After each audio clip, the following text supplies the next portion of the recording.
the realities on the ground, and it's not a viable solution. And after a bit more discussion, Ethan asks Hassan directly about babies being combatants, which Hassan, in no unclear terms, rejects. So calling, just to be clear, calling babies... No, of course not. ...settlers...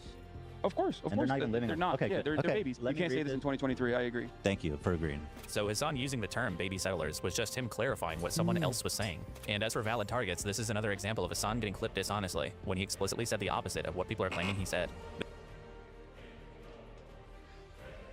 This one is also a lie. Moving on. Hassan would put capitalists in re-education camps. This one also comes from the leftovers, where Hassan and Ethan are having a hypothetical conversation about what implementing socialism would look like, specifically how you handle people that don't want it. What do you do if they're like, not that we're doing capitalism? Hassan's position is pretty straightforward. He doesn't think this would ever happen in an ideal society, obviously because it's ideal. So to him, it's kind of an inherently weird question. If everything is given to you, if every single thing is given to you, if all of your problems are solved, then there is no need for conflict of that regard. But he goes on to say that re-education could be a potential solution specifically for those that commit violent terrorism in the name of capitalism. The solution to that would always be education. Re-education? Re-education, certainly, yeah. Funnily enough, Ethan is the one that keeps introducing camps into this conversation, and Hassan has to keep saying no to it. I know that that's like a trigger word. Camps. No, not like that. Well, China does that. Are you talking about like resident schools? Are you talking about the Xinjiang? Yeah, 100%. They do. They do it. They did it in Xinjiang, which I isn't think good, right? No, I don't agree with that. Yeah, I don't think it was good. This is something I have openly criticized as well. So what would be good about a social... You know what's really crazy about this, by the way? Ethan and I had this conversation. He knows my full perspective, obviously. We had this conversation, and he still put that shit in the context, Snook. He put that shit in the context, Nuke, where he was like, Hassan wants to do re-education to capitalists, and he loves, putting Uyghur Muslims in re-education camps in Xinjiang. Isn't that nuts? I mean, what a slime dog, dude. What a Weasley little liar. Socialist re-education camp for capitalists. I don't think it'd be camps. I mean, it depends on crime, right? No, man, he didn't forget. He just knows. He knows. He's just a disingenuous asshole. People committing crimes at the behest of this. So Hassan explicitly rejects camps, rejects the Chinese model, and is literally just describing criminal rehabilitation. For some reason, people just restate Hassan's words and frequently cite him as wanting to put any and all capitalists in re-education camps. But that's literally not what he said. This one is also bullshit. The next claim is basically just... That's why it's also really up, because like once this sets in, and if you were to ask like the random person that's like even seen some of these like edgy, if they've even participated in any of these communities at all, or if they've like kind of seen a video or a clip here or there. Who are you? It's ironic if they were to come up to me and ask me, if they were to come up to me and ask me like, oh, do you agree with this? And I say no, right? They would be like, oh, you're just lying to me now. It's like, no, I never. That's my previous position as well. Yeah, Ethan with the brothel thing too. With the brothel thing, Ethan knows what the truth is about the brothel situation because we covered it on the brothel, covered it on Leftovers. He read the article about how the German brothel got compensation from the Berlin government for slander. Something about Hassan encouraging violence. This one's a bit nebulous because it's not really any specific incident. It's more of a general vibe that people have that he just kind of broadly encourages violence. Videos of Hassan's violent rhetoric. He is the one encouraging violence on a regular basis. It's so obviously a call to violence. I am so tired of this man and his violent rhetoric. And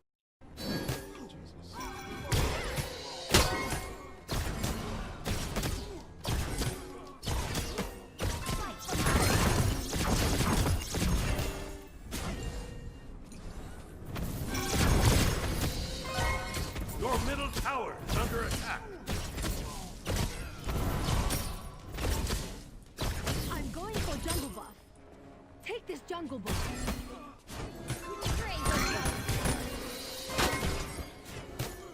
Now you see me?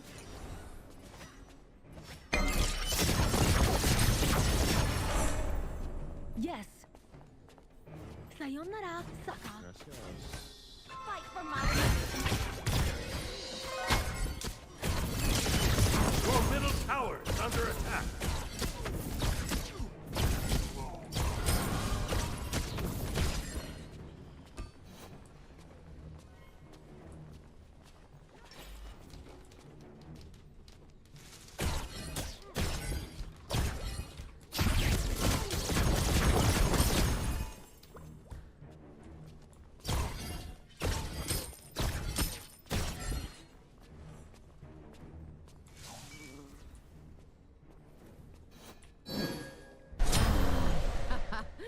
The first of all.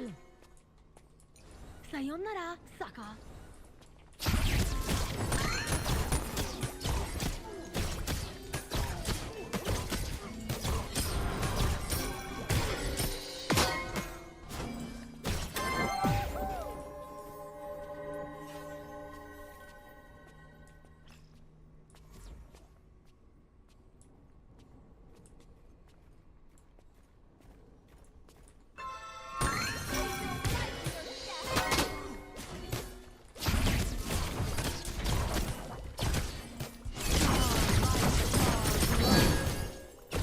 Be careful, middle.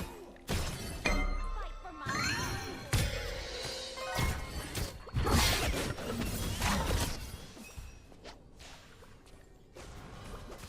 from the heavens. Who are you?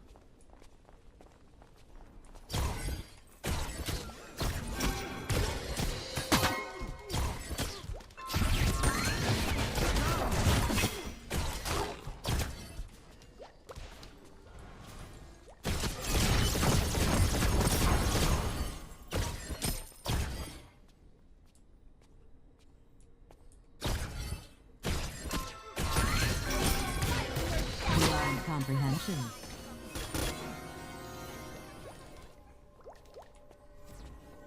Does this world not know peace? Sayonara, sucker.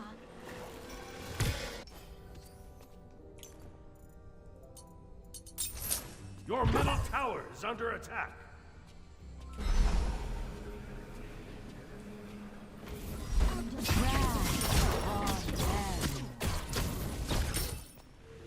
Sayonara, sucker.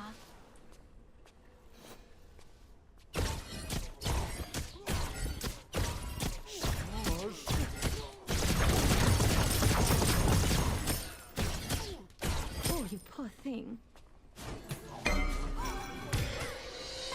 See?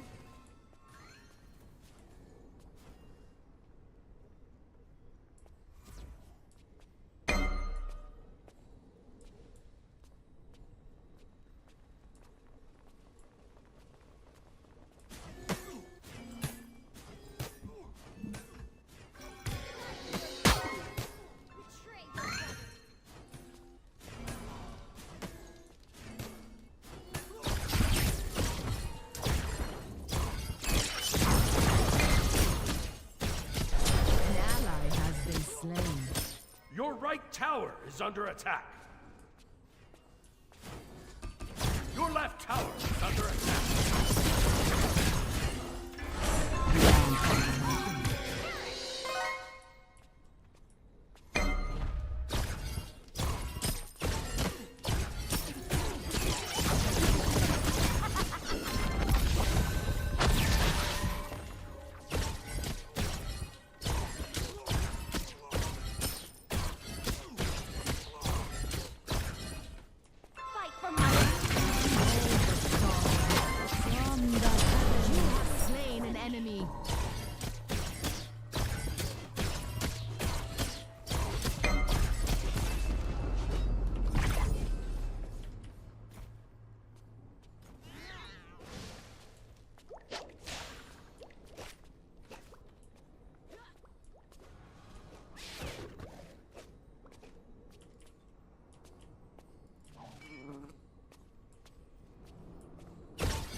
One of our own.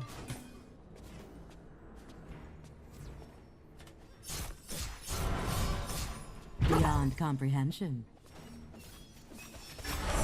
Arigato.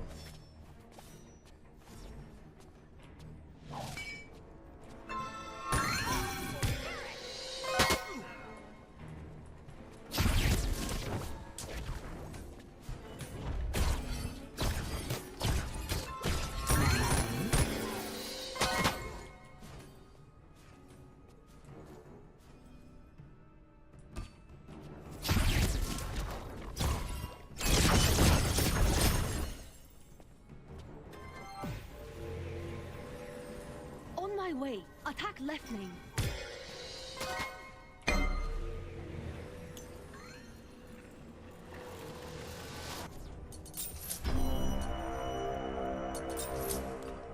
Beyond comprehension.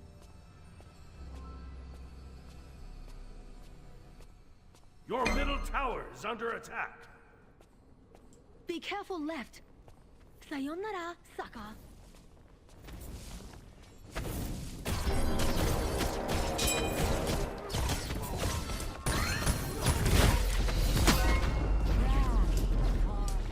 Your middle tower is under attack. The pride grows thinner. The sky fall.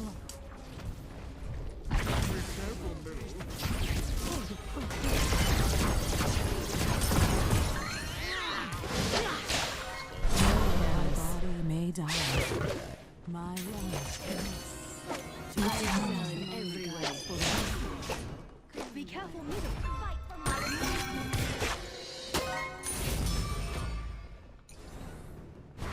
A close but calculated engagement. Your middle tower is under attack.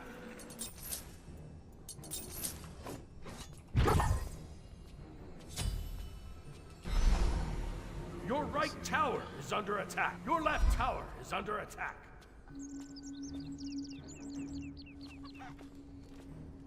I see and know all.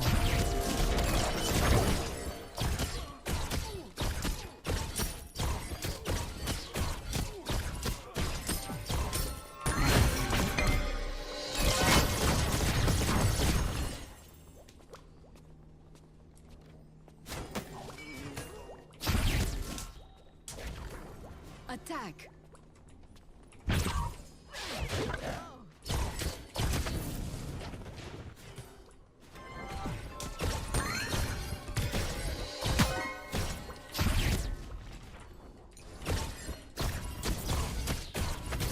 Your middle tower is under attack.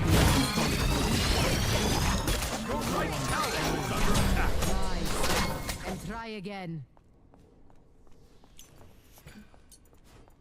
They fall, and the enemy. Your middle tower is under attack.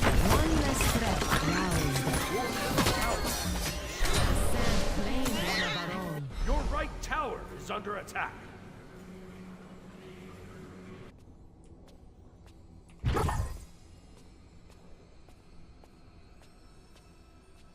Your middle tower is under attack.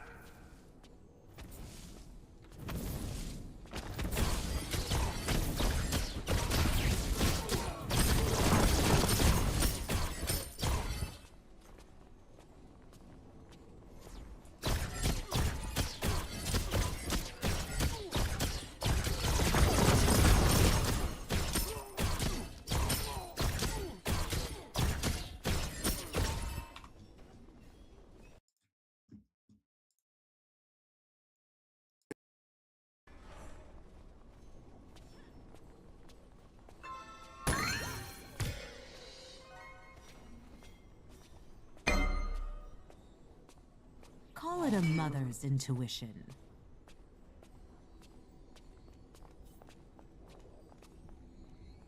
From the heavens.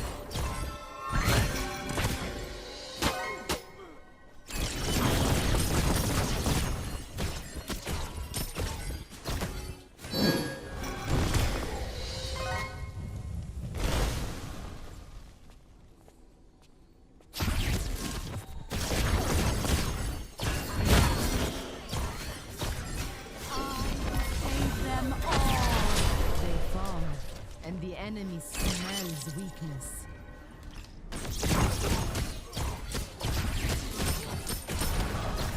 Fight for me. The Pyromancer has arrived.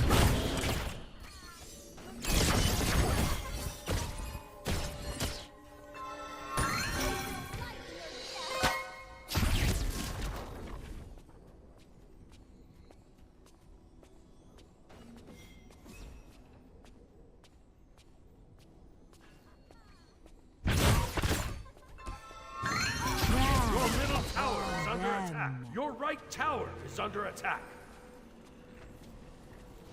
Star right, star bright.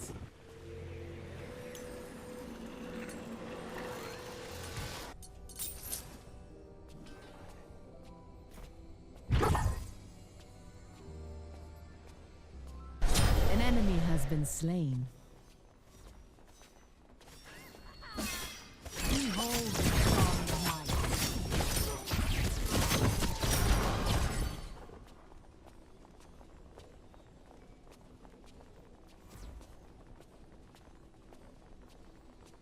I see and know all.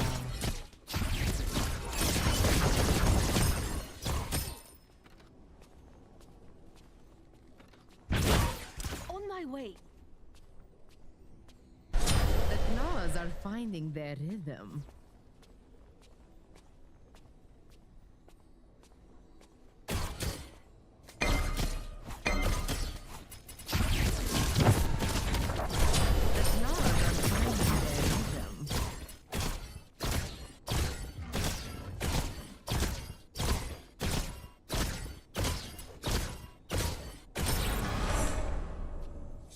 Okay. Now you see me? Your middle tower is under attack. Your left tower is under attack.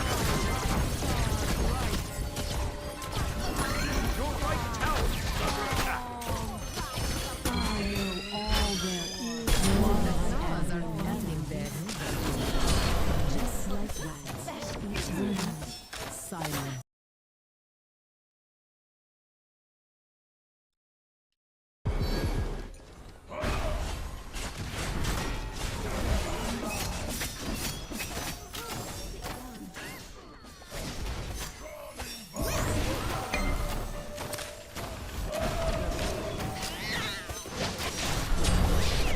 Grows thinner.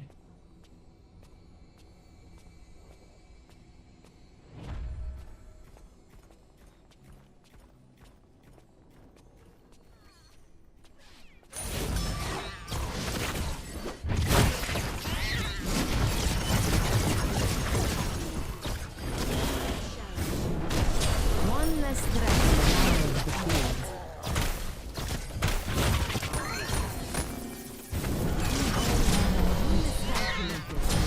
Chaos follows in your wake. Even you.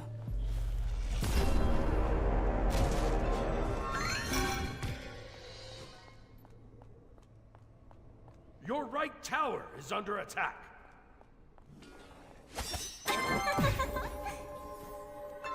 Your middle tower is under attack.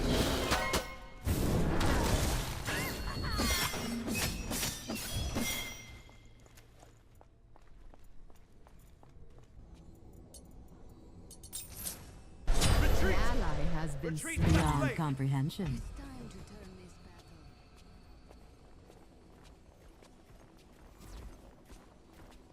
battle. They fall, and the enemy smells weakness.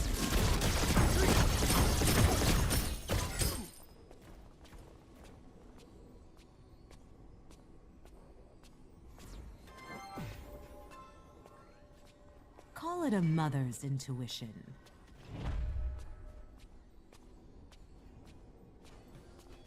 Your right tower is under attack.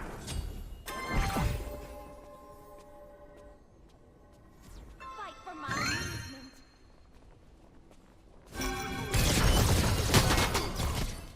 From the heavens.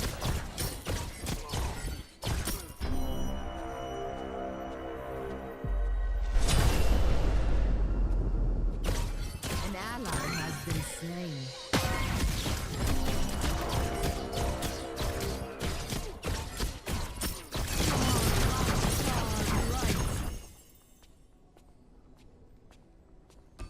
Your left tower is under attack.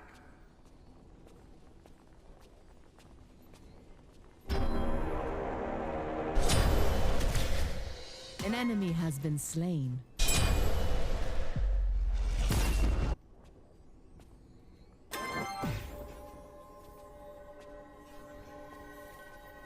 Crash upon them.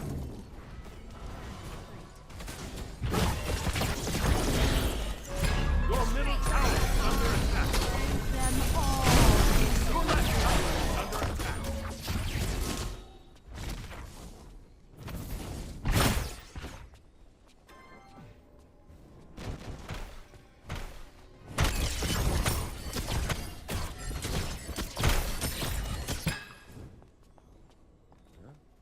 body blocking me like this? Hold on.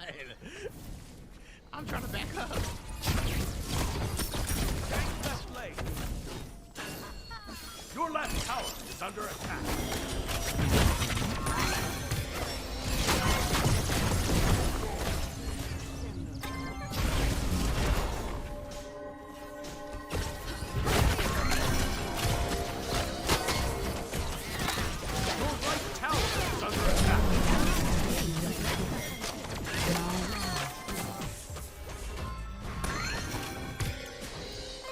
Your right tower has been destroyed. Okay, I'm done for a while.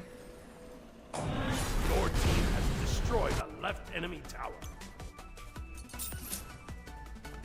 On my way. Claimed one of our own. Retreat! Retreat! Retreat! Your right Phoenix is under attack. Your middle tower is under attack.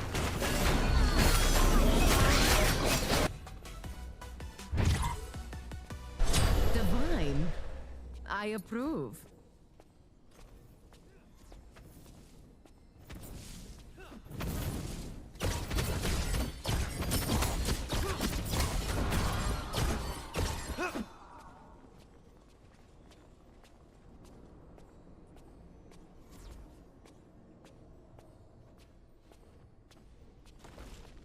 I'm impressed. Cancel I that. see and know all.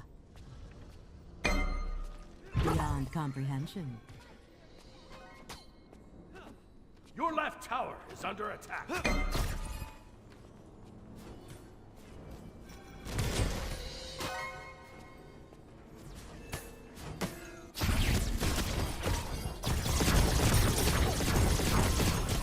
Your left tower is under attack.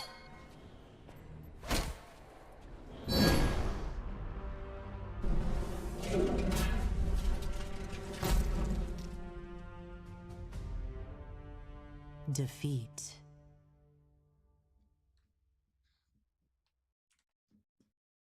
But yeah, I know they're bots. I didn't have time to click over and press it. We were losing, but oh, it was okay. Honestly, we just wasn't keeping up with ganks. I was getting ganked out the ass. There was nothing. The best that was just out rotating.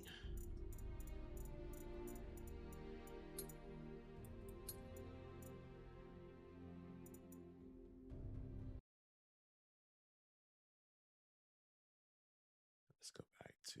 And look, Hassan absolutely uses incendiary language. He said things like this. You need to be showing your opponent's guts on there, okay? You need to be gutting them. You need to be shanking these and letting their intestines just rot. Yeah, in a debate. On stage. What the is this shit, man? Slice them and dice them. What the is this? Which I'm sorry, but that's just funny. But it's also just metaphorical. He's talking about political debates. He's saying Democrats need to be more aggressive and cutthroat in debates. It's not an actual call to violence, it's just being expressive and provocative. What you won't find if you actually watch Hassan's content is any encouraging or advocating for direct violence. I don't think violence against civilians is justified. I would never advocate for violence against a political enemy. Any kind of violence against civilians is completely unjustifiable. The bad faith version of this stuff was on full display after Charlie Kirk's assassination, when certain people, like Tectone, used these obviously figurative expressions as evidence that Hassan openly calls for violence. And this happened again after the recent assassination. Wait, what was that one?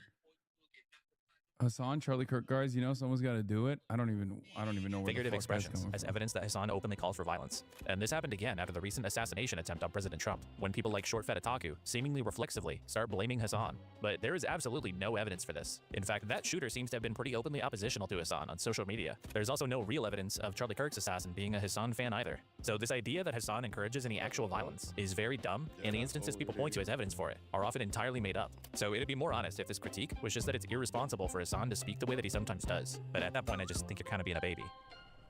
Alright, next. Hassan shocked his dog.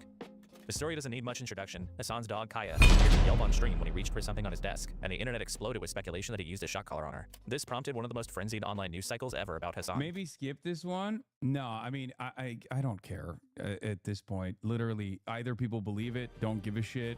People believe it, do give a shit, but don't care about it as much. Or people don't believe it, and understandably, there are plenty of people in this community who are like, this is bullshit.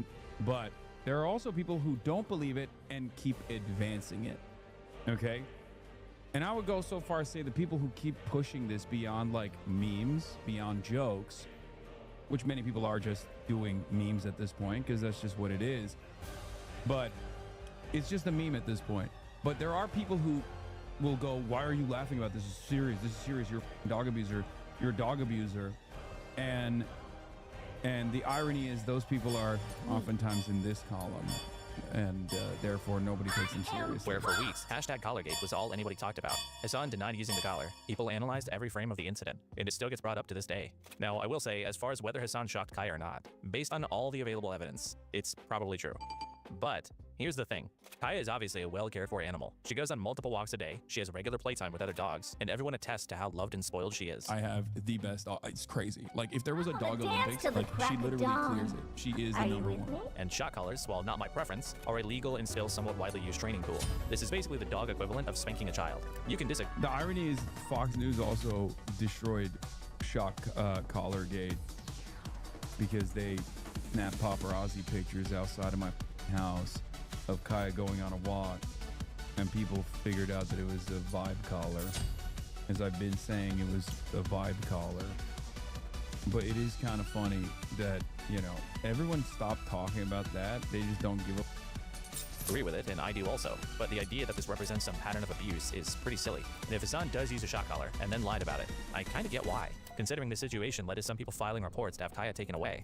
Does anybody really think it would be better for Kaya to be entered into the foster system rather than staying in the LA mansion where she seems to live a largely spoiled and happy life? Look, if you want to criticize him for using a shock collar, that's totally fine. That is a legitimate concern. But this story quickly stopped being about Kaya and turned into yet another desperate scramble for a smoking gun to use against Hassan. Do I personally care about Kaya? I can give a Get about out, Kaya. loser. That said, We're gonna own it's some fair meat. to push this because it hurts Hassan, and Hassan is a bad person. Spending a month covering it, filing animal welfare reports, and demanding Twitch ban him over this. These just aren't really proportionate responses to what he actually did.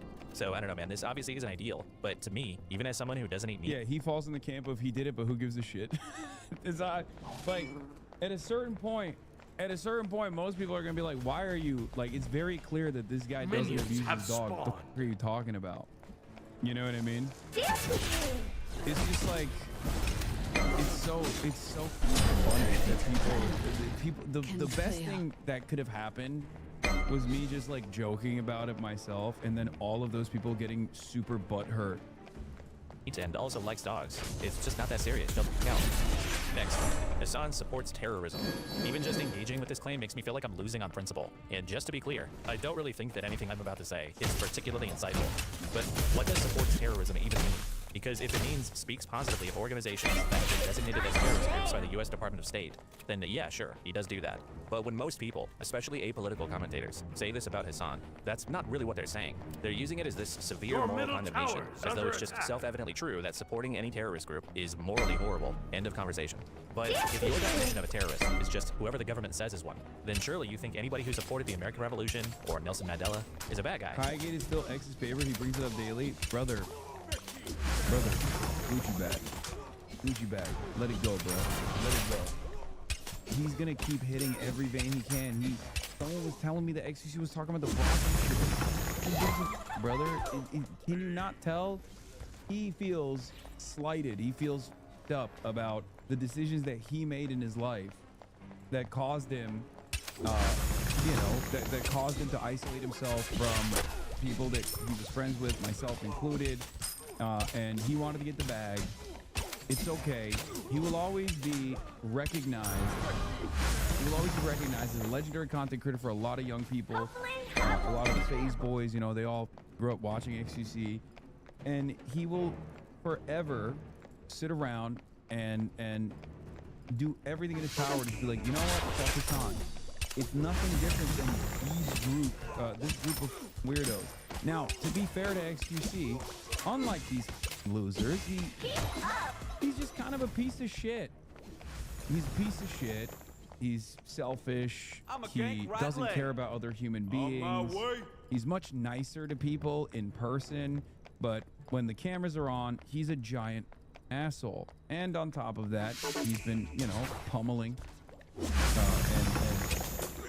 pumping unlimited amounts of gambling content for cryptocurrency. An enemy has been slain. ultimately it doesn't matter. It doesn't matter. He is never going to. He is never in a million years. He's gonna watch it now, yeah. But again, is that different than any number of different people that despise me? I'm still here. I miss the old people. I'm sure there are plenty. I don't even know. Be careful left. I don't even know if they have the old people in this community at this point. That doesn't sound right. So that's not your definition, and it's something more like someone who carries out political violence. He was crying last week that you are using coworker Rick doesn't invite him to events anymore. Dog, AT&T is the reason why I don't get invited to coworker Rig events. The f*** is he talking about? How do I have this level of power and influence? By a guy who had to distance himself from me by being like, he's my coworker, I wouldn't go to his funeral, I actually don't like this. You have slain an enemy. I believe in you. Again, none of that shit even makes sense. I'm not even at the event. Am I capable of stopping Ludwig from disinviting or uninviting XUC? How the f does that work? Perhaps it's because he's kind of an asshole.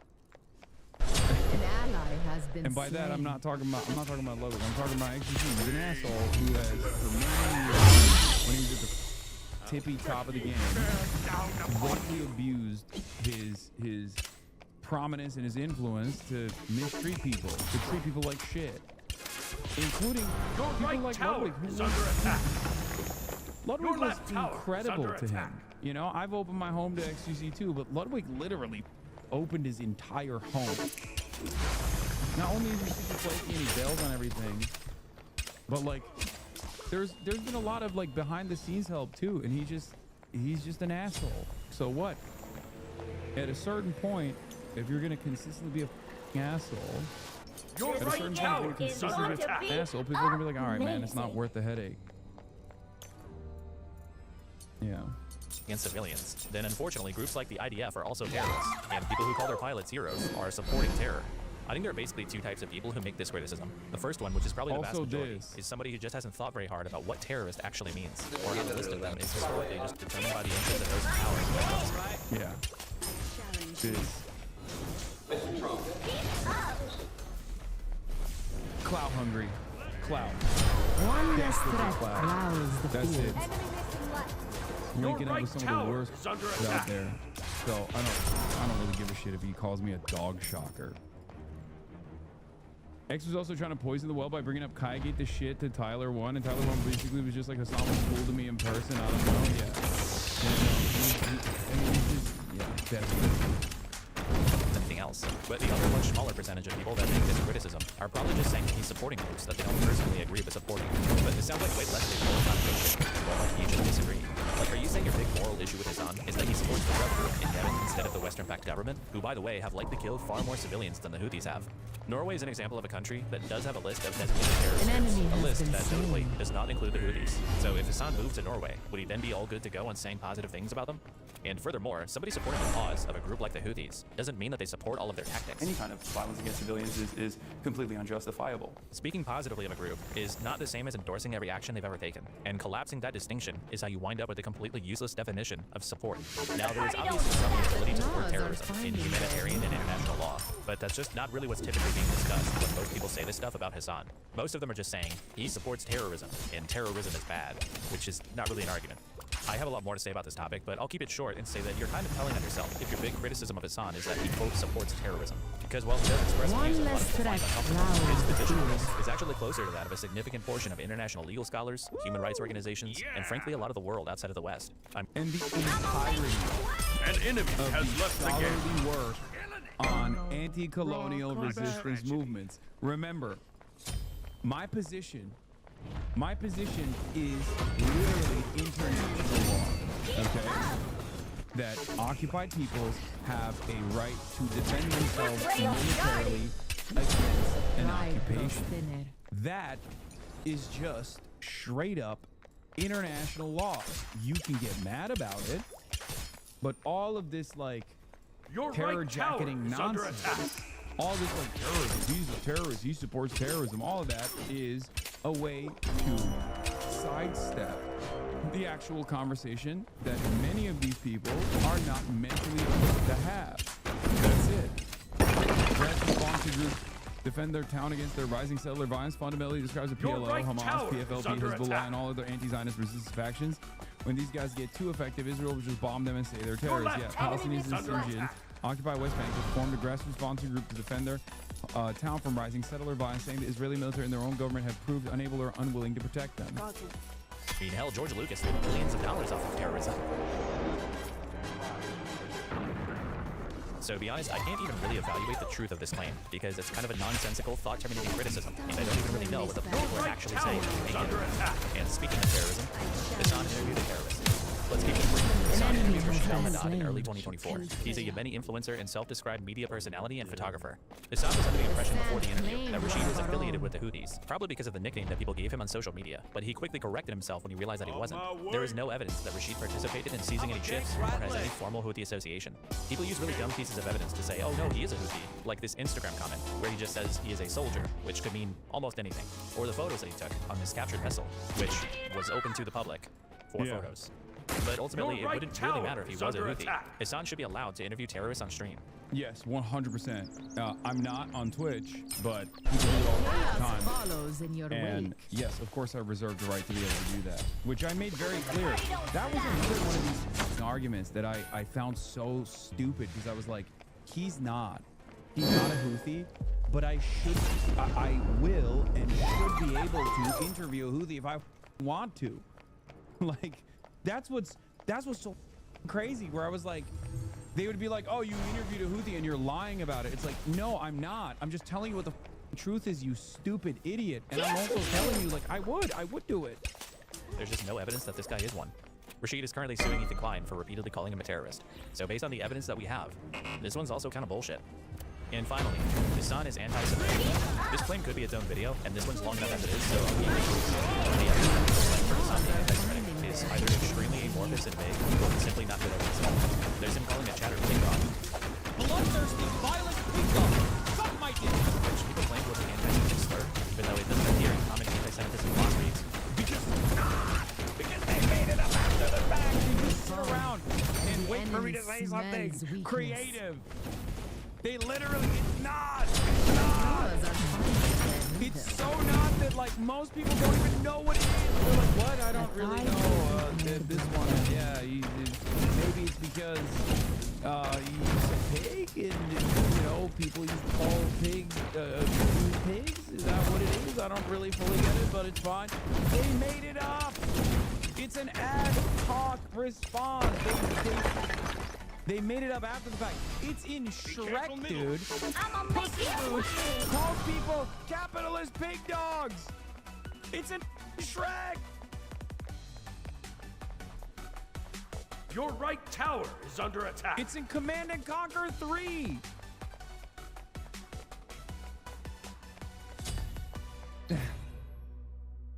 It's so ridiculous. It's made up. It's made up. But again, this is how easy it is. And Hassan primarily uses it to describe capitalists and imperialists. You imperialist, capitalist pig dog, you violent murderer of the third world. There's him calling Orthodox Jewish settlers inbred, which was clearly just supposed to be an insult directed at people who subscribe to a racist ideology, not Jewish people as a group. You know, the broad majority of the ultra-Orthodox are also unimaginably racist. Very hard. I can't wait for these inbred to have to serve and see what happens with the IDF. And beyond that, most of the rest of it are just these nebulous, broader claims about his position on Israel, and how they point to an underlying bigotry. But almost every single example that people use for this often could be better explained by him simply being anti-Zionist. For instance, at least Twitch waits for you, waits for the stream to be finished before they ban you. Dude, we're literally talking about the fact that it's not a permanent.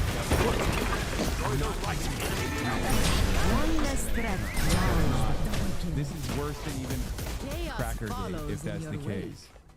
Then anything and everything could be considered a slur. That's the whole point. Like, I'm sorry. That's crazy. and claimed People often one point of to our things like own. Hassan saying that rapes having happened on October 7th wouldn't change his perspective as evidence of anti-Semitism. But that's not anti-Semitic. It's actually a pretty consistent application of Hassan's anti-imperialist framework. And if there's a perceived double standard in how aggressively he talks about Israel versus other actors, it could very easily be explained by his own family background in the Middle East or the region's history, rather than automatically assuming it's just secret racial animus towards Jews. He isn't uniquely fixated on Jewish institutions. He applies this same lens to American imperialism, Saudi Arabia, capitalism, and plenty of other power structures. I think in 2026, if you look for anti-Semitism hard enough, you'll kind of see what you want to see. But the idea that this progressive, leftist, anti-class, equality-minded type of audience are actually secretly racist towards this one group of people, it's a pretty big stretch when these people are consistently anti-racist on every other axis. Now, the more sophisticated version of this argument is that even if Hassan never says anything explicitly anti-Semitic, his rhetoric still functions to foster hostility towards Jewish people, even if that isn't his intent. This is basically the functional racism version of the argument. It's the same thing as saying voter ID laws are racist. It's not because the people writing them necessarily want to disenfranchise black people, but because they do disproportionately cause that to happen.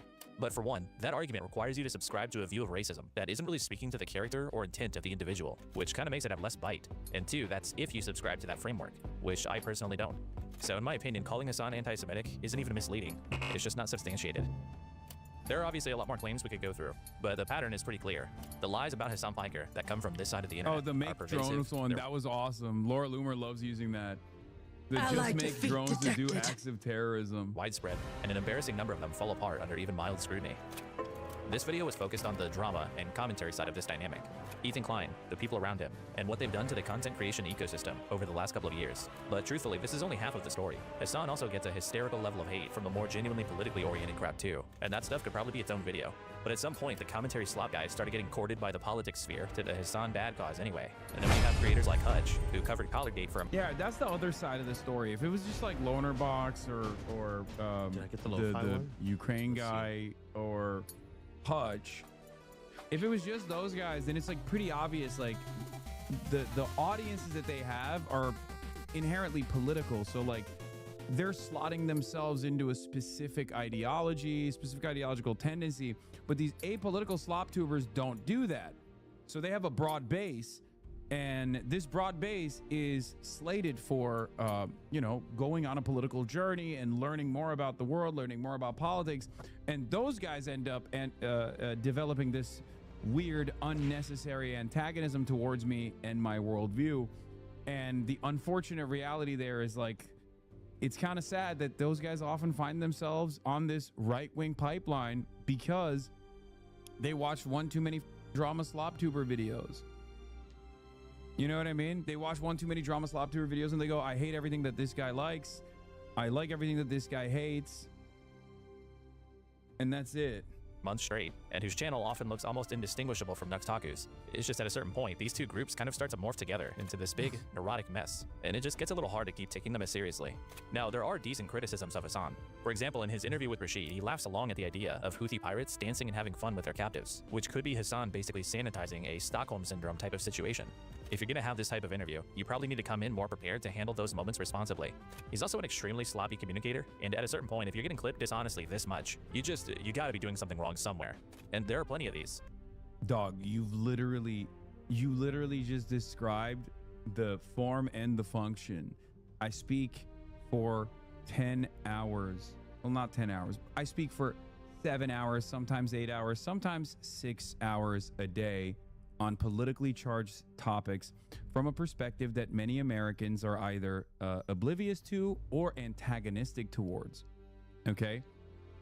And then to top that off, I have an unbelievable Legion of Groom style a group of villains that will mass brigade, smear, and do everything in their power to try to get me deplatformed.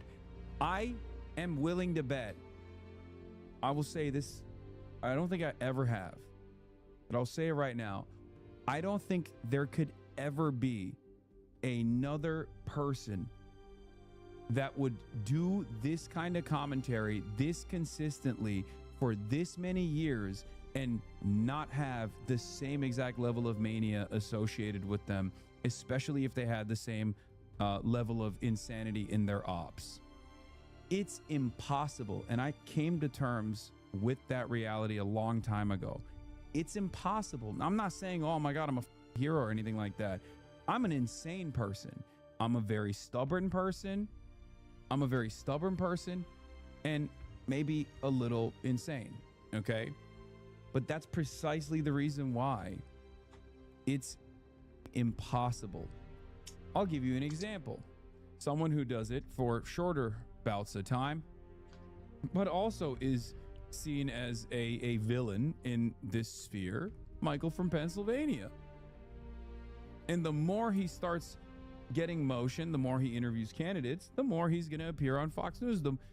Like, he also gets attacked nonstop too. And it's not because he's a sloppy communicator. It's because this is how it works. This is just how it works. There is no way that you can arrive at a level of prominence, especially as a socialist, especially as an anti-imperialist, in this day and age, on a platform where the message or the function of the platform requires back and forth communication and sometimes is contentious. There's no way that you're not going to have a million different controversies when people can materialize controversies, as you also correctly pointed out, out of thin air. There are people who are just making shit up. That's why it's also funny, because, like, people say, oh, don't you take accountability? Look, here's the thing. I do take accountability. I try to do my best. And I also recognize that I might even fuck up in the future, right? But having said that, it is virtually impossible. It's virtually impossible to speak for this long, especially when you have a legion of psychopaths who are just clipping every single thing they can, every single moment of the day, and trying to blast it out into the ether in the most negative framing possible. It's impossible for there not to be constant controversy. You know? Yeah, even Sean the Black, Caroline, they all have clips from the D community people weaponize. They're just not as big. Exactly. You know, he does tend to moderate his views in contentious conversations. He does have some questionable opinions on oppressive governments. One of my big ones is that he has on occasion spread misinformation that I think he should retract or correct. There are fair critiques to make, but we sort of left the realm of reasonable, honest perception of Hassan a long time ago, and we're now in the land of Hassan is literally like Hitler. And this Hassan bad virus has gone mainstream. Every week it seems like there's a new article from a big publication trying to convince people how terrible Hassan is, often citing these out-of-context clips or quotes that came from our side of the internet. Dan Selman is even writing news articles now, pretending to give some thoughts on a Senate race in Michigan, but in reality, it's just... The reality is that we're fighting to change the world and take power and resources away from the capitalist class. There's infinite resources available to stop us. Yeah. About Hassan. It's always just about Hassan. This is like kind of insane. What is this? Whatever you can honestly say about Hassan Piker, he isn't dangerous. He doesn't deserve to be deplatformed. He's just a goofy Turkish dude saying crazy political shit from his gaming room. If I step foot wearing this outfit into Toronto, I can't have my hair showing. I can't wear a skirt. I can't have my arms out. Yeah, I can't wear my skirt in Tehran. I can't eat Kubi Day. Whoopee, don't you understand? I can't wear bikini to the beach. So obviously, they all need to die. We need to kill them. So, by the way, that was 100% a correct take. Not only can you wear a skirt in Tehran, but that was before. That was the buildup to the Iran war. If you remember, that was the buildup to the Iran war, and they were using the IRGC's repression as a justification for direct military intervention. And I kept consistently saying, no, no, no, that's bullshit. And I called it. I was right. And honestly, the American government is so depraved at times that it wasn't even, I called it right, but too early. I think most people very quickly realized that this was really up. Whether you're one of these team liberals people blaming Hassan for all their self-inflicted problems, or you're a slop commentary YouTuber who won't know what to do if you have to cover anything else, please, by all means, hate Hassan, but just be honest about it. This whole Hassan derangement thing, especially recently, has gotten completely out of control. Because here's what's kind of telling. Hassan, despite the smear campaigns, despite people trying to take his dog, despite being called a terrorist and an anti-Semite and a rapist, he's never sued anybody. He's never tried to get anyone deplatformed or gone after entire websites. It turns out, Hassan, not bad. Hassan, pretty good actually. Ethan Klein, on the other hand, just recently filed a lawsuit against Noah Samson for the opinion that Ethan was, through his content choices, running defense for a genocide. That's Noah's belief. Ethan wants to control whether Noah is allowed to express it, and every creator who's been profiting off of Hassan bad, while also cheering on Ethan's anti-free speech behavior, should ironically probably be thanking Hassan for not holding them to the same standard that they're celebrating. You know, for not being like Ethan. The thing about people like Ethan, who try to convince people that they're wrong for expressing their opinion, for criticizing them, or even just for hating them, they are the ones with the problem. They're the ones who can't help themselves from going out of their way to read every word that people write about them. They're insecure, irrational thinkers who desperately want to control how people perceive them, and it drives them crazy that they can't. So whether it's Willie Mac, or iDubbbz, or me, or anybody else in this video, talk your shit about them. You shouldn't let somebody like Tectone convince you that you're the wrong one for believing that he's a sexual predator. Don't let Nicholas Diorio dissuade you from calling him out for being a giant pathetic loser. Talk your shit and let other people talk their shit to you. Even if you truly hate the guy, you should be a Hassan. Don't be an Ethan. Damn. Before we go, there's someone I want to introduce. It's a guy who's one of the great internet philosophers of our time, and he's somebody I think Ethan Klein would have a lot in common with. His name's John Card, and in his video on Pirate Software, he has something to say that I think applies to Ethan Klein perfectly.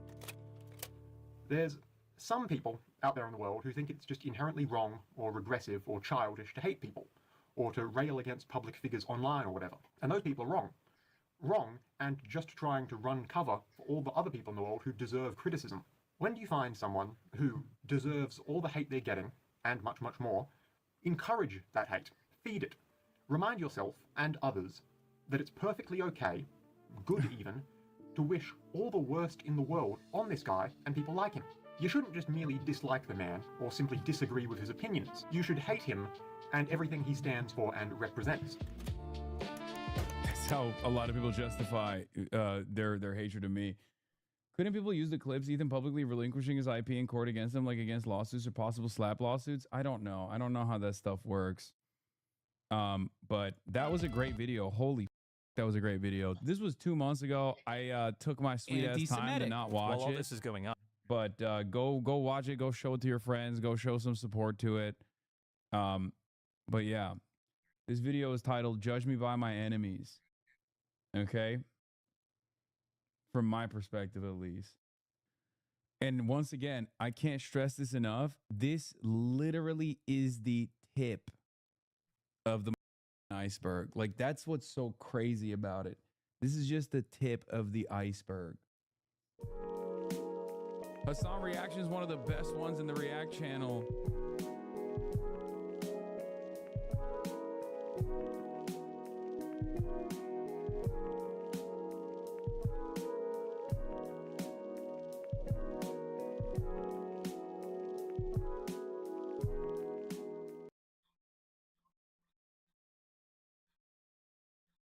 The were like, I can't get enough of this loser. Basically making a nerdier and I guess somewhat more convincing case for the exact same shit that Glenn Beck, Rush Limbaugh, Sean Hannity, Jesse Waters, Tucker Carlson, and all these other were saying. I was one of those young boys watching this shit. I know many of you were. Many of you have come up to me in public, unashamed, which, you know, it's fine. We all went through different phases. Like, I get it. But many of you have told me this. You were literally on this pipeline. It's kind of crazy, dude. Imagine if you didn't encounter my content, become a member of this community, maybe join DSA, maybe become like a labor union organizer or whatever, as many of you have done. You could right now be sitting at home, okay? Sitting at home watching a Asmongold compilation, being like, oh my God, these foids. Oh, Asmon, you're so based. That's where you would be at right now. You would be on that timing right now. That is what time it would be for you. Think about how terrifying that is. No friends, stuck in this dark pit of despair and sadness. Constantly thinking like, oh, dude, thank God USAID was cut. Thank God the USAID funding was cut. Now titties in video games any day now. Like, that's the type of shit you would be thinking and saying. Found that Shapiro had more Facebook engagements in December than any other conservative site or personality except for Fox News and Breitbart. He was outpacing the Daily Caller by 2.5 times and received 6 times more engagement than Sean Hannity, 11.5 times. I was an edgy centrist, bro. Then I watched a clip of you with the new Taliban who were slay queening and girl boss doing girl boss shit, and now I am now a jacked and leftist as Lamau, the rest is history. It is pretty crazy to think that like the Boo Boo Bennett video might have straight up saved the lives of hundreds of thousands of people. It's the one that a lot of people point to, but it is always funny to think like, what was the one clip that you saw of me that clicked? But I guess also at the same time, there's the opposite of it, because there's a entire industry dedicated to making sure that the first clip you see of me is horrible. You know? More than Laura Ingraham. By that time, his Facebook page alone was sitting at 3.5 million followers. Jeremy Boring told Vanity Fair at the end of 2018 that the Daily Wire was bringing in a total of 140 million page views a month, had 60 full-time employees on the payroll, and sure enough, they were able to bring on even more on-screen personalities in due time. By now, I have no doubt you know him, and I'm sure you love him. In 2017, the Daily Wire officially brought on Michael Knowles, a graduate of Yale and also a failed actor whose illustrious list of roles included a gay twink who has gay sex. That's true. That's Michael. Yeah. What? What is your... How did you find me, Mehmet Walshoğlu? Sex with another gay man.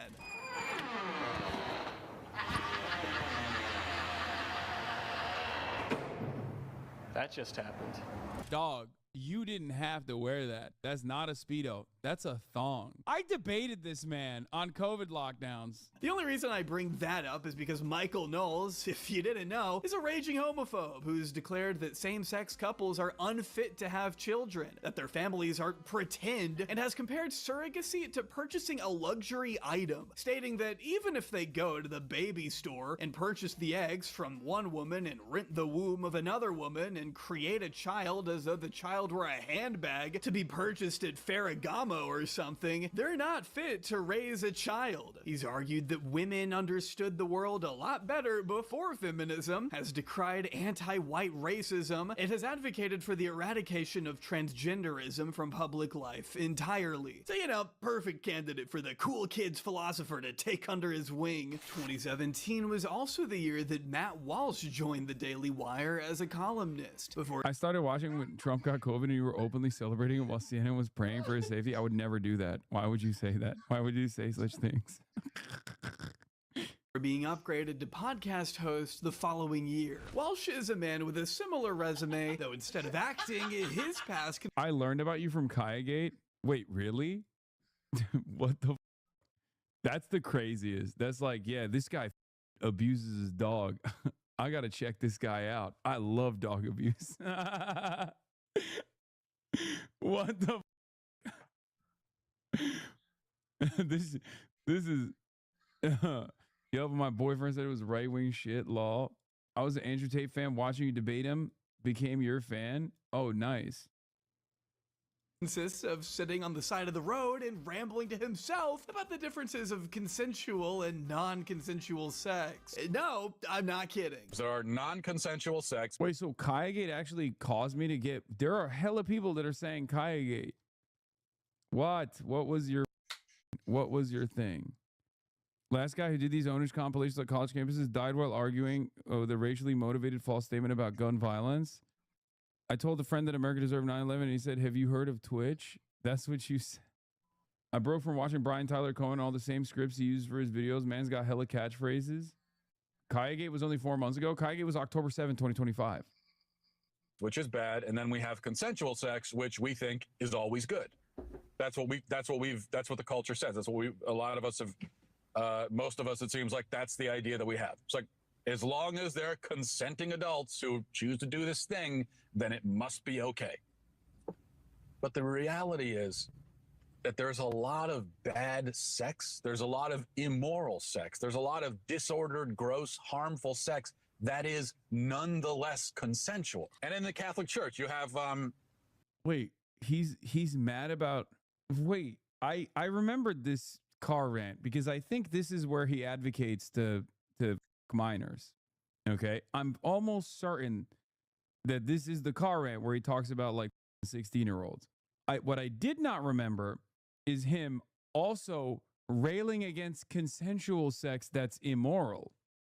You have some cases where, like cases involving Cardinal McCarrick. You hear about Cardinal McCarrick and the controversy surrounding him. Now, there are accusations that he molested children. So, you know, that's in that category. But then a lot of the accusations you hear about McCarrick and also with other, you know, some of these other things as well.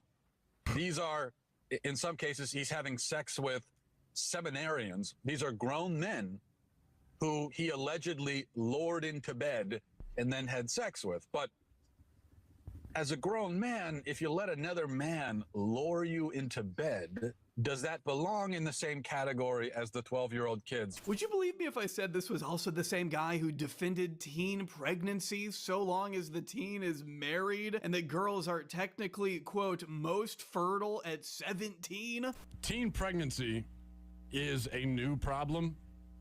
Yes. In the sense that it's only recently that we decided that it is a problem, even biologically. And this is. Oh my God, oh my God, oh my God, oh my God. America, it's time to celebrate it. President Donald J. Trump's direction, gates to the National Mall will be open at 9:45. Let's go! The Salute to America celebration will move forward with the president delivering remarks at 11 p.m. 11 p.m.? Oh my God. Rain or shine, the American people deserve a celebration worthy of our nation's historic 250th birthday. Dude, there is no shot he makes it to 11 p.m. He is not going to make that speech. Oh my God, that is way past his bedtime. With the weather conditions, this is going to be sweet, dude. For 250 years, Americans have overcome every challenge with grit, resilience, and determination. A literal rain will never diminish our pride, our patriotism, or our celebration of the greatest nation in the history of the world. Yeah, dude, that's the same. It's the same as those guys that are just like, those guys that died while building tunnels and shit, you know, versus the fattest 65-year-old combat veteran sitting in the rain waiting for Donald Trump. A National Guard member just showed it that folks would be let back in. Security checkpoints not screening anyone yet.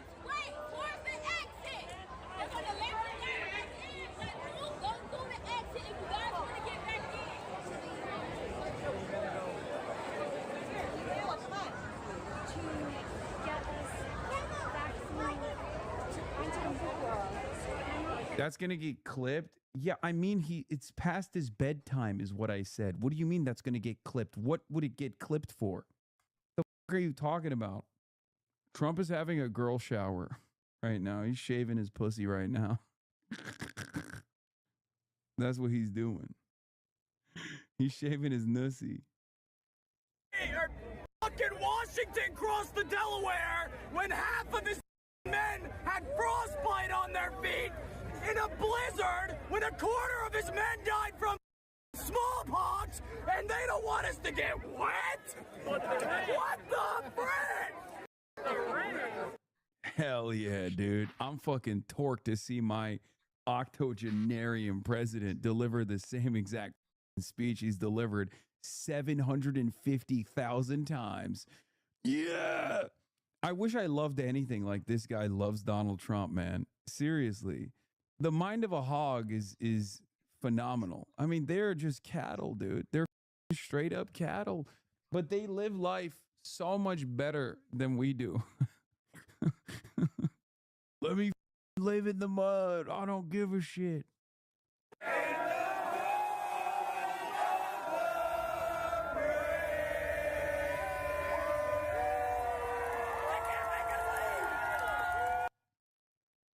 Can you give us a history of presidents who gave speeches in the rain? I mean, I don't know. I mean, didn't Teddy Roosevelt get shot and then continue delivering a speech?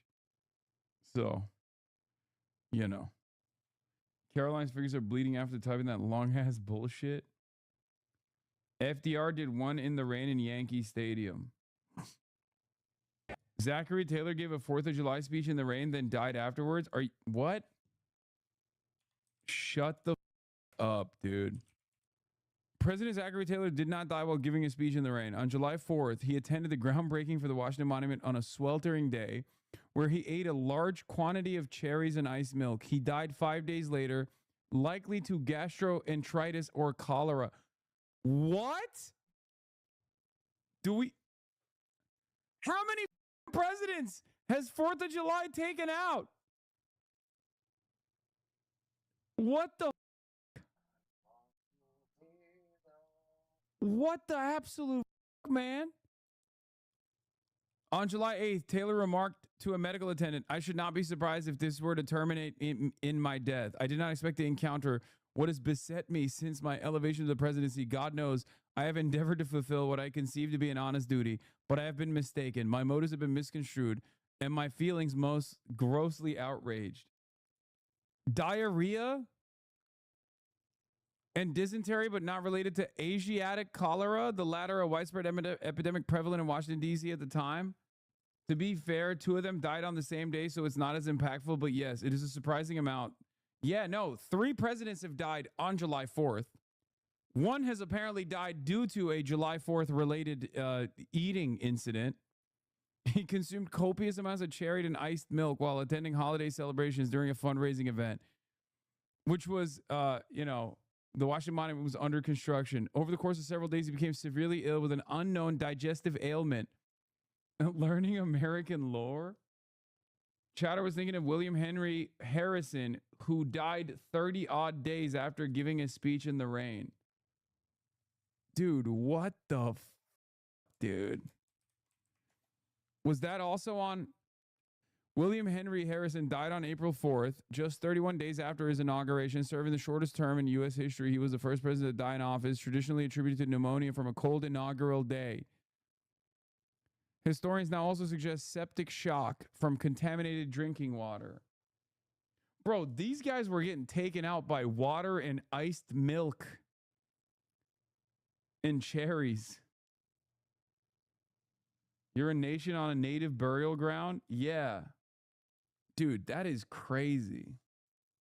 That wasn't on July 4th. That wasn't a July 4th related incident. That was an inauguration related incident. He didn't see July 4th. April 4th was the last day he saw. Strength of a pale Victorian child. What is this? Ice milk is crazy. If you hadn't learned the history of how they used to historically get and store ice, I'd implore you to look into it. It's really interesting. Chapo's Hell of Presidents covers the poop water deaths.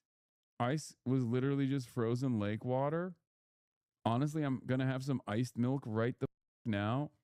I don't think I've ever had iced milk in my life. Just have cold milk, man. We don't live in the olden age, okay? They shipped ice boats from Antarctica.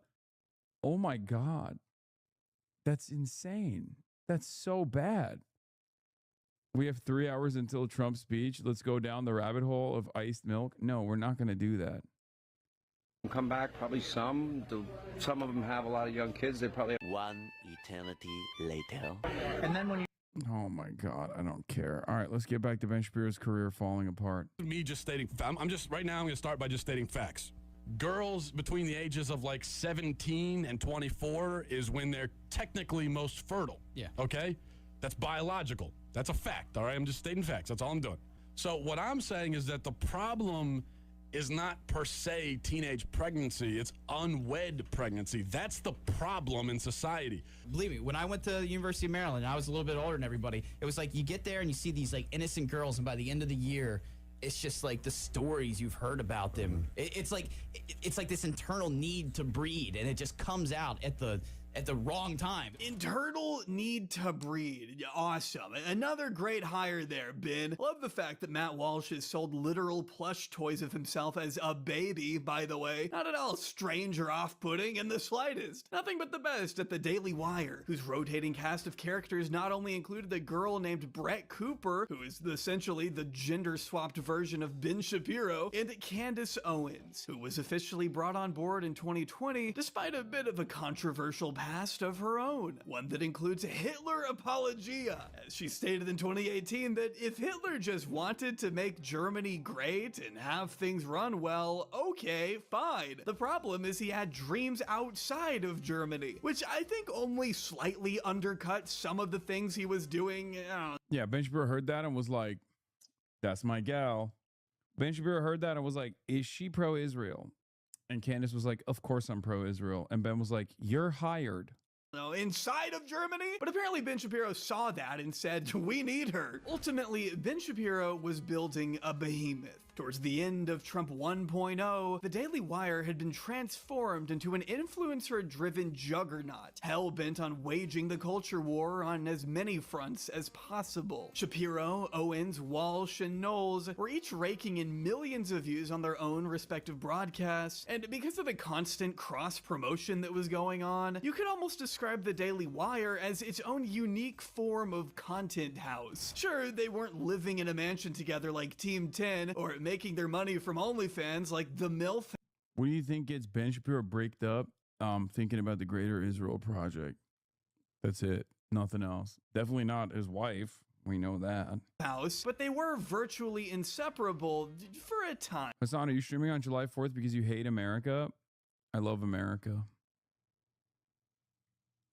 Because there was one glaring issue with the way the company had been organized. If one of the on-screen talents got big enough and decided they no longer needed the Daily Wire for support, they could simply walk away at any time and take their audience with them. A harrowing prospect that Ben Shapiro and Jeremy Boring would have been wise to take into account. But that wasn't exactly what they were concerned with at the time. After all, they had much more pressing matters to attend to in the era of Biden.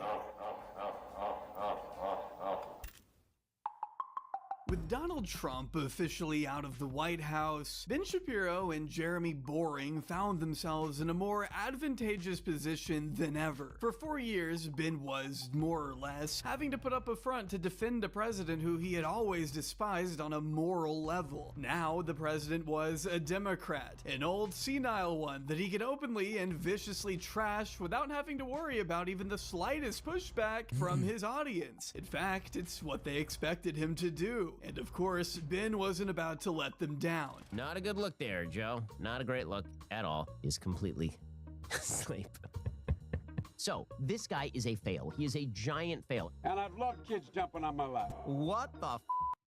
This guy is a giant fail. Oh my God. Give him $4 million right now. Give him $10 million.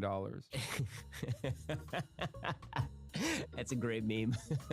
Did you know that every single like creates one additional leftist tier?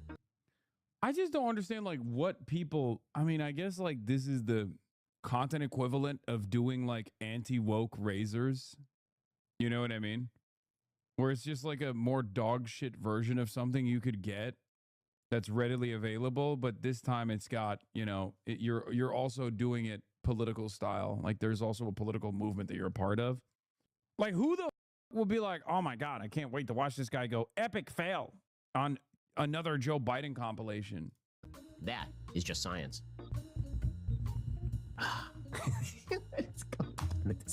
What's going on with this guy? Trust me, the hogs were eating good. It's not like Joe Biden didn't give him any material to work with. When it came spring, it came the fall, this is the God's truth.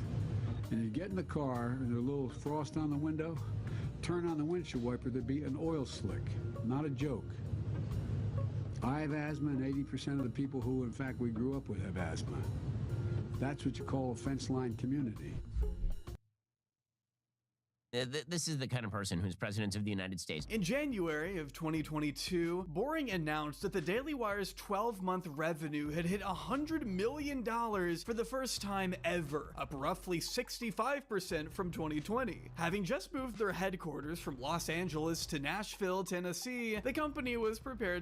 My favorite Ben Shapiro tweet about you at all time.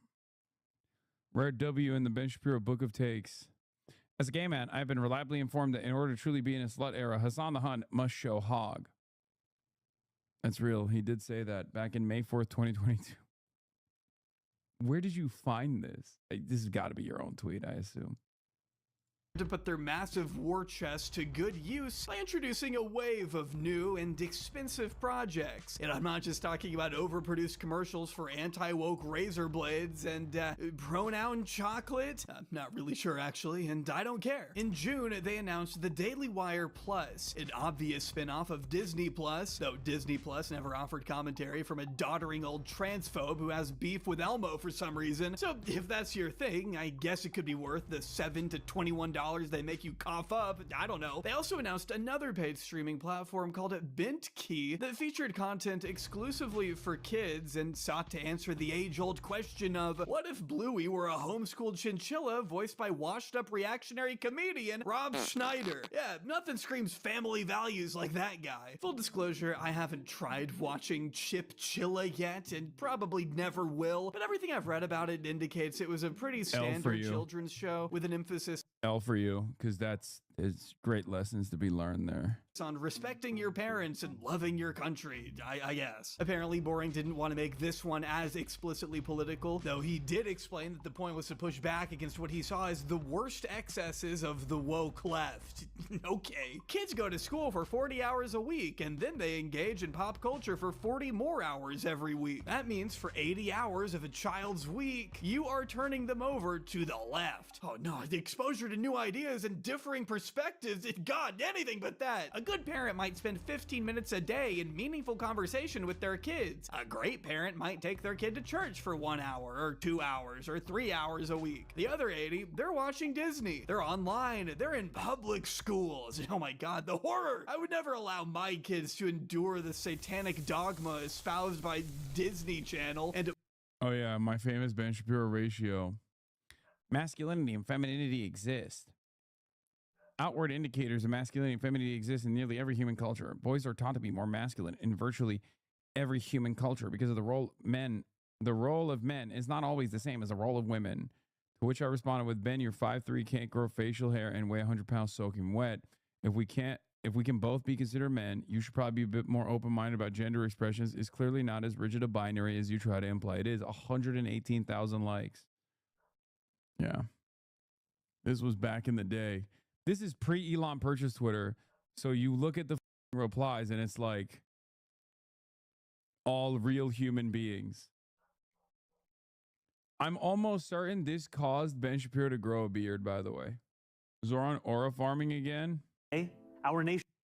Okay, we're not going to do this right now. Okay, we got to finish this. public school teachers. Do conservatives ever get tired of being scared of literally everything? But not all the new Daily Wire projects kept their politics ambiguous. They also released a number of films, including, but tragically not limited to, the brazenly transphobic Lady Ballers, which was about a group of men getting into women's basketball by claiming they were transgender. Jeremy Boring, who has always wanted to be taken seriously as an actor, in the same way Ben Shapiro has always wanted to be taken seriously as a screenwriter, played the main character himself, and features cameos from the nation's most universally revered lawmakers. Excuse me, are these seats open? Never mind. Don't you have a job to do? Though perhaps one of their most successful ventures to date is Matt Walsh's equally transphobic documentary, What is a Woman? Or as I like to call it, the final boss of coworker movies. The goal was to showcase the supposed absurdity of gender ideology, but at least 3 people who appeared in the film say they were tricked into being a part of it, and that the producers had misrepresented how it would portray transgender topics. Apparently they had promised doctors and advocates that the documentary would explore the challenges the transgender and LGBTQIA face in today's culture, as well as advancements in transgender care and gender affirmation surgery. Obviously, the film wound up doing the exact opposite. As NBC's Preston Ganaway pointed out, nowhere in the film did Walsh even use the phrase transgender care, instead opting for terms like chemical castration. Since they hadn't heard of Matt Walsh or the Daily Wire before, these interviewees had assumed the filmmaker had more honest, pure intentions, and were surprised to learn their words had been weaponized to further a political agenda they didn't agree with. What I didn't know until researching this video was that the Daily Wire had also established a conservative book publishing imprint in 2021 that helped publish propaganda, books, just, normal books, written by the usual suspects. Ben Shapiro, Candace Owens, canceled Mandalorian star Gina Carano, but also one of the pigs involved in the fatal shooting of Breonna Taylor. Yeah, I know. After Simon & Schuster refused to publish Sergeant Jonathan Mattingly's book on the assassination, the Daily Wire swooped in and saved the day. Isn't that nice? would you read from this guy? Like, what this is so insane. Simon and Schuster was too afraid to tell Mattingly's story, but we're not, they told the Associated Press. And it's true, they weren't afraid to tell that story, but no matter how outrageous and provocative they got, there were always issues that the mainstream conservative brain trust at the Daily Wire refused to touch, which created a bit of a problem for Ben. A problem summed up by Ryan Broderick, who wrote, "The age-old problem with working at the racism factory, they eventually make a new racism that includes you." No way! I'm here with Andy No. Welcome back to Slightly Offensive. Here he is. T-pose on you. Ben Shapiro. T-pose on you. Are you going to walk across and greet him? Yeah, well, I don't know. I don't know if he'll greet me. Are we going to go over? Let's go. All right. This can't be in the middle of the street, though. Ben! It's great to see you. Why did you give a 45-minute speech about me at Stanford, and you won't even look? Hey, he's with his kids. Come on, I'm right here. Hey, let him cross, man.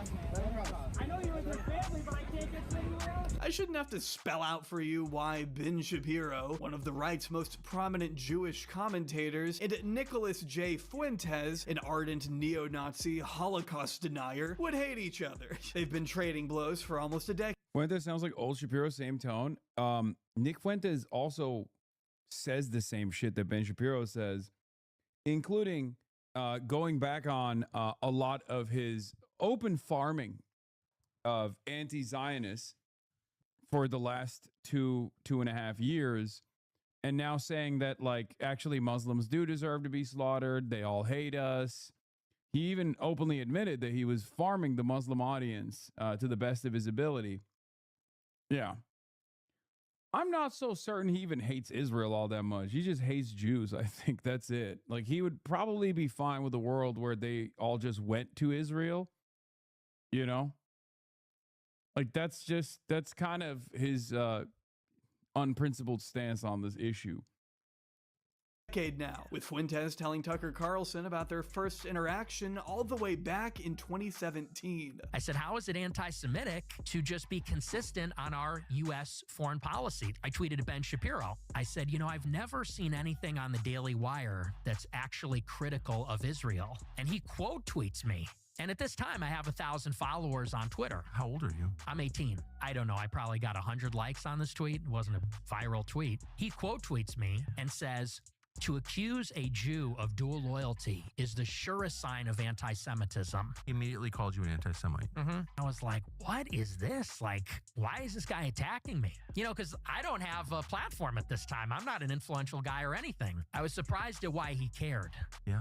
How does he even know who I am or what I'm about? And it turned out that Cassie Dillon, she had texted him earlier and she wanted him to take me under his wing. Oh, you really like this guy. He's amazing. He did this great debate. She goes, but he's a little too pro-Trump. And he goes, I'll take a look. And so they started paying attention to me, and the more critical of Israel I was, I started to get this really intense pushback from the both of them and from a lot of the people at Daily Wire. Now, don't misconstrue Nick's position here. So Ben Shapiro made Nick Fuentes. Dog, David Horowitz and Ben Shapiro are responsible for like 90% of the top anti-Semites in the country. David Horowitz, who died. Both are conservative Jews who were unbelievably racist. At least David Horowitz had a trot, evolution from being a Trotsky defender to neocon, which is, classic pipeline, whatever. Ben never had that. But yeah, David Horowitz and Ben Shapiro are literally directly responsible for Candace Owens. David Horowitz plucked her and groomed her into being this like conservative behemoth. And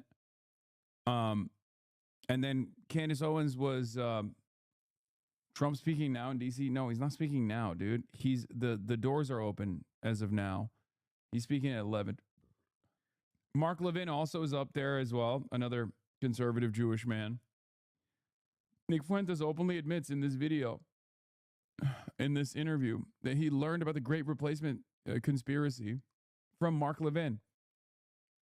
His criticism of Israel does not mean in any way that he's a friend of the Palestinian movement, or any non-white group for that matter. Anyone with even a basic understanding of who he is should know immediately that Nick's opposition to Israel has nothing to do with a selfless, progressive dedication to human rights, and has pretty much everything to do with a burning hatred for Jewish people. He's never exactly been one to hide his appreciation of Adolf Hitler and his questioning of how many Jews were really killed in the Holocaust, with his painfully unsubtle and nauseating comparison to cookies baking in an oven. Max says if I take 1 hour to cook a batch of cookies and Cookie Monster has 15 ovens, working 24 hours a day, every day for 5 years, how long does it take Cookie Monster to make 6 million batches of cookies? I don't know. That's a good question. It doesn't really sound correct to me. Wait a second. Takes 1 Edgy boy, so edgy. hour to cook a batch of cookies, and you have 15 ovens, probably in 4 different kitchens, right? Doing 24 hours a day, every day for 5 years. How long would it take you to make 6 million? I don't know. It certainly wouldn't be 5 years, right? The math doesn't seem to add up there. This is beside the point, but I watched this clip play on Rumble next to an ad for 30% off ivermectin. So anyway, the fact remains that Ben Shapiro is, and has always been, since the dawn of his career as a columnist at Breitbart, a raging Zionist, a defender of fascism who will back Israel and all of their violent, depraved, and sick behavior to the hilt without even a second thought. We already saw his tweet from over a decade ago, lauding illegal settlements in Palestine and slamming Arabs for bombing crap and living in open sewage. His opinions have hardly changed since then, and all you have to do is take one look at his coverage in the days and weeks following October 7th, 2023. And Tucker, by the way, then continued along these lines. He did an interview with Vivek Ramaswamy, and he likened what just happened in Israel, the kidnapping of women and their rape. He compared that to drug overdose deaths in the United States. People who are addicted to fentanyl, sticking needles. Cucumber Skin Harvester, shut the f up. Trump is not delivering a speech right now, okay? Jesus Christ. Oh my God. Oh my God. Cucumber Skin Harvester was just trying to debate me and got clapped because he's not subscribed. In their arms and overdosing is. He was aggressively trying to spam to poop stalk me and then got because he's not a subscriber. Is a moral blight. It is a moral atrocity and a moral evil for people to kidnap women, rape them, and drag them back to the Gaza border. Those are not the same thing, and Tucker knows that. But this is a cheap way of telling you not to look. Nobody is calling for America to go to war with Iran. The entire purpose of having an aircraft carrier in the Mediterranean is to avoid that. Of course we should care about what happens with fentanyl. Of course we should care about, we should close our border. Have I been unclear about this? Of course America should have closed borders when it comes to this sort of stuff. I'm on the same side as Tucker on that. I just don't understand why he's not on my side when it comes to Hamas has to be wiped off the face of the earth. The rift between Shapiro and Fuentes reflected a much deeper divide taking place on the right as Israel responded to the Hamas attacks of October 7th by waging an all-out assault on the 2.2 million men, women, and children then living in the Gaza Strip, cutting off food, water, and electricity to the inhabitants and bombarding countless residential areas with attacks that persist to this day in what just about every international body considers a genocide. Benjamin Netanyahu and other members of the regime are officially wanted by the International Criminal Court of Justice for war crimes, yet they continue to be protected by the United States, first under Joe Biden and now Donald Trump. The horrifying images of Israel's siege being plastered across everyone's screens in the intervening 2.5 years have hardly improved the country's standing in the West, so it shouldn't be much of a surprise that about 60% of all adults in America now have an unfavorable view of Israel. Pew Research found in April 2026 that 80% of Democrats and Democrat-leaning voters have an unfavorable view of Israel, and although only 41% of Republicans currently hold an unfavorable view of the apartheid state, that's still a very significant chunk of the base, one that didn't exist prior prior to October 7th, and one that Nicholas J. Fuentes is in a better position to take advantage of than our friend Benjamin Shapiro, who considers even the slightest criticism of Israel to be flatly anti-Semitic, no questions asked. If you in any way disapprove of Benjamin Netanyahu's open bloodthirst and warmongering, then you obviously hate Jews. Never mind the fact that some of the most anti-Israel groups in America are comprised of Jewish Americans who simply don't want to see another genocide be carried out in their name. Mr. Shapiro will hear none of it. But thanks to the power of hindsight, we can safely say that coming to the defense of a genocidal ethno-state is hardly a hill worth dying on, both from a moral perspective, obviously, but in the case of Ben Shapiro, a business one too, because not only was the divide ripping apart the Republican Party, it was also ripping apart his own company. On the morning of March 22nd, 2024, Candace Owens shocked the world with a tweet that read, "The rumors are true, I am finally free." She had officially parted ways with the Daily Wire and was already promoting her own site, which promised premium content that exposes truth, shatters assumptions, and breaks boundaries. She presented the news in a way that made it seem like the Daily Wire, aka Ben Shapiro and Jeremy Boring, had been holding her back from speaking truth to power or something. But really, for anyone paying attention, this revelation hadn't come out of nowhere. She had been taking not so subtle shots at her bosses as early as November 2023, when she tweeted that no one can serve two masters. Either you will hate the one and love the other, or you will be devoted to the one and despise the other. You cannot serve both God and money. To which Shapiro responded with, "Candace, if you feel that taking money from the Daily Wire somehow comes..." God, he is such a whiny little bitch. Between you and God, by all means, Trump quit. live in 10 Candace minutes. fired back. When mom finds the poop sock. Oh my God. Let me click on that real quick. Just kidding. Here's a 5-minute timeout, bitch. You have been acting unprofessional and emotionally unhinged for weeks now, and we have all had to sit back and allow it, and have all tried to exercise exceeding understanding for your raw emotion. But you cross a certain line when you come for scripture and read yourself into it. Ugh, I hate this. Like, oh, I'm mad at you, Christian style. Just, this is one of those situations where just like, I don't like any of the parties involved. So I've always taken a let them fight attitude on it, and it's been great so far. You know? I will not tolerate it. Perhaps it finally dawned on Ben as he was reading that response that That's right. The baiter becomes the baited. Yeah, get chatter. Audience he had spent his entire adult life working to cultivate, the ensemble of reactionary nut jobs he'd been employing for years, wasn't all that fond of Jews, actually. Whoops, who could have seen that coming? Reflecting on Candace's time at the Daily Wire years later, Ben told The New Yorker that when they initially brought her on in 2021, they saw her as a fairly mainstream conservative who said inflammatory things. If you recall, some of those inflammatory things included, defending Hitler 2 years before Ben hired her. But then again, Ben said he wouldn't kill baby Hitler, so. No pro-life person on earth would kill baby Hitler. Ben says here that he liked most of the inflammatory things she said, but other stuff, not so much. He doesn't really get into specific. Ben is 2 for 2. He did this with Kanye as well. He did this with Candace and with Kanye, and both of them turned maximum anti-Semitic in the process. 2 for 2 for Ben. Awesome. But he does maintain that by 2023, she was spouting anti-Semitic conspiracy theories, which, by the way, she most certainly was and still is. I mean, come on, she held up a copy of the Talmudic Jew. Also, she was before she got hired at the Daily Wire.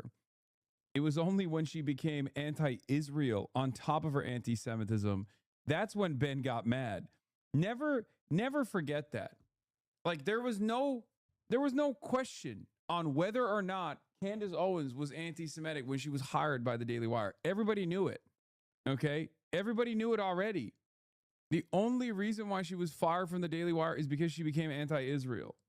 by German theologian August Rohling, a long discredited and blatantly anti-Semitic work that was literally used by the Nazis as justification to eradicate over 6 million Jews during the Holocaust. She had been referencing the anti-Semitic notion of blood libel all throughout 2024, had platformed Kanye West when he said that Jewish people control the media, erroneously claimed that Jews were responsible for the enslavement of Africans during the slave trade, and was at one point praised by Nick Fuentes for, in his words, Candace Owens has just been on a tear lately. She has been in a full-fledged war against the Jews. It's really funny because she also cooked Nick Fuentes' chances, stole a bunch of Nick Fuentes' audience because his audience was looking for a maximum anti-Semitism, which she was delivering at a time when he could not. Charlie Kirk assassination. Never forget, Candace Owens, for all of her faults and failures, straight up almost single-handedly destroyed the narrative that transgender Antifa killed Charlie Kirk. She came in hot and was like, it was Israel. And everyone was like, that makes so much sense. Why are you guys... Stop spamming this shit, please. She did that shit. And that's why I'm spiritually a clandestinista no matter what. A clandestine operator. I understand this can be a difficult conversation. Is Candace pro Epstein like Nick? No, she's not pro Jeffrey Epstein like Nick Fuentes is. She's pro Harvey Weinstein, which is somehow just as weird. I don't know, man. These guys are such freaks. I don't even know what they're doing half the time. Felix and I have spent tireless hours trying to figure out what the Harvey Weinstein situation was even. Like, that was such a weird one. Because at least with Nick Fuentes, like, yeah, he's edgy boy. He's just trying to be edgy. I don't know. That's why he's like pro Epstein, because he has to say like increasingly unhinged shit, right? But with Candace Owens, like, she didn't just take a pro Harvey Epstein stance. She also went and visited Harvey Epstein in prison and was like trying to declare his innocence. Yeah, I saw this. How it feels to click on Ben Shapiro's YouTube channel and see that he's still uploading dozens of reacting to woke TikTok videos every week. He may be old, but he still loves to dig a hole on the beach.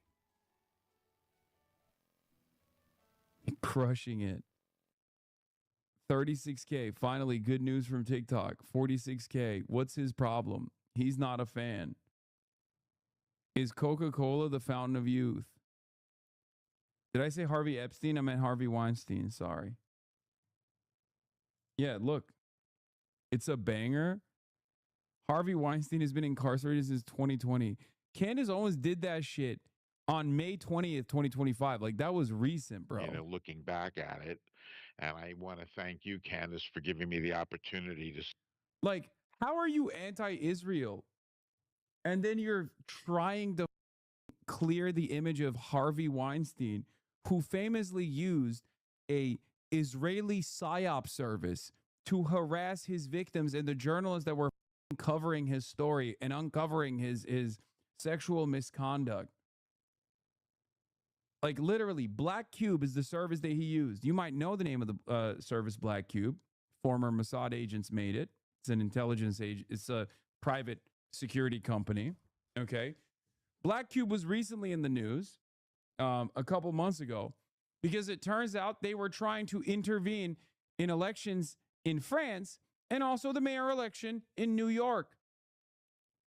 That's the company Harvey Weinstein used. And Candace is out here being like, oh, I hate the Jews. I hate Israel. And then she's like, also at the same time, Harvey Weinstein is innocent. But yes, Ben's channel is dead. And it's awesome. Go check out Ben's YouTube now. He gets like 10K views. Yeah, it's dope. Episode 1, Diplomat, Thomas Jefferson. Episode 2, The Pessimist, John Adams. America's too important to hand over to idiots. Democrats are abandoning moderate leaders for extremists, 15K. The socialist sweep continues, 21K. Americans don't like open borders. Here's why. I cannot begin to tell you how washed this man is. They want to cancel Jonathan Majors again, 19K views. Democrat meltdown over SCOTUS ruling. Democrats just declared Hassan Piker just declared America communist, 23K views. He can't even crack 23. He can't even crack 100K views on a video slandering me. That's how washed he is, bro. Like, think about that.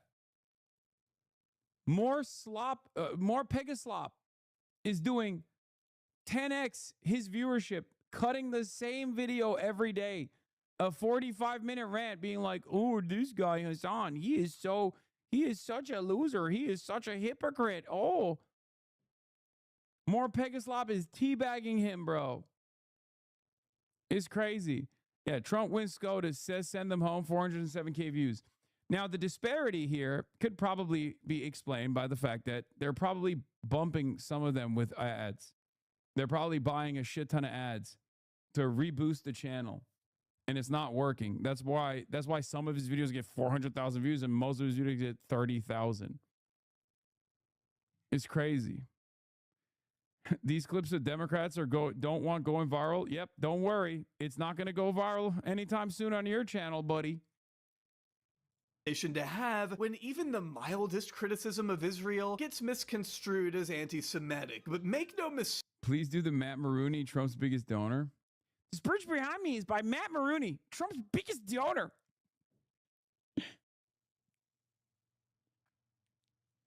That's the Ambassador Bridge. Paid for by Matt Maroney.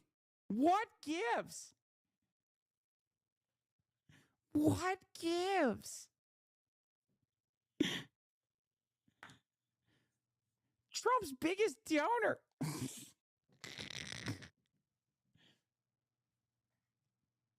Oh, sorry. It's not Matt Maroney. It's Matty Maroon. What gives? Candace Owens is a raging anti-Semite and was one before Ben Shapiro hired her. He had to have known how hateful she was, and yet he continued to employ her for years until just a few months after October 7th. And while Candace may have a lot to say about the genocidal fascist state of Israel today, correctly criticizing Benjamin Netanyahu for killing children and condemning the Holocaust being perpetuated in Gaza, Candace has historically never been one to champion the rights of Arabs or Muslims, considering she was specifically mentioned in the Christchurch mosque shooter's manifesto in 2019, where he wrote that the person that has influenced me above all was Candace Owens. Each time she spoke, I was stunned by her insights, and her own views helped push me further and further into the belief of another case where, like, right-wingers get away with everything.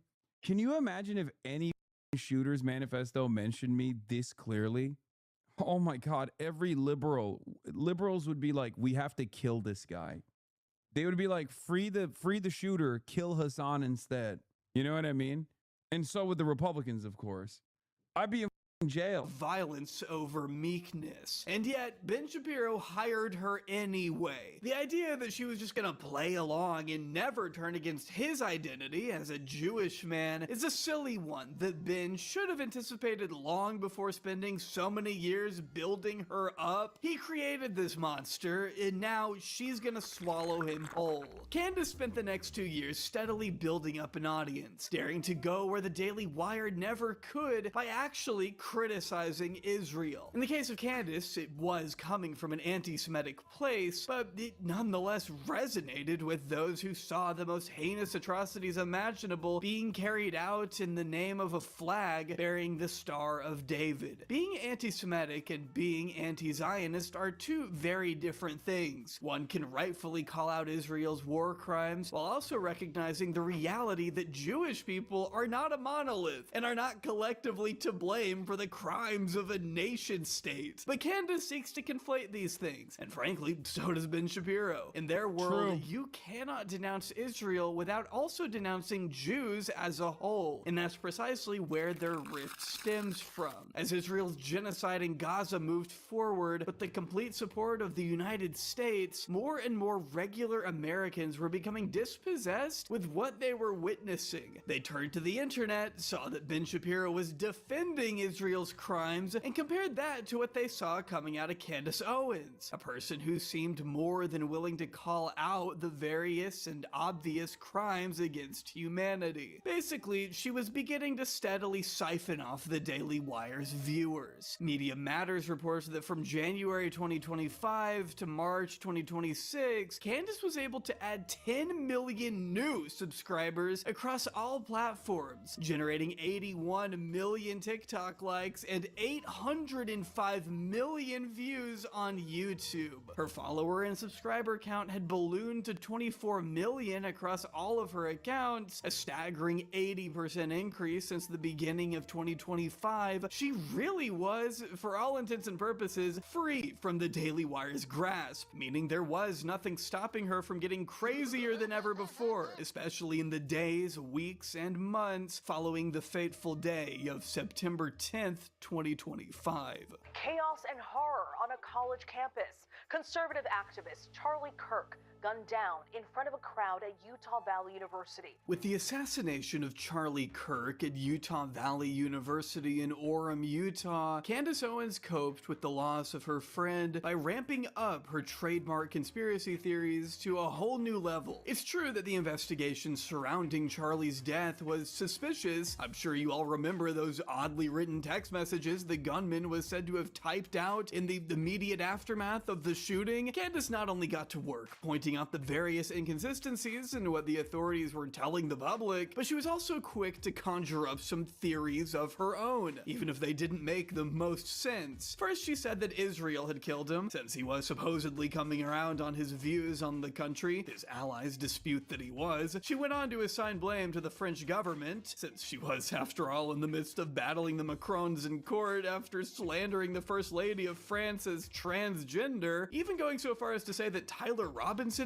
wasn't even the one to pull the trigger, and that the actual killer had escaped through a trap door in the floor in front of where Charlie was sitting. Later on, she said Charlie Kirk was coming to her in her dreams. Had a vivid dream this weekend, and Charlie came to me and he told me that he was betrayed. And that he was a time traveler who went to Unironically, this was one of the most dangerous moments of Trump too, and Candace Owens saved everyone from it. Lamau, I think she played a major role, but I think it was also because they were so heavy-handed. They were so heavy-handed in like martyring Charlie Kirk that people got annoyed, and then Erica Kirk was so sociopathic in her reaction that people were like, "Oh, dude, nobody cares about this. What the f? Your wife doesn't care about this shit? Why am I supposed to care about it? I didn't even like the guy." And I think that's what it is. It was a combination of all of those events. There were so many. I heard he wasn't shot. There was a tiny explosive device in his lapel mic, and Israel's known for tiny bomb, like the pager bombs. Dude, come on, man. Like, I'm willing to entertain a conspiracy theory if there's like a different shooter and it's not Tyler Robinson or whatever, but like that is insane.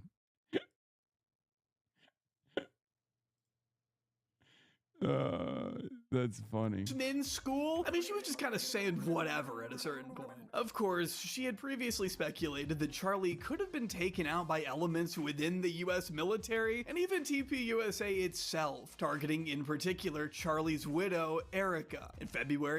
Yeah. I think a lot of right-wingers are confused about all the Charlie Kirk jokes. Sure, some people just mocking his death, but stuff like this, the Kirkified memes, that's making fun of you. It's mocking the ridiculous reaction from the right, calling for civil war, making this dorky podcaster a martyr, plastering his face everywhere, and yes, making that stupid We Are Charlie Kirk AI song.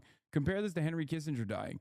There were some jokes, but they came and went. The staying power of the Kirk jokes is because the right decided he was the next messiah that belonged on the quarter because he debated it and often lost to college students. The soy pill is like unacceptable to me, okay? Because he's smart enough to know better. He's smart enough to know better, so his existence annoys me unlike any other dumbass liberal on this platform because he's right here. And every now and then, when he's right, he just cooks, okay? He's correct here. But for some stupid reason, he is so brain poisoned with the Hassan derangement syndrome that he literally will be like, I still hate you because you're pro-authoritarianism, you're illiberal, you're you're anti-liberalism, like you're blah blah blah, all this shit. It's like, dude, just give it up, man. Just give it up. Just let it go. Gucci bag, friend. Gucci bag. Let it go. Just let it go. Like what are we doing? What are we doing? You're still you're still carrying the liberalism torch in the big 226. Check logs, extremely important. Ban me if not. Let's see. It's a ban coming, I can tell. I would sell my soul for Candace. I can change her. God, Candace is hot. I would change her. Take an hour off, dude. You're in horny jail for an hour. Bro said he would support Epstein over you in a hypothetical race. Wait, no, he did that too? I thought that was Hutch.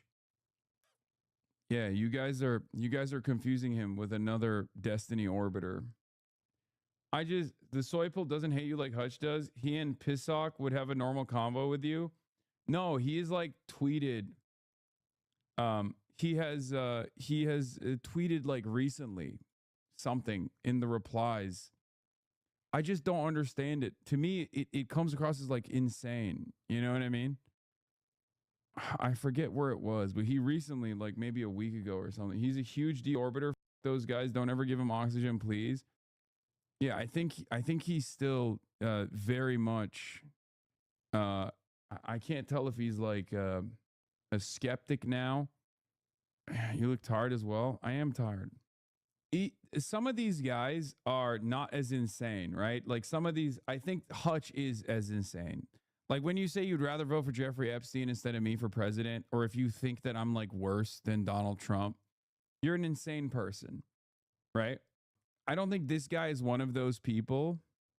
Oh, here it is. This is what it was. These guys hate me and call me a liberal, then subscribe to actual liberals because I was making fun of Commie Turk. And he said, I'm a big tent guy. I just exclude social democrats. Idiot. You're a big idiot, Commie Turk. Anyway, maybe that's why everyone's calling me a secret commie, because I hate you too.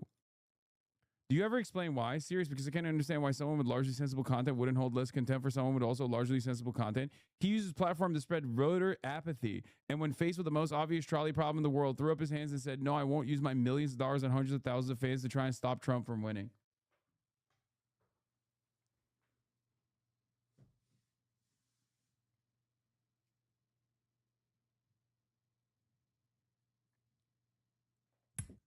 Give it up.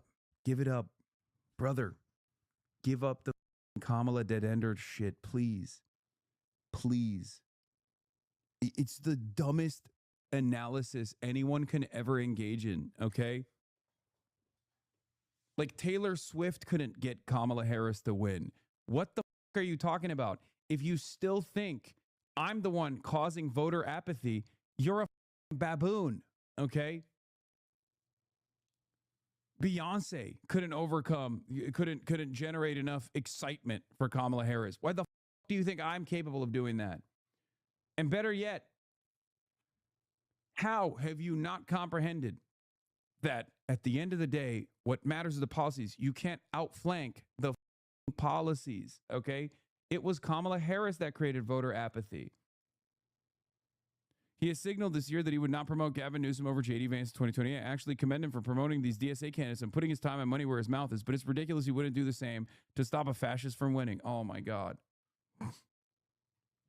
People like him are smart enough to know the true power they have, regardless of the party's shortcomings. This is what I mean. No, you know what this is? I think it's narcissism, okay? I think it's narcissism because he is a content creator, so in his mind, he thinks he has, like, this tremendous power. Okay, it's got to be that. I don't think that way. Okay, I guess you could say I'm narcissistic on other shit. I never said he changed the outcome. I said I hate that he has enormous resources and didn't use them. One vote doesn't matter. Why should anyone vote? Why advocate for good things if you won't change anyone else? You could easily say the same thing about him pushing for DSA policies that won't pass. He has signaled this year that he won't, that we would not promote Gavin Newsom. Oh my God. No, you're awkward as in person. I know I've been within 6 feet of you. What? I think you got your power dead on, level of power dead on. Your laser focused on close Senate and congressional primaries is huge. Yeah, exactly. Soy Pill is just kind of a moron who could have been on the right side of this if he wasn't brain broken by whatever experiences ruined his ability to understand average/independent voters. He thinks he's so far left of the average voter, but that's only because he's convinced centrism is the norm because of the dumb bubbles he operates in. Yeah, I think these guys have tunnel vision. I think these guys have like tunneled themselves into thinking that like Neera Tanden actually is dead on. You know what I mean? That mentality is dead on. Where these guys sincerely sit around and circle jerk thinking the average voter, the median voter is actually always looking for moderate policies on healthcare and things like that. It's like you're an idiot if you think that. I'm sorry. It's also remarkable how little they know, but that's besides the point. She announced a multi-part investigative You also have tunnel vision regarding China. Out of here. Series titled Bride of Charlie that generated about 23 million views on its own and was described by The Hollywood Reporter as Candace delving into Erica's family background and advancing insinuations about her role in his death that were widely condemned across the conservative spectrum, with Ben Shapiro being among the loudest critics. Candace Owens is an evil, twisted human being. Because Candace Owens is either going through the throes of mental illness. How old is Soy Pill? That's the last question I have. I'm willing to bet he must not be old enough to remember 2016 or wasn't like as active politically in 2016. Right? Because that's what it is. These guys don't realize that they're reheating the same DNC nachos from 2016 when they say dumb bullshit like that. We're like, Hillary Rodham Clinton would have won if you supported her hard enough. Like that's what it is.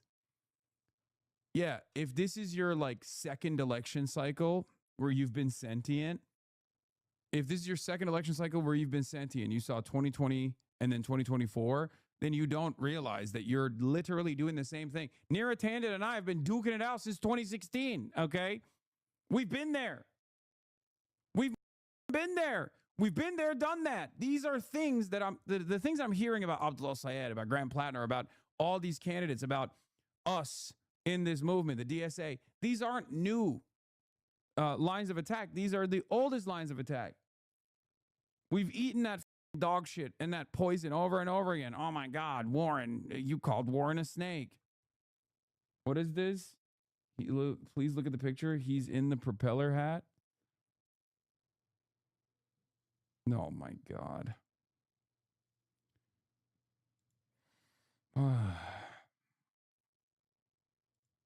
So they were pro Shoycott? I don't get it.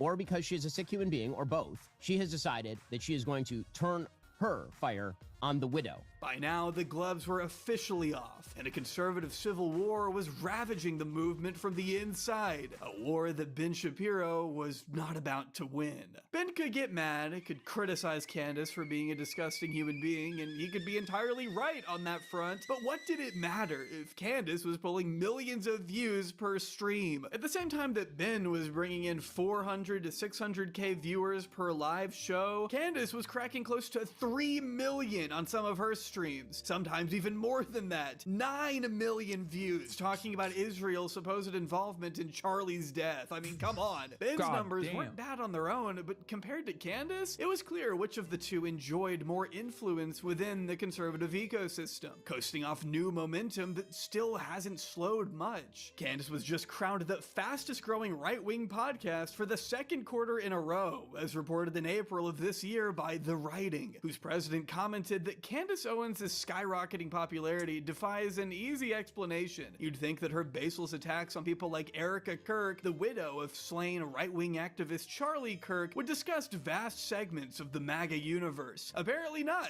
because each month the podcast attracts thousands of new subscribers. She's thriving in a world where the truth is often irrelevant and outrage. Does Haas know he was on the latest PSYOP anime video? No.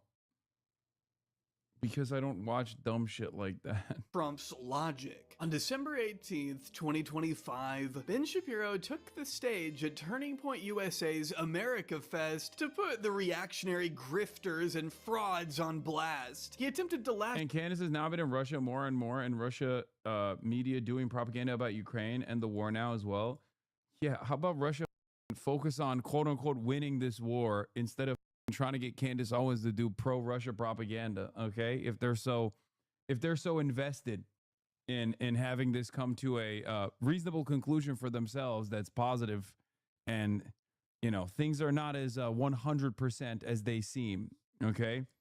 Anyway, that's another thing that these guys always get so annoying about. PV has intentionally made a push to try to ride off the coattails of more organized popular orgs like people like you and DSA, but they couldn't help their libbed up nature by trying to sink Daria and Claire's campaigns. But since they've never had actual emotion, it didn't do shit. Yeah, that was very disappointing in the last week when they were like, you need to make your position on Russia, Ukraine be clear, when like these demonic DNC entities were looking at any avenue of attack. Shout at those he claimed had replaced truth with opportunism. Is this guy ever and he returning? didn't shy away from naming names. Erica Kirk and TPUSA never should have been put in the position to have to defend themselves against such specious and evil attacks, particularly in a time of mourning. And the people who refuse to condemn Candace's truly vicious attacks, and some of them are speaking here, are guilty of cowardice. The fact that they have said nothing while Candace has been vomiting all sorts of hideous and conspiratorial nonsense into the public square for years. TV doesn't suck. They clarified it on Reddit. Your chat is just packed with reactionaries. Dude, I don't know about my chat. That was my assessment.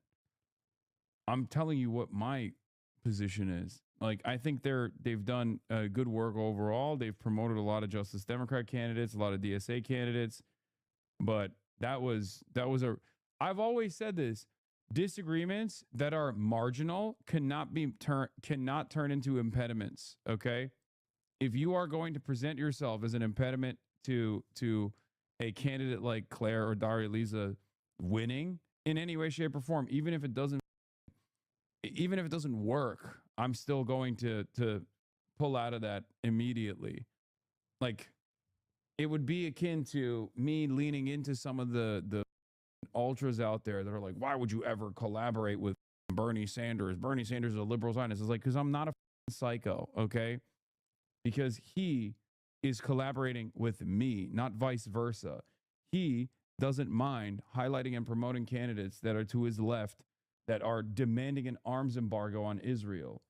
This is what it was. Yeah, I remember this. This was like, anyway, it's fine. I hope they don't do something like this again, but it was like totally ridiculous. Especially when the alternative is an AIPAC stooge. What are you, nuts? You were like, oh, her position on Ukraine is ambiguous. Yeah, same on you with Tallarico. Exactly. Do you see me complaining about Tallarico? I'm not running around being like, he sucks, he sucks, he sucks. Because he's running in Texas. Who gives a shit? You know? It's just as cowardly. The speech that he posted to his own YouTube channel, mind you, got almost 10,000 dislikes, in a remarkable display of how far right the needle had moved by the time Ben had made these remarks. And sure, he may be morally in the right for calling out Candace Owens and Nick Fuentes and Tucker Carlson, but what good do morals do when you've spent your entire career pandering to an audience that ignores morality and spits in the face of sensibility? The very administration that Ben had been defending for so many years is the exact antithesis of morality and goodness, when he could no longer deliver the brand of craziness that the base craved, a base that he had spent his entire career. I don't understand why it's bad for PV to have a position on Ukraine. It's not bad for PV to have whatever position they have on Ukraine. It's horrible for a group that has already endorsed a candidate to turn around 1 week out from a major election to be like, we're rescinding our support. Okay, if you can understand why that would be behavior for numerous other people and numerous other organizations, you can understand how that could be seen as for Daria Lisa and Claire Valdez's races. Okay, and not only that, but also their perspective on it was that Claire and Daria's opinion on Ukraine was too vague for their liking. Like, it wasn't even, they didn't even land on anything. That was just because they had in the past tweeted about the need for diplomacy. Remember wasn't it the Congressional Progressive Caucus that also wanted to force Biden to push for diplomacy at some point with Ukraine, and then they clamped that down, or was it a ceasefire? Like, that's crazy. PV is also floating the idea of requiring a pro-Taiwan position. Oh my God, dude. Oh, this is what I mean. It's like, it's unbelievable. Like, that's an unbelievable demand to make. What do you mean pro-Taiwan? You want nuclear first strike option on China? Like, who? Again, give it up. Give it up. Up next, Taiwan tracker. Anyway, yeah. Feeding into, it was only natural for him to be overtaken and outshined by someone who was willing to say the outrageous thing. What's remarkable is that Ben had always been proud of the fact that he was never one to mince words. He had long portrayed himself as the no-nonsense guy who would never shy away from reality and always tell it like it is. If they do that, they will unironically kill their own org, by the way. Like, because no candidate is ever going to take them seriously if they're like, we are demanding a defend Taiwan position. Like, if that's something that they're track Taipei, track Taiwan. You give up on Taiwan just like you give up on Ukraine. Sad. I haven't given up on Ukraine. What are you talking about? Also, guys, I need you to understand something, okay? The entire Western world, including the United States of America, is fully in support of Ukraine. Making that into a litmus test because you don't think that a candidate's position is not sufficiently pro-Ukraine is insane. Can you not comprehend why that would be different than Israel, considering that 90% of Congress is pro-Israel unconditionally, whereas 90% of Democratic voters are against Israel? Do you not understand that one is an adequate litmus test? The other one is just like, how pro-America can you get? Do you not get that? The Taiwan one is even more insane than that. The Taiwan one is even more insane than that because now you're like demanding a further right, more militant position than like what most American politicians are even comfortable with. Okay? That out now, or you'll go home in an ambulance. What about right now, when a significant chunk of the base is more interested in hearing unsubstantiated conspiracy theories? What do you expect to happen when you continue to defend Israel at a time when so many conservatives, especially younger conservatives, rightfully hate Netanyahu? Or what about when you defend an illegal and offensive war with Iran that Israel very much pushed us into? On top of everything else, Ben Shapiro has backed himself into a corner. He was continuing to stand by his support of Israel and Erica Kirk at this TPUSA event, no matter how unpopular it was to do so, at least among the MAGA right that exists primarily online, where the majority of Ben's audience lives. By this point, Ben had lost other allies too, not just Candace and Tucker, but Jeremy Boring's mysterious exit in March 2025 also added fuel to the fire that Ben was tasked with extinguishing. Ben's girl lookalike Brett Cooper had left to start her own channel just a few months before that in December 2024. They then proceeded to replace her with one of the bridesmaids from her own wedding, someone by the name of Reagan Rohrbach. If you haven't heard of her, that's because she really hasn't done that great of a job trying to fill Brett's shoes. Again, the way he had sort of built the company meant that any on-screen personality could use the Daily Wire's resources to accumulate a parasocial audience loyal to them, then walk out the door and make more money on their own without any oversight or guardrails. Candace has done it. Brett Cooper has done it. What's stopping? Taiwan isn't a country. Why are you ideologically invested in denying Taiwan statehood? Brother, look at the ROC Constitution. The Republic of China is one China, just like PRC is one China. Ironically enough, the Republic of China is actually far greater than what the PRC plus Taiwan looks like, because it includes Mongolia. Okay? Like, the Taiwanese situation and the way that people talk about it in the United States of America is very different than what it actually is. Okay? Oh, you're talking about CPC complicit in genocide of Rohingyas. Yes, they are. They've both defended the military junta and also simultaneously defended groups against it, depending on the timing or depending on what their interests are. I know. I'm very critical of China's foreign policy. What the fuck are you talking about? This is one of them. But if you're like advocacy revolves around like I don't know, militarily defending Taiwan when no such invasion has taken place. It's ridiculous. Especially when the American government's official position is that Taiwan is Taiwan is a part of China, is the official American government position. We just deploy what we call strategic ambiguity. Every single president since Richard Nixon has said that. Someone like Matt Walsh or Michael Knowles from forging their own path too. In the age of independent media, there's just no reason for someone, even up-and-coming names, to tie themselves to a bloated institution like the Daily Wire anymore. And the legacy media was picking up on that fact. The first half of 2026 has seen a number of articles written about the collapse of the Daily Wire, with coverage ranging from the Washington Post to New York Magazine to Puck, the latter reporting that Ben's hemorrhaging audience represented the steepest decline of any major political channel in 2026. Ben Shapiro's embarrassing fall from being the leading voice for— Love you, don't really know your full opinion, but I'm in Taiwan. Very people here would see themselves as part of China and be an offensive thing to say. I know. The Taiwanese position on this overwhelmingly, as I'm sure you know if you're in Taiwan, is don't rock the boat. Status quo. What groups that would demand American military defense of Taiwan would actually be disrupting the status quo. It would be damaging to the status quo. I'm in favor of the status quo. Online conservatism has been heavily publicized. The bulk of these pieces cite much of what we've already touched on in this video. Mass layoffs, which have anyway, we don't even have to talk about it. It doesn't matter. The Iran war destroyed the whatever American ambition remained of utilizing Taiwan against China in any way, shape, or form. It's over. It's done.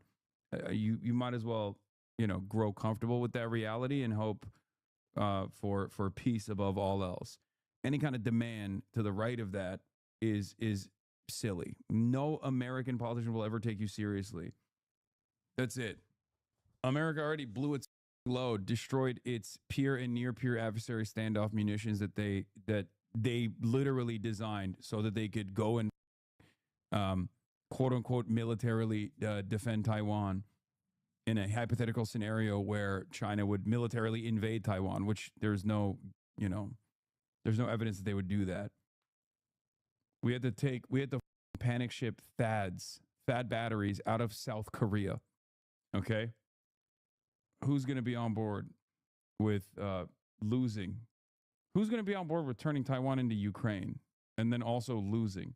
The departure of key talent, a shifting of the conservative ecosystem as a whole, and of course, the fact that the Daily Wire was burning through money, partly on account of all their massively ambitious projects, not just the movies and shows we covered, but also one of their more recent projects, the Pendragon Cycle, a blatant ripoff of Game of Thrones that, to the Daily Wire's credit, does look pretty stylish and sleek, but that's only because it cost about $3 million an episode to make. You guys couldn't just put that money into hiring younger, more culturally aware podcasters? What the f are these priorities, dude? Well, Ben told Dylan Byers in May that he had anticipated 2026 to be the best advertising year in the history of the Daily Wire. Again, I don't know how great of a strategy it is to run your entire show as a YouTube pre-roll advertisement so that people can post about it and make fun of you on Twitter. Is that Yeah, that's also literally why some of his videos get like 600,000 views. really sustainable, Ben? What about trying to do this whole painful "how do you do, fellow kids" routine where you sit down and try to not let your age show while you play Fortnite? Okay, so now this is the warm-up. You got 52 seconds. So you can see you walk around, move around, back up a little bit. I'm literally right here. Now back up just a tiny bit. There you go. There you go. Wait, no, forward a little more, back up. You're the politics guy, Ben. Just do politics. Who cares about this shit? Tucker Carlson, another ardent foe of Ben Shapiro, summarized Ben's latest predicament in a recent appearance on Megyn Kelly's show, categorizing the likes of Ben Shapiro and Mark Levin as being— Yeah, Ben is more of a gamer than me. on the outer fringe of the outer fringe. Nobody watches this stuff. There's no audience for this. There is no constituency for it. These are not major figures in American media. They're tiny. I mean, your average porn video has 1,000 more views than any of these people get, so they're a joke. Which must be a difficult pill for Ben to swallow. Ben Shapiro has always wanted to be taken seriously as a media figure, ever since his days of working for Andrew Breitbart, who hammered into his proteges that politics was downstream of culture. If you could just influence the culture, you could have influence over politics. Though as of now, Ben Shapiro appears to be influencing neither. And while he may be getting lapped by his former employees, make no mistake, Ben is still very much a player, and he's not about to go quietly. And on May 15th, Ben took to Twitter to post his most viewed video in a long time, annoyingly captioned, "All the haters can kiss my ass." I'm betting there are a lot more rational people in this country than conspiracy-mongering nutjobs. And this, ladies and gentlemen, is where Ben Shapiro finds himself in mid-2026, completely alienated by a swath of his former allies, holding on to a decaying business that's leaking money by the day, an audience that constantly demands more blood than Ben can give them. He's tied himself to a sinking ship, and he appears to be willing to go down with it rather than break for a lifeboat. I will tell you exactly how it works. On the left, in independent media, the more resilient you are with your worldview, the more, people trust you. And if you're lucky enough, and if you push through, and if you're successful enough in like getting people to understand your worldview, maybe one day you can have a large enough audience, and your audience will continue growing. On the right, it's the opposite. If you have any real moral conviction, even if it's an immoral perspective, on the right, if you maintain that position as the audience is moving, you're okay? Tomi Lahren was an up-and-comer. She was everywhere on the Republican side. And then one day she made the mistake of speaking out against abortion bans. She said, "I don't think that we should be, restricting women's access to abortions." That was it. Okay? She came out as pro-abortion, and that was it. Her career was over from that point on. It took her like basically 6 years to recover from that moment. She got clobbered for it. They backpocketed her on Fox News. And it took her like literally 6 years to come back to the front office. Okay? Same with Ben. Ben cares about Israel. And for the longest time, it didn't matter. Because for the longest time, the Republican Party was openly pro-Israel. The independent side was pro-Israel. They didn't care about it too much. They didn't know about it too much. We now live in a very different media environment. So Ben can't stop being pro-Israel because he actually cares about it. Everything else he can, cast aside. But this is the one thing he cares about. He cares about anti-Semitism growing to a certain degree.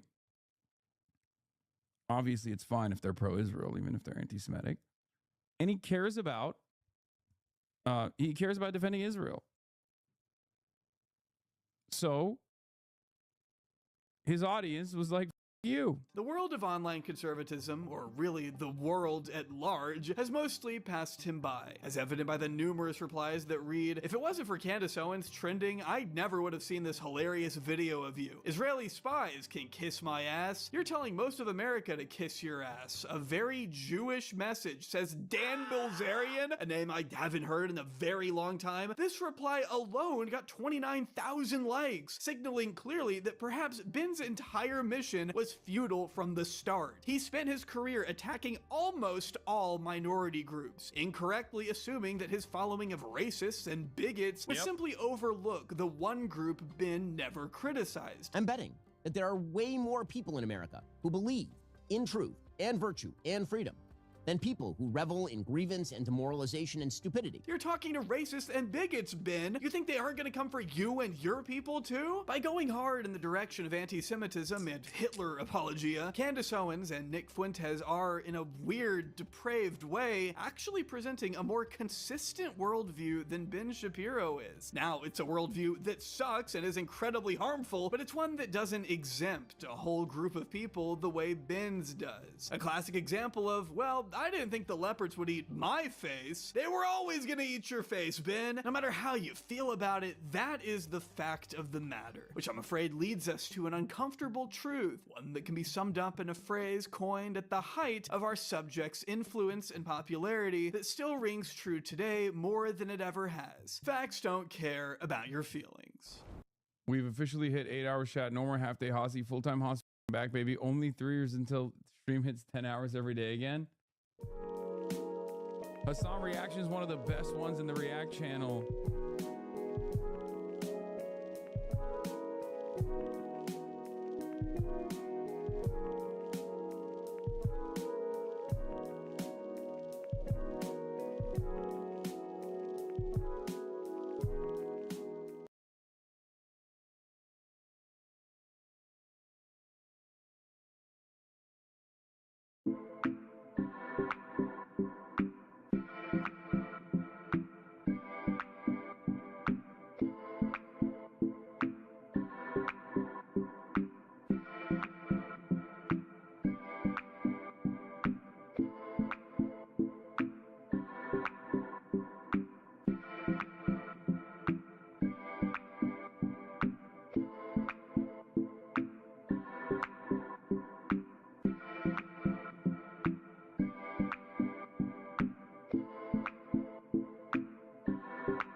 Hey, we're back.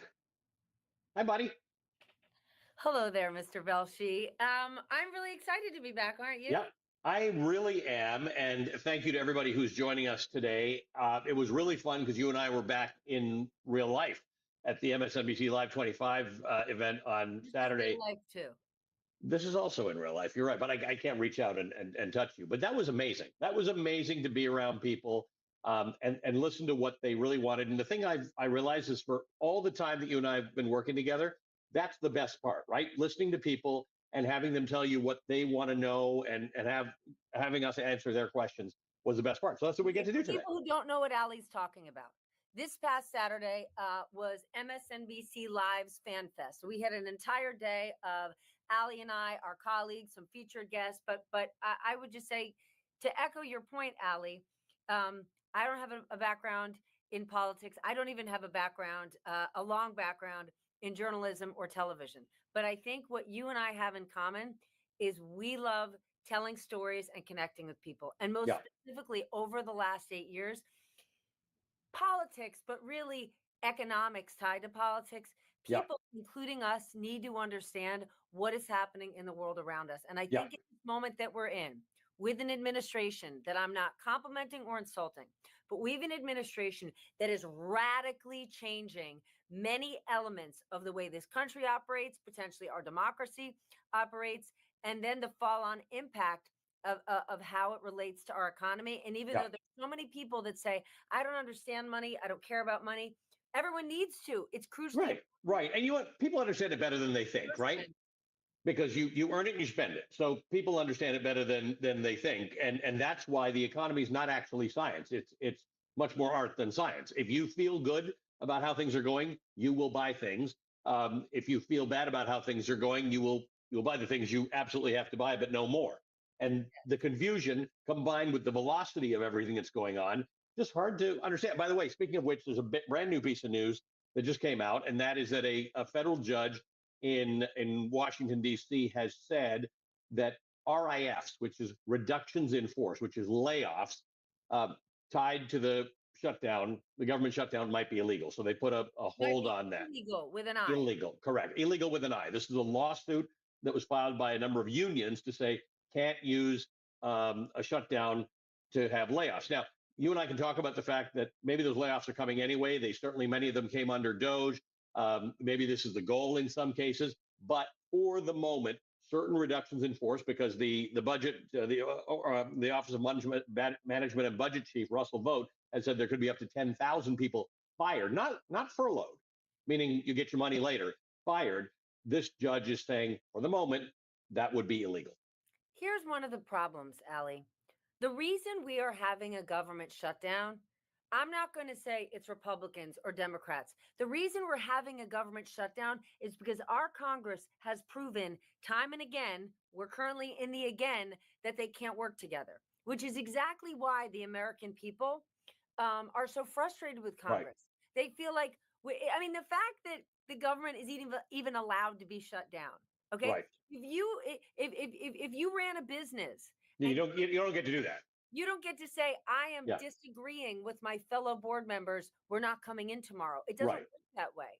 Right. And so here we are in this shutdown. And what you're seeing Russ Vought and the president do is try to jam through changing what our federal government looks like because they think they have this window and they're ripping through things and just doing these massive layoffs. And where it's so dangerous, I'm not even arguing that there isn't room. Like you and I have discussed this before. During Doge, is there room for cleanup? Could one say, do we have too many government agencies? Is it redundant? Do we have to take a new look at the way we're regulating things? Maybe. But we don't do that. And instead, we put in place things like Doge, which just tears things Right. down. Then you just right. Back. So I remember They have this window, and when you hear them, let's wipe out a huge portion of the people who work specifically in special education services in the government. Now, if they wanted to say the way this group is organized doesn't make sense, so we're going to move it from the federal government to state government. We're going to take the funds and move them here. We're going to take the humans and move them there, but they're not. Right. And so now you have families across the country going, hold on a second. I have a child in public school who has an IEP who gets services. Yes. Is there even a human I can call? So lawmakers can say, we're going to just shut down the government, or business people could say, oh, you know what? The government shutdown doesn't matter. We need to really clean up. But part of the problem, for everyday Americans, it matters. Yeah, part of the problem is that if we don't understand civics, we don't understand how government works. Like my argument is that you shouldn't necessarily have to. Government does things, and you shouldn't have to know every part about it. But for instance, there's this feeling that the Department of Education is woke and is influencing curriculum. What percentage of the curriculum does the federal government have any control over? Zero, right? The things that the Department of Education does are exactly what you said. They uphold civil rights. They deal with kids with special needs. They fund that. You apply to the federal government for that funding. So we're, back in 2012 in the federal election, the presidential election, Mitt Romney and Obama were in a debate. Mitt Romney said something interesting. He said, if I get into office, I'm going to cut 50% of all the regulations. And I remember thinking at the time, I don't know whether 50% is the right number or 70% is the right number or 2% is the right number. Why don't we figure it out and get rid of 100% of regulations that are not serving a purpose and keep 100% of the regulations that do work? Because there are regulations that make sure that your restaurant keeps the meat at the right temperature and there isn't lead in your paint and that you don't fall off the side of a building because there isn't a railing that's big enough. Most of those, by the way, were done through lawsuits or legal action that was taken. Is there too much? Ask any business owner in the city you and I live in New York City. They'll say this is a hard city to run a business in. But that's municipal regulations, that's federal regulations, that's state regulations. And most people, again, agree we probably want to make it easy for businesses to start up and run. And those business owners, I don't know what the percentage is. And those business owners might argue that we don't necessarily need regulations at the state, the local, and the federal level. So there's an argument to be made. Maybe there are redundancies because maybe those agencies don't talk to one another. You might be able to remove jobs. But to your original point, Mitt Romney just blanketly saying, let's get rid of 50%. We've now gotten to this place where there's this false assumption that Republicans are just saying, let's just like rip it off Hulk Hogan style and go, no regulations. Like regulation, the idea of regulations being in place is to protect the individual. Okay. Right. So this idea that Republicans are just no regulations, let it rip. And that Democrats are in this absolute nanny state of so many regulations that we're going to wrap you like a mummy in bubble tape and then you're not going to be able to move. The answer has to be the same answer for the shutdown: collaborative bipartisanship. Right. And but that means research and negotiation, maybe hearings, maybe explanations, as opposed to just get rid of it. So this is the problem is everybody who pays taxes wants to pay exactly the amount necessary and no more. right? Everybody. Like so people saying I want to cut taxes. Like I would love you to cut my taxes. I understand that there are some taxes due because we pay for some things collectively that we don't do ourselves, right? Air traffic control, perfect example. Someone pays for it. I don't know what the best way to pay for it is. And there's no one I've ever heard argue that there's nowhere in government that you can't cut or make more efficient. But I would really like this to be a thought out exercise. And right now, the problem with the government shutdown is it's permitting, and Donald Trump said this out loud, it's a gift to him because he's allowed to now, or he thinks he's allowed to make certain cuts that maybe he otherwise wouldn't be. Again, this one judge has said that's not true, but that's now up for debate. Before you can have hearings and before you can have research, you need two fundamental things: decency and respect. Right. And right now, a climate has been created that you have to be all on one side or all on the other. And it's so disappointing to me that lawmakers are just in a place where they just want to dunk on one another, block one another on every possible turn. And this whole idea, like, I'm going to dunk on the other side and win, and then I'm going to dunk on the other side and win. And the people who are losing are America. Yeah. Yeah. Part of it, though, is social media. Part of it is us in the cable business. And I take some responsibility for that we have all together created a world in which you go to your channel to get your views reinforced, right? The moderates who want to try and figure things out don't generally have a lot of space, right? You don't get a lot of news for being a moderate. And so we have fed the flames of people who say pretty extreme things. And that's why we're having difficulty coming to the middle. But this concept of if you want this, then you have to line up with everybody else who wants that, and all of your policies are like that. I think that doesn't make any sense. Look at taxes, right? Same thing. You might want lower taxes, but do you want your lower taxes paying for these ICE thugs who are out there beating on people and arresting little kids with zip ties? No, that's not the same thing as immigration enforcement. That's a different thing. I think you're right and you're wrong about the media in that, like, yes, now there are these designated channels, but I simply don't think they're as biased as one would think, right? This whole idea, like, we've just searched for the middle. As journalists, we don't just search for the middle. We just search for accurate reporting and telling the truth. And this idea that there isn't real reporting happening, yeah, there is. Real reporting is happening right here on our network, right here at NBC, right there at ABC, in the New York Times, in the Wall Street Journal. I agree. Yeah. In Washington Post every day. However, that's not what you said something else. That's not what gets picked up by social media. The fringiest, most aggressive things, right, are the things that get picked up by social media. The algorithm eats them, it churns them out, it pumps them up. And then that, for those who aren't doing the meat and potatoes news, reading the meat and potatoes news, are assuming that's what the news is, right? So, like, for me, my one thing for the day is this announcement that JP Morgan made yesterday, right? They're announcing this Security and Resilience Initiative announcement, right? Where they're going to invest over the next 10 years, $10 billion and finance $1 trillion worth of business. And the idea is all around national security, right? Frontier technologies, AI, quantum computing, energy technology. You could say, what is that? The idea from their perspective is the United States has become too reliant on critical materials, products, manufacturing from other places, i.e. China, which is correct, right? Like we have, like here we are in this trade war when suddenly a week ago, China says, oh, by the way, rare earth minerals, which you need for like everything, you can't have them anymore. And they added a few more to the list of things that they're not exporting. Yes. So there is this idea that we need to actually long-term invest on manufacturing those type of things here. Now, that idea is exciting, but the argument that JP Morgan is making, they're saying, we got to get rid of regulation. We need bipartisanship. We need to start investing in this country so we're not reliant on other countries. Yeah, totally.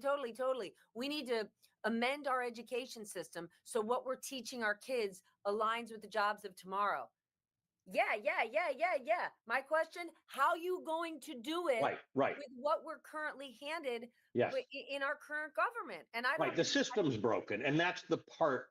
I think we can all find things that we agree upon. In fact, I think we probably agree on more than we don't. But our system does not encourage that. So the problem is I don't want to be Pollyanna-ish, right? I don't think the midterm elections are going to see a wave of people who are going to say, I'm a moderate. I'm going to go to Congress. I'm going to negotiate. I'm going to compromise. I'm going to find middle ground with people.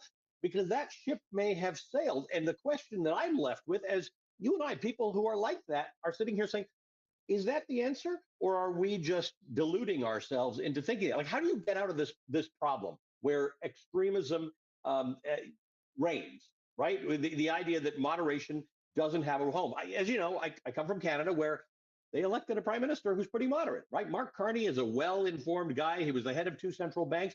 Doesn't sort of roll in Canada, in the U.S., right? We want charisma and populism and things like that. So I'm a little worried about that moment. Okay, well, let's turn to Dave Kremnitzer. Has a question. Oh, that's good. Yeah. How do you believe the shutdown will end? Next question, please. Okay, no, I mean, let's try. Let's I mean, try.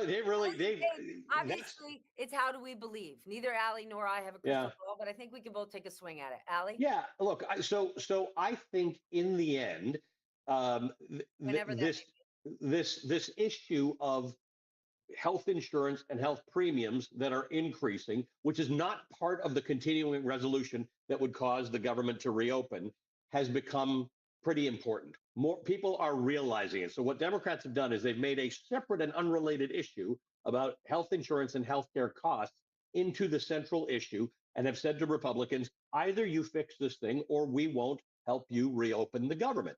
And Republicans are saying, wait, these two things have nothing to do with each other. And Democrats are saying it doesn't matter because a whole lot of people are going to get thrown off their health care if you don't fix this. And this has become central to the point that there are a few Republican members of Congress who have said, this is all people are calling me about, health care and health insurance. So with each passing day, Republicans are kind of losing the messaging on this one. So at some point they'll say, okay, we're going to discuss this. You vote to reopen the government and we will figure something out with health care. That's my closest guess at the moment. I would say 2 things to that. I agree with everything Allie is saying.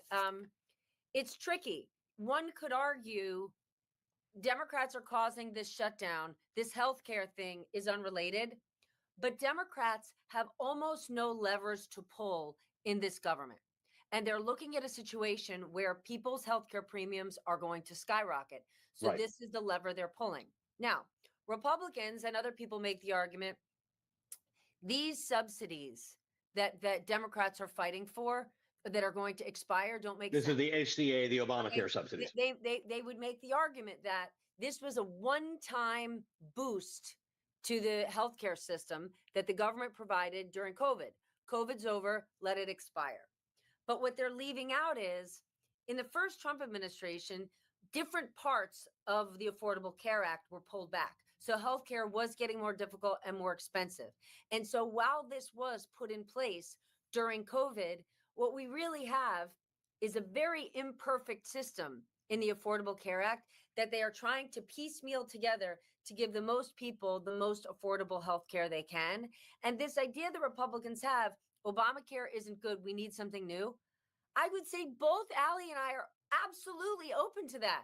But how many hundreds of times did we interview people and ask them, just give us your plan, give us the plan and we'll evaluate.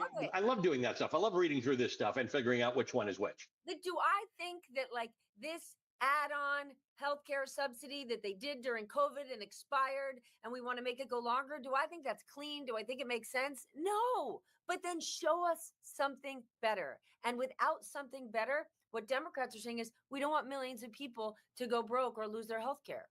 You know, we had at this Live 25 event that we were talking about on Saturday, we had people go up and record questions, which is, by the way, what we'd love you to do for all of our future of these episodes. I want to listen to somebody who asked about this, about healthcare for 40 million people. Let's listen to this. Do you think they're really going to do away with healthcare for 40 million people? And if they do, what impact is that going to have on the next election in 26? Okay, so the only impact happening to me right now is loving that guy's mustache. Right, that was great. Okay, a couple things. The numbers are all different depending on what you're looking at. In some cases, there are some people who it's not necessarily a matter of doing away with the health care. It's the fact that premiums are increasing at a rate that it's de facto doing away with health care because people won't be able to afford the $1,000 a month increase in their premiums. There are numbers that vary all the way up, from $20 million, 20 million people and up. But the short answer is, if this showdown doesn't end a certain way, yes, those things will come to an end at the end of the year. And yes, that will have an impact on the elections for a couple of reasons. One is people who vote Democratic will be super mad about it. But many of the people on these subsidies didn't vote Democratic. They voted Republican. The demographics of the parties have changed. So there are lots and lots of Republicans who are either beneficiaries of the Affordable Care Act, or they are beneficiaries of funding to rural hospitals. Because if you're 75 years old and you live in rural America and your hospital shuts down because most of its funding comes to Medicaid, guess what? Your hospital's gone. You may never touch Medicaid in your life, but your hospital's gone. And then you have to decide, can I actually afford to live here, or do I have to move closer to an urban center? So yes, this not only will have an impact on the midterm elections, and that's putting aside gerrymandering and redistricting and things like that, but it may have the biggest impact of all things. And that's saying a lot, because 100 things come at us a week. But Ali, that's what's so interesting about how voting has changed in this country, because our current president Trump has done extraordinarily well with rural America. Yes. That for many reasons has felt forgotten. We know that globalization changed this country, so manufacturing was outsourced as we became a service-based economy. But now you have those very same voters who voted for President Trump because he sees them and he speaks to them.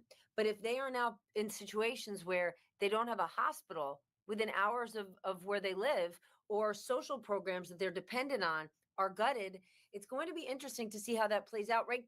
Let's just think about the perfect example in farmers, soybean farmers. Okay. Yep. Soybean farmers during Trump's first term experienced Trump's tariffs on China, which is why the president put together a massive farm aid bill to make them whole, because China said, guess what? We're done buying soybeans from you.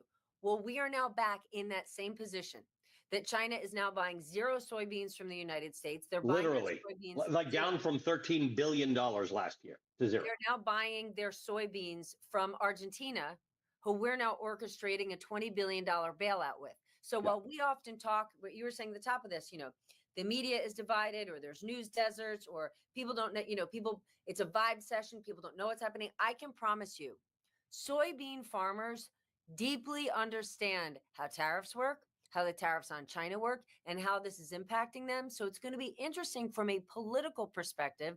Yep, if the president pulls out a farm aid bill, maybe they put a Band-Aid on this, or maybe this is Democrats' opportunity. Whether they take it remains to be seen, to go to those voters that they lost, figure out what it is that they want, figure out what it is that they need. In Democrats' effort to be inclusive, there's a lot of part of the country that they left out. This could be an opportunity for them to get back in with them.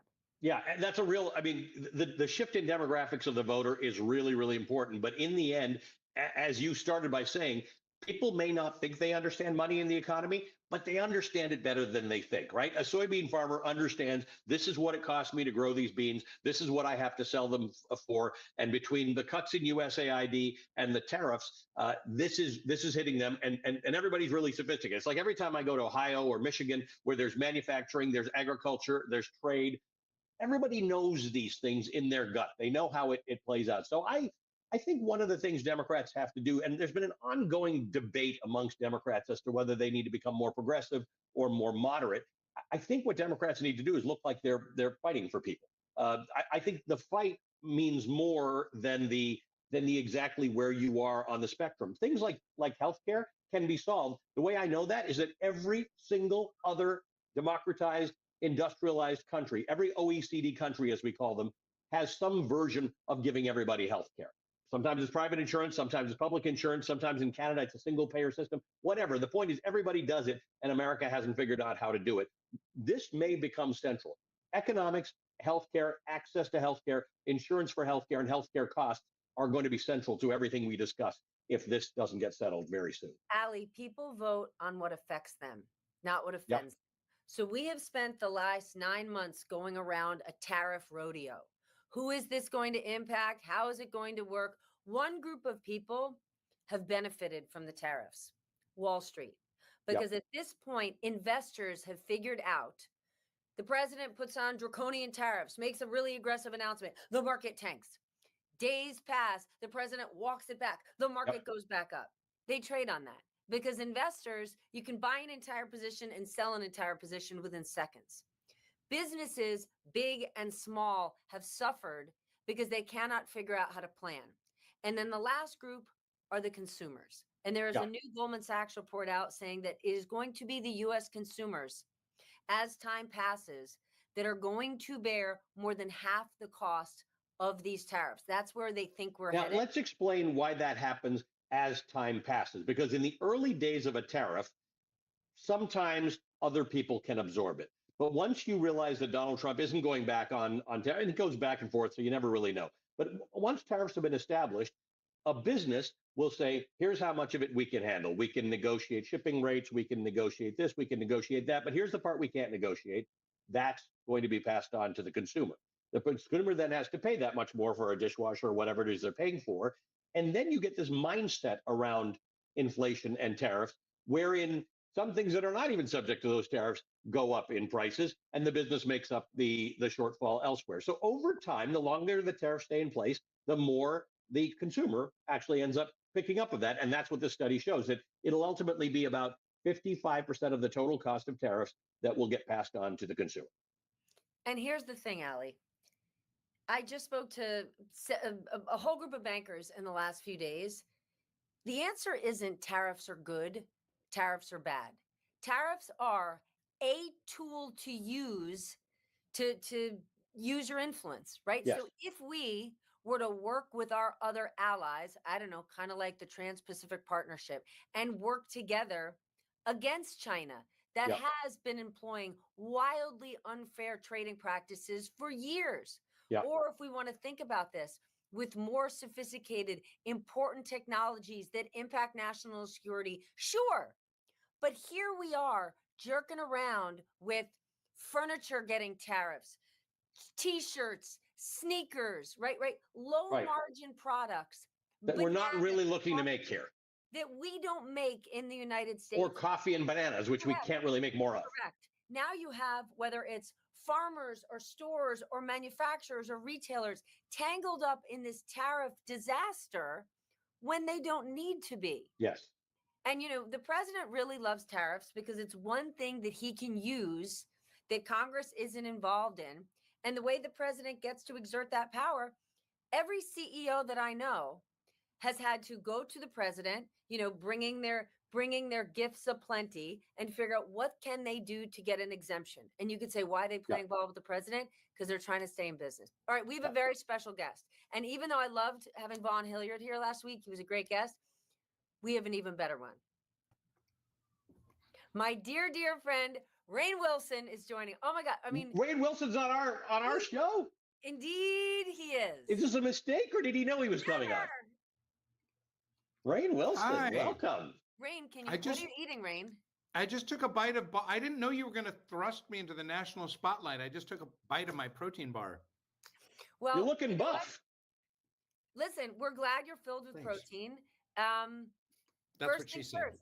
How do you feel? How do you feel, Rainn? We're talking about how the American people feel about life right now. You, my friend, are an American person.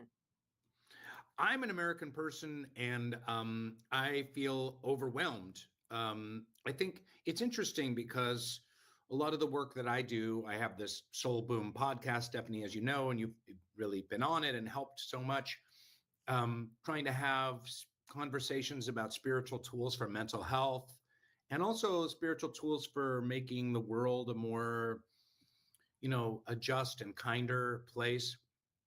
I also do a lot of work in climate change and environmentalism.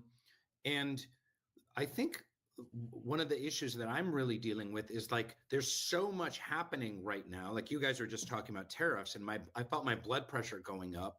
And at the same time, there's people being pulled out of their beds in Chicago, and, you know, vans with, you know, shaded windows driving down the street. And I don't know where to put my attention. Like how do I make the world a better place? Where do I put my focus? Because it's the news cycle is like a Gatling gun right now. So that's kind It's of the velocity, right? I think overwhelmed is right. I think that's exactly. And by the way, for those of us who have to curate the news, we have exactly the same problem. I mean, I have a 3-hour long show on Saturday and Sunday, and I can't figure out how to curate it because that Gatling gun is coming at us. But I will say, Rain, one of the things that you do, and one of the things that I really lean into these days, is the idea that do what you can. You still have the same power as an individual as you always had. You're the same person you were 5 years ago or 10 years ago in terms of your ability to do things. So maybe don't worry about boiling the ocean. Worry about the thing you can actually change and make you feel stronger and more powerful and more a part of our society. There was a band that I loved from about 15 years ago called Frightened Rabbit, and he had this lyric in it, and he said, "We make tiny changes on Earth." And I love that idea of making tiny changes on Earth, because that's all we can do. I'm trying to talk about climate stuff, and no one's listening because climate is like 27th down the list of priorities in terms of like the world falling apart, even though it kind of is the most pressing issue. But the thing is, Rain, people will care about climate. People will become conservationists if they spend time outside, right? If you take your children off the device and take them outdoors, then if they end up outdoors and they're on a hike, they're going to pick up garbage because they want their hike to be better. And then through that, they're going to care more and more. In your work, how do you get the average person who spirituality doesn't land with? What you're talking about is loving more and caring more, is treating strangers as friends you haven't met yet. How do you get more people to subscribe to this, people that aren't already bought into the world of spirituality and wellness? Yeah, spirituality is a weird word, because to some person... And it turns people off, some people. It turns a lot of people off, because to some people it means seances and ghosts. Some people it's like me in. Some people it's like angel chotskis, on your mantelpiece. To other people it's really woo-woo stuff. Other people it means church on Sundays, and they don't want to go to church on Sundays, and they have trauma about having gone to church on Sundays. So, but it's the best word I think we have for what I would call just our reality, because I go with Father Teilhard de Chardin, who said we are spiritual beings having a human experience. We get 80 or 90 years on this planet in these bodies, but our soul, spirit, consciousness, light, whatever you want to call it, is undergoing a change and a transformation. And this is a universal, whether you're political right or political left, we are all spiritual beings having human experiences. And I think that exploring that world can bring us peace and serenity and also meaning. And I think exploring that world, whether from a faith tradition or spiritual but not religious, can also help unite us with the other factions that we view as being so damaging for our country and culture. So, Rain, some of that is the ability to sort of reclaim sense out of the whole thing, right? Because as you said, it's overwhelming, it's coming at you too fast. How do you balance the idea that I can be a spiritual being, I can be mindful, I can figure out ways to not be in the middle of this tornado, and yet still be engaged by it, right?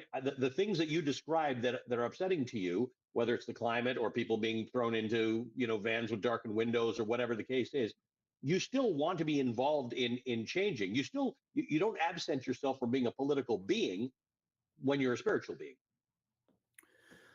Yes, political is a weird word. That's a word that I have a problem with, because when I think political, I think partisanship. Right, and I try and stay out of partisanship, because I believe that partisanship is necessarily toxic. Yeah. And so what's a better word? That's a good, you bring up a good point. What's the word I'm looking for is engagement in civil society. Yeah, right? But that's not as cool. I think a mission to increase fairness. And fairness can include justice, and justice is often included under political. And justice is in every faith tradition. You know, Right. justice and fairness and fair-mindedness can come from compassion and increasing compassion. So the more we work on our own little compassion machine right here, the more we can increase fairness in the world. There's a quote that I love from theologian Fred Buechner, who says, "The place God calls you to is the place where your deep gladness and the world's deep hunger meet." So Say it one more time. the place God calls you to is the place where your deep gladness and the world's deep hunger meet.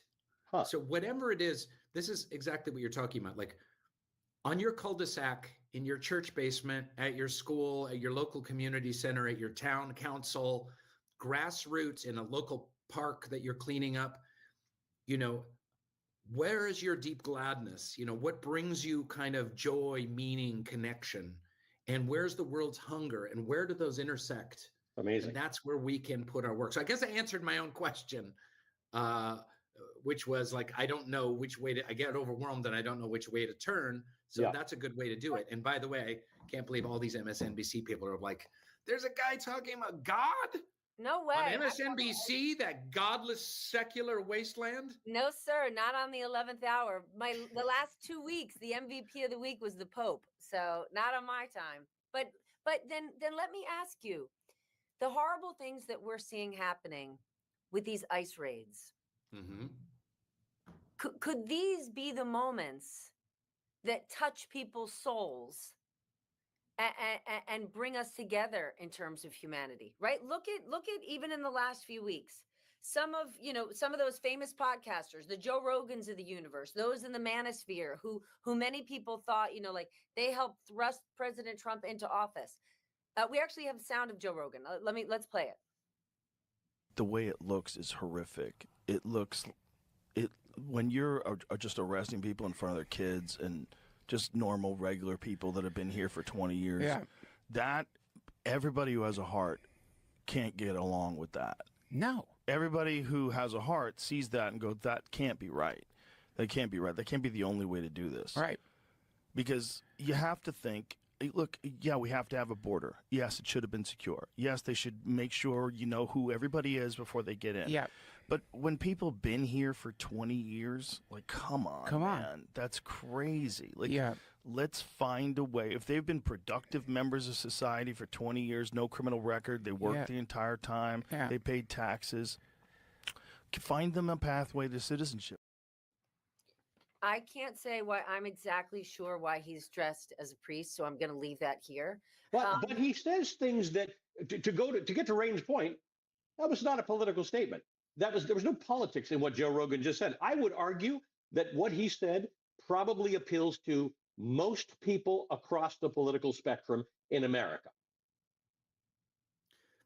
I think it does. I think it absolutely does. I think time and time again, when you look at polling around just kind of common sense compassion, it polls very high. People believe that climate change and extreme weather are man-made. People believe that separating families and throwing them in the back of vans and militias coming into American cities is wrong because it's basic common sense. But what I say to the Joe Rogans, like, did you not see this coming? I mean, the writing was on the wall, like, duh. Well, they advertised it really clearly. When there's no secret. This was no like secret agenda. Yes. This is like, here's what we're going to do about the immigration crisis. And I think Joe is exactly right about, we want to know who's in our country, and we don't want to have open borders.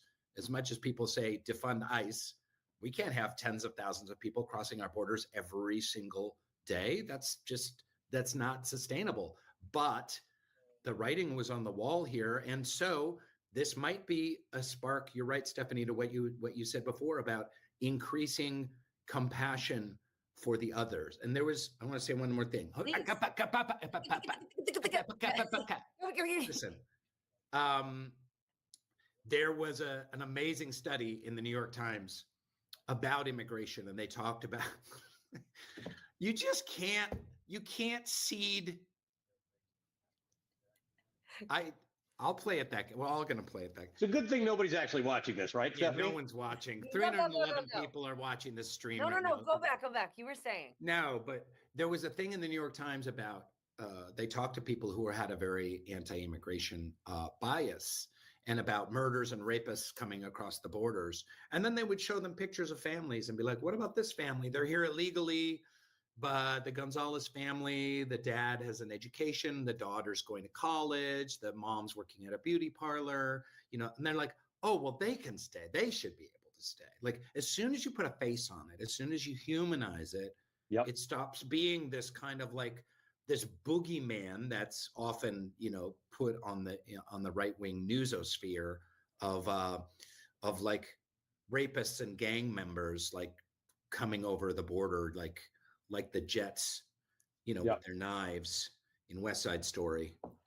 Then I would challenge people to resist getting partisan, right? To your point, you want to say to Joe Rogan and others, the writing was on the wall. Didn't you see this coming? Yes, the writing was on the wall. But now they've gotten to a place where they're saying, yo, man, this isn't cool. So perhaps there's a lane to say, let's come together in compassion, right? Call them in. The true political example of it right now is Marjorie Taylor Greene. Okay, Marjorie Taylor Greene, for all the years that we've been we've known her, she's been Donald Trump's #1 fan in Congress, right? She called herself like, I am the #1, and now here she finds herself breaking with Trump on the shutdown. Do we have sound of it? Yeah, one of the things she's been talking about is how this healthcare issue, she's sort of like with the Democrats on this healthcare issue. Now, look, in fairness, before we play this, I'd like to play it. A broken clock is right twice a day, but at the moment, she's arrived at the right place. Let's listen to what she has to say. We have a labor force in America across many industries that has been built on illegal labor. That's a fact. That also cannot be ignored. And as a conservative and as a business owner in the construction industry and as a realist, I can say we have to do something about labor, and that needs to be a smarter plan than just rounding up every single person and deporting them just like that. Right. So, and I'm going to get pushback on that, but I'm just living in reality from here on out. But I'm going to challenge you, Allie. The answer shouldn't be Marjorie Taylor Greene is siding with Democrats. We need to change the conversation and say lawmakers are siding with constituents. Well, I'm with you. In fact, it must have been 15 years plus ago that I interviewed John Huntsman when he was the governor of Utah. Like all Western governors, we're saying the same thing. We depend on this labor, and you're going to have a big problem if we get rid of it. So why don't we have a visiting workers visa or whatever the place is? This used to be a conservative idea. George Bush the first, Ronald Reagan, they all understood these things. It didn't used to be partisan, but now everything's partisan. So you're right. I agree with you. The labor and immigration is an issue. It's a fact. It's something that can be fixed. Both parties neglected to fix it for a long time, but now we need to bring compassion into this discussion in addition to economics. What do you think, Rain? And then there's a question for you from a TikToker. Yeah, I think, like you're right. Like the response to Joe Rogan is like, instead of like, yeah, told you so, or now Joe Rogan's left, or he's moved left, or he's more Democrat now. It's like, yeah, that's great. That's common sense. It's compassionate. Let's do something to, protect these families from getting ripped apart. Let's work on the grassroots, on the ground, whatever that looks, and let's demand from our legislators that they respect, I hate this. I keep using the word common sense. And I know that word gets hijacked in Washington, D.C. Like common sense means. Right. You never know what it means. Yeah. Yeah. So, and am I going to be part of the No Kings protest this weekend? I don't know. I'm mixed on that for myself. I know my wife is. She's probably going to drag me there, but I do think that we need to speak up about the this authoritarian swing that our country has taken, and let our voices and our numbers be heard. I'm not sure about this particular protest. So sorry, I don't know.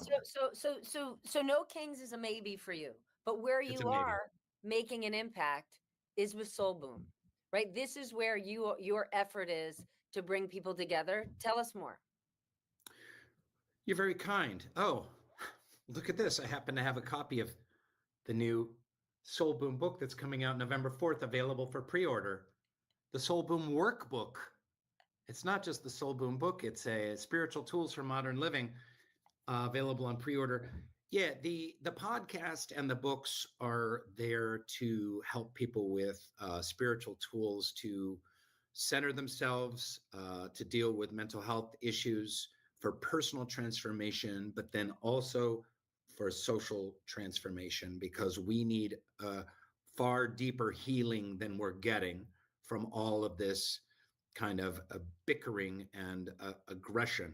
And we need to bring kind of spiritual principles, maybe you could say common sense, rational principles of cooperation, collaboration, community, connection, all the C words, to bear on. Idea, if we can't, is the idea, if we can't depend on our leaders to do it, we can do it ourselves. Exactly right. And that's why I said before, it starts here and then it moves to the community and the grassroots. And we can bring compassion and connection and community in our cul-de-sacs, in our churches, in our schools, and in a way like F the leaders. I don't know if you could. Yeah, I'm with you, Ray. Like, I don't know. I think we may have overinvested in our political leaders, right? It'd be great if they were leading this charge, but I'm not sure why we think they necessarily should be. This is our work. We can do it. Right? We can lead our spiritual renewal. I think partisan leads always to choosing party over, constituents. And I think that happens on both the right and the left. I think it happens more on the right, but I think it happens on the left too. And so I think that our leaders should be public servants. And I think that we should be public servants. All of us, all 311 people watching this stream right now should be public servants in their own way and find their own little soul booms. Maybe that involves a No Kings protest, but that's not going to be enough. But protest is not going to be enough. There's going to be more work that's required. It's about transforming our culture. Let's go to a viewer question. Who do you think is the best Democratic contender to win the next presidential election? Thank you. What do you think, Ryan? I'm no comment. I'm going to pass on this one. I don't care. Sorry. No. You do. I'm going to let you say that you don't have an answer, but I know that you care, because the whole root of why you're here, why we're here, is because we care. Yeah, but here's the point. President Barack Obama was one of the most brilliant statesmen that's ever walked the earth. And yes, we inched towards some kind of healthcare solution, but the world did not get dramatically better because of Barack Obama, because the system is so colossally broken. That's what I think. People are going to yell at me. That's fine. I love Barack Obama. I love what he stood for, but the system is so broken that he wasn't really allowed to make a difference. So who runs in 2028? I'll let you guys talk about, who we think would get the nomination and how that's going to work. But I think we just go back and forth and back and forth. Who's the next candidate? Oh, this one is going to work. Oh, this one is going to do it. It's like, let's look at the brokenness of the system and the corruption that's in the foundation right now. I think the most important thing that Rain just said was, he's going to say, I don't care who runs, and someone's going to yell at him. The someone's going to yell at him is the actual problem in the system. Rain, it's nice to see you again, and congratulations on the book, and come by anytime. Thanks for having me, and please don't yell at me. Great to see you, my friend. Okay. We're not yelling. We won't. Steph, one of the things I've often said, and we're not going to fix this anytime soon, is that in a parliamentary system, there's always someone in the wings, right? There's always a party, there's a shadow treasury secretary, there's a shadow health minister, whatever the case is. Our problem is that we're not going to settle this conversation for a long time. And that's what I worry about. I will say we're seeing a couple of people pop in and show up in a way that sounds very compelling, right? There are people who are in the fight. I'd like to point out that you are always complimenting Canada, yet you live in the United States. Until they force me back, which could be any day now. Brad was telling me about something, but I had difficulty hearing him. Did you hear what he said? No.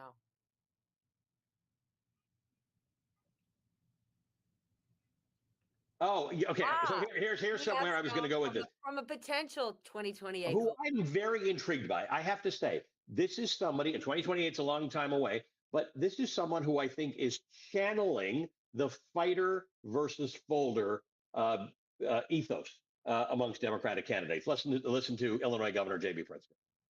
This is a convicted felon. I mean, think about that, who's threatening to jail me. I got to say, this guy's unhinged. He's insecure. He's a wannabe dictator. And there's one thing I really want to say to Donald Trump.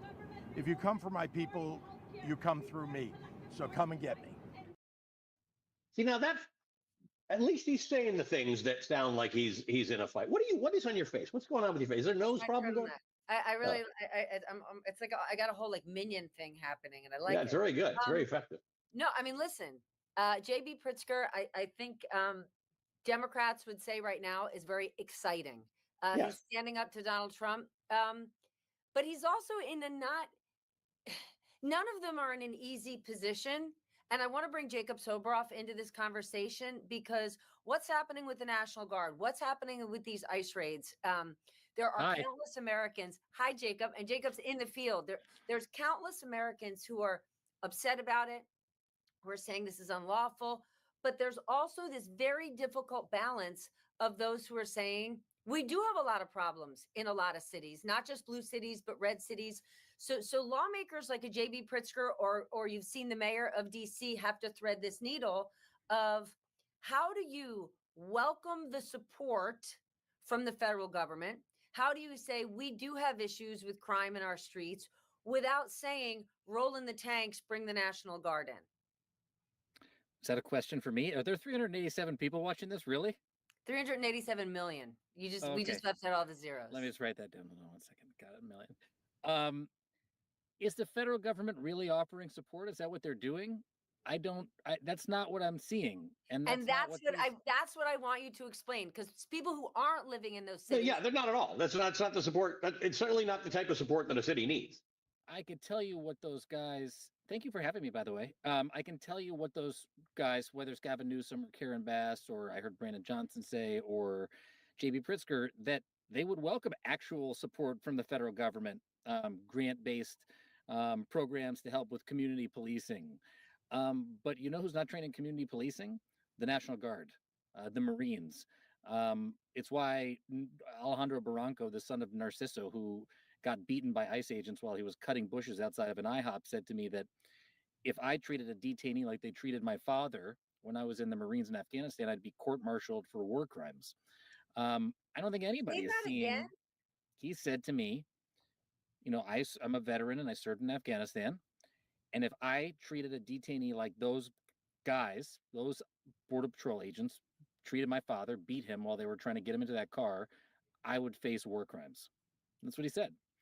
And so that's, I think, what local leaders are seeing played on the streets. That's what J.B. Pritzker has said. They're stopping people because they're brown or live in Cicero, where it's 97, 87, 89% Hispanic, the largest Latino population in Illinois. Why do you think they're going to these communities? Not because they've got some targeted list of gang members, thousands of people long. It's because they know they're going to run into likely undocumented people like Maricela, the woman who, 53 years old, wearing a little pink backpack and was going to buy meat to make a stew and has lived in the U.S. for 30 years and has kids and a family. And now she's in a detention center. I'm just literally texting with her daughter about, she doesn't even know, I don't think, what detention center she's in now. That's the type of federal help that the government is offering cities. So here's the problem. I think increasingly with each passing day and with each post on social media, the president's losing major ground on this, because people can hold two thoughts at the same time. What Rainn Wilson said about how we need a border, need to be able to control it, need to know who's in the country. All that stuff is true, and none of this looks like what that is. The That's bigger what Errol danger Morris here. would say as well, by the way, when Yes. we made our film about family separation. Nobody's saying we shouldn't have a border. Yes. Nobody's Yes. saying we shouldn't have immigration laws. We're Yes. saying we shouldn't indiscriminately round up people on the streets Yes. and not have any idea who they actually are before we do it. The bigger danger to me, Stephanie, and we've got a question about this, is this really ICE being strengthened as ICE, or is this just becoming some sort of federalized force? My words, not anybody else's, of intimidation. Let's listen to one of these questions that we got when we were all three of us together on Saturday here in New York. What is the plan to prevent Republicans from sending the Guard and ICE to intimidate at the 2026 polling places and ballot boxes? I mean, that's a valid question. I don't know what ICE is supposed to be doing, but why not show up outside of polling places? And there are going to be a whole lot of people who are citizens. Yeah, there are people who are going to be intimidated. Even if you're a citizen, you might just find that intimidating. Pritzker said that if this doesn't stop, that's what's going to happen. That's what he said in that interview later on in the clip that you played of me and him in Federal Square in Chicago. And the way that he says we're going to stop it, I said, you think we're going to have a free and fair election? It sounds like you're concerned we're not going to have an election. And he said, not if people show up in the streets. And that is already what's happening. I'm very eager to see what happens on Saturday. But even before no King's Day, there was a spontaneous protest on the Wednesday I was in Chicago, where like 7,000 people showed up within a couple of hours of an emergency protest being called because of because of the Guard showing up in Illinois. And so I think I agree with him about that. I think that if it's really clear that in the face of federalized troops, whether they're kitted up Border Patrol agents or National Guard troops or Marines walking around our streets, I do think people are going to continue to push back. That's why they left LA, because they wouldn't say that, but Greg Bovino packed up. They didn't set some record for deportations like they said they were going to do. They just got up and left. And I think it's because the tide turned on them there, and it's turning on them in Chicago now. Infinite Pressure on YouTube asks you this, Jacob. Where are the detained people being sent? We haven't heard a lot about those detention center contracts lately. All over the country. Infinite Pressure. And are these private holding centers? Well, the vast majority of them are. Geo, the corporation, CoreCivic. I mean, the vast majority of immigration prisons are privately owned and have a profit motive for detaining people. And so that's, I think it was $75 billion that they got in the big, beautiful bill. It was music to their ears, because this is a profit-driven business. And just to use one example, I know of people already from Chicago who were first sent to Broadview, then were sent to Springfield. I heard of one being transferred to Mississippi, others potentially going to Louisiana. They're not waiting for the legal process. People feel like they're not waiting for the legal process to play out. That's what they're saying to me, that they're just trying to deport as many people as fast as they can. And so where are they being sent? They're being sent anywhere that there's space. Adelanto, the ICE detention center here in the high desert outside of LA, 2 hours outside. I've been inside there, one of the most notorious places. That's where they sent Barranco before he was one of the last people to actually get bonded out. They're not even bonding people out anymore. And so once you're in, you have a very, very steep hill to climb to try to get out before they deport you. I have a quick question from a viewer who didn't know how to type it in, who texted me. Okay. Has the administration articulated what's the exit strategy, right? The National Guard is in the cities, is currently in cities. They'd like to be in more cities. What is the long-term plan? I haven't seen one articulated beyond, we want to deport more people than not only Barack Obama did when he became the quote unquote deporter in chief. But Dwight D. Eisenhower's 1954 operation that has a name that's so racist that I don't like to say it, but that deported 1 million Mexicans and Mexican Americans too. So that's the program that is their stated model for what they're doing. Deporting Mexican Americans in addition to Mexicans, non-citizens. And I think that the end game is Stephen Miller being able to say, we did it. He says it a lot. He says the numbers a lot. They just want to get to a point where we said, we're going to deport this many people. We deported that many people. That feels like the end game. Okay, let's take a turn. On a lighter note, I know you're all on social. Jacob, for you, what was your best thing on social today, this week? What are you loving? What are you watching? What you watch over and over? I just saw. Have you guys seen the Bruce movie with Jeremy Allen White? No.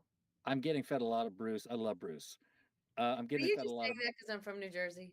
No, I swear to God, I love Bruce. I've probably been to more Bruce shows than any other performer ever for me. And so I don't know. I'm really like feeling very tingly about the Bruce movie All coming right. out because I'm getting lots of I content. like that. What are you guys seeing? I am getting tingly about something else. These extraordinary videos of hostages being reunited yeah. with their families. Amazing. Just truly, actually, this man right here, this father, was paralyzed. Ugh. And while his son was being detained for the last 2 years, he learned to walk again. Wow. Whether it's the hostage families who are now being reunited, or we haven't seen the videos, but the people in Gaza who potentially have the hope Wow. of their lives being restored to something that could possibly resemble a hint of normalcy is just extraordinary. I'm just going to sound a little pithy after that, but the protests, Portland, the videos coming out of Portland, spent a lot of time in Portland. There's nobody who loves protests more than people in Portland, and they're very, very good at it. We're not showing you the video of the naked bike ride protest because that was pretty good. These frogs. But the frogs are great. And just behind the frogs on the roof there, which is hard to see, are a bunch of federal agents with guns, right? And it's just like, what a bad gig, man. You're like on a roof, aiming and ready to shoot the frogs, but you're not going to shoot the frogs. So yeah, that. But Allie, not the beauty, the cleverness, the brilliance of it is they know that Kristi Noem and her team are on the roofs of these buildings, and she's got camera crews with her, and they're ready to shoot video to make this city look as dangerous and lawless. And the frogs are wrecking that whole vibe. And that is hard to do when people dressed in inflatable frogs, unicorns, and chickens are doing the Cupid shuffle. Yes. That is very, very, very pleasing to look at. Hey, but it's also smart. Yeah. No, it is. Do you know one more, Steph? Steph knows. I don't know if Allie knows. Do you know what I'm getting a lot of on social? No, what? Somber. Oh my God, are you kidding me? Jacob went to, Allie doesn't know what Somber is. Somber is a singer. He performed here in New York last week. My 12-year-old daughter went, and the next night, Jacob went. My wife acts like a 12-year-old daughter when it comes to Somber. She's, I think, in love with him. Allie, you should look him up. He's one. I definitely will. He's a hot ticket. Jacob, great to see you. I will say, big shout out to Jacob. Anytime we do a fan event like we did in New York, I want Jacob near us because he was solving everybody's photography problems because he's got long hands and he knows how to do a selfie properly. So he managed to get like 9 people into every selfie and move that line along. Hang out with you guys. That was really great. Covering No Kings on Saturday, Jacob? I will. Yeah, I'll be out there. All right, and we will see you in the field. Okay, thanks, buddy. Good to see you. Great to see you.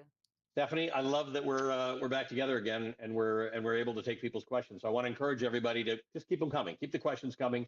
We will answer anything you've got, and it's a great opportunity for us to be back together. But for now, I'm leaving. I'm taking the elevator. Bye, everybody. It's just my baby.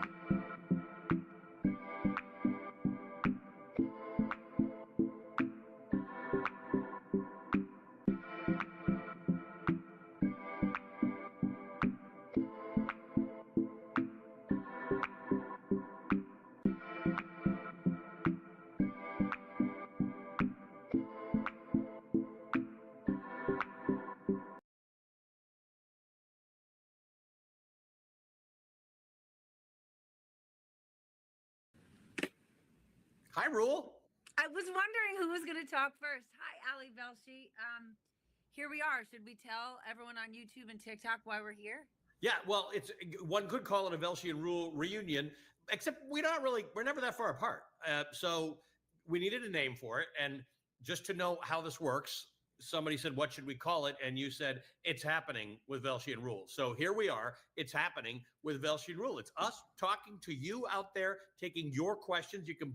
What do you say, Stephanie? What do you tell people to do on YouTube and TikTok? You can in the comment section, you can say, "Here's my question." You can do it on YouTube. You can do it in TikTok. But rather than like it's happening, here's the thing.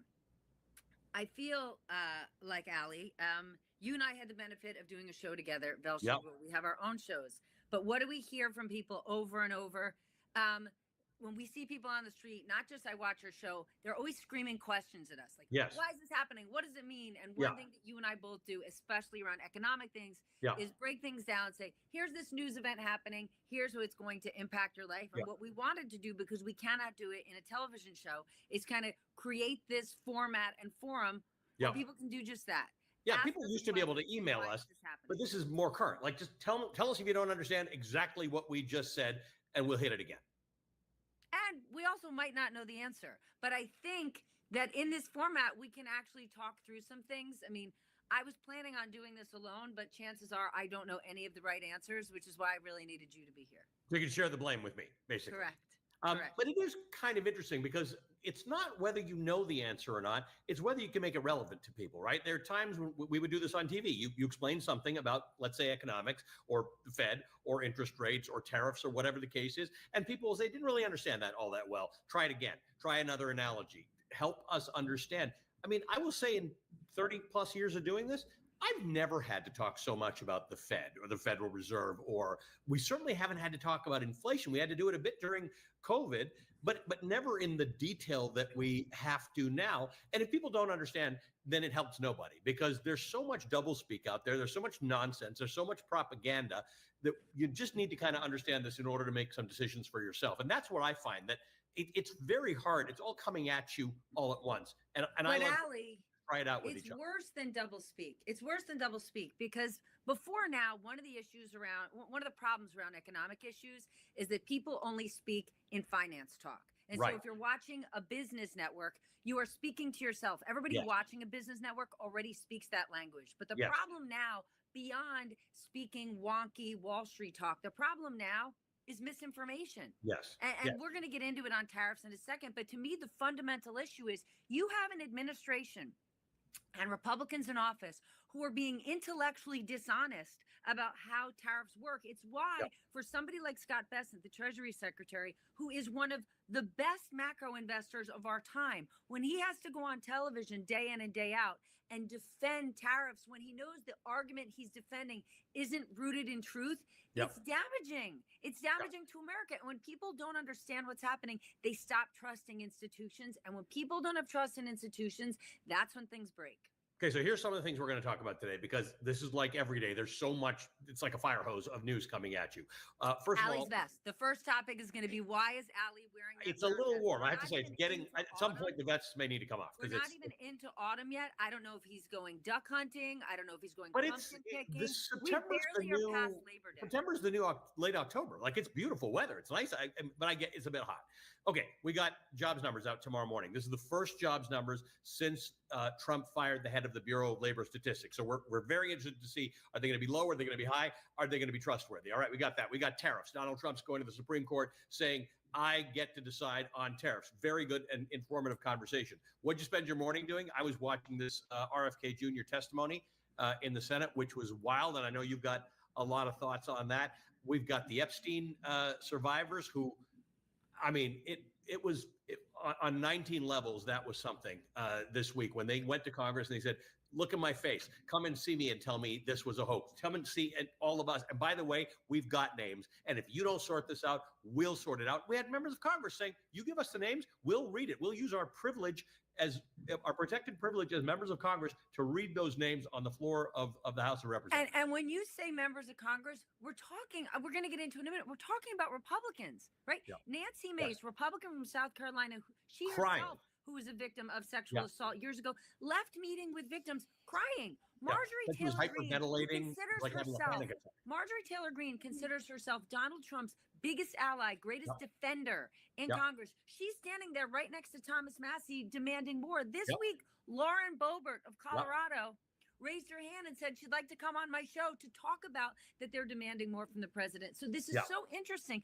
because the president, is doing everything possible, right? We're on the Epstein's distraction, right? He's spending tax dollars with a military flyover while the victims are outside speaking. This thing isn't going away. The president might not like the mainstream media, but he does love This is his own mainstream people. MAGA. This is not the mainstream media. This is his own people. By the way, there was this recess that Mike Johnson called, thinking everybody go home. You don't have to vote on this thing. Came back, and day day one, it is hotter than it was before. So this is a very big problem for Mike Johnson. It's a very big problem for Republicans. It's a very big problem for Donald Trump. So watching and this. let me just point out when you say the recess, I know we got to move on, but when we talk about the recess, during this recess, when lawmakers went to their home districts, very, very few of them did town halls. And Yes. the ones who did town halls Got did them in booed the out reddest or- of red districts, Yeah. and they were booed out the door. But if you notice, there was not a single Republican in a swing district Yeah. that held a town hall, because whether it's the Epstein files, whether it's the tariffs, whether it's Trump's big beautiful bill, people are demanding answers, Yeah. and those lawmakers do not want to give them, and that's why they're not hosting town halls. So I'll tell you, one of the things people stop me about and talk to me about in the street is, why aren't you two still doing a show together? So look, most people remember it. We love it. But let's just remember for a second, there was a lot of serious news back then, but every single day, you and I had a lot of fun together. Let's have a quick look back. All right, Time now. Go ahead. You can. I'll start. It's time now for Monumental Americans. We both love this segment so much that we want to start it. That was totally unfair. It does say Allie's it doesn't name. So when matter. people It are doesn't- like, we are- oh we my are God, Allie just interrupted her. He's the worst. It was We are Allie's one. turn. We are I one. was being We share dramatic this there. show entirely, including with our executive producer who's yelling at me to keep reading. All right, welcome back to Velshine Rule. I'm just welcoming people back. Please just tell me if you like the picture or not. But I think first of all, it's a great picture. I don't think it's a current picture. I'm just It's gonna say. very old. I'm skinnier than you in that picture. Sorry, I'll just take us to break. All right, it's Time now. Go ahead. You can. I'll start. It's time now for Monumental Americans. Well, that was those were the cleaner, nicer, better ones. But I'll tell you, every day doing television with you, Allie, isn't just a pleasure because you take less time in hair and makeup. It is a pleasure because you're my favorite person at work. But I want to ask you one important question. Yeah. Every show that you and I have ever done together, your pockets have been lined with breath mints. Yeah. Now The that little you one, are the in an single wrap one. office, now that you're in an office alone, Yes. Do I need the why do you need the breath mints if you're I want to not know, on your own? like, are the breath mints a courtesy for me, or do you take the breath mints when you're on your own? Are you plied with breath mints right now? It all depends on how recently I've been at Costco, because it's $10 for a thing of 1,000. God, my favorite show. My favorite store. All right, let's move to questions because I could talk about Costco and the free samples and the hot dogs all afternoon. All right, here Right. we go. Allie, why don't you lead with the first question? All right, this is from L Speed. Are CEOs and economists telling you that they are reaching out to Trump in an attempt to explain the stupidity of his tariffs? I was going to say, give this one to Stephanie, because you're talking to some of these people and you're I can hearing answer this things that they don't say in public.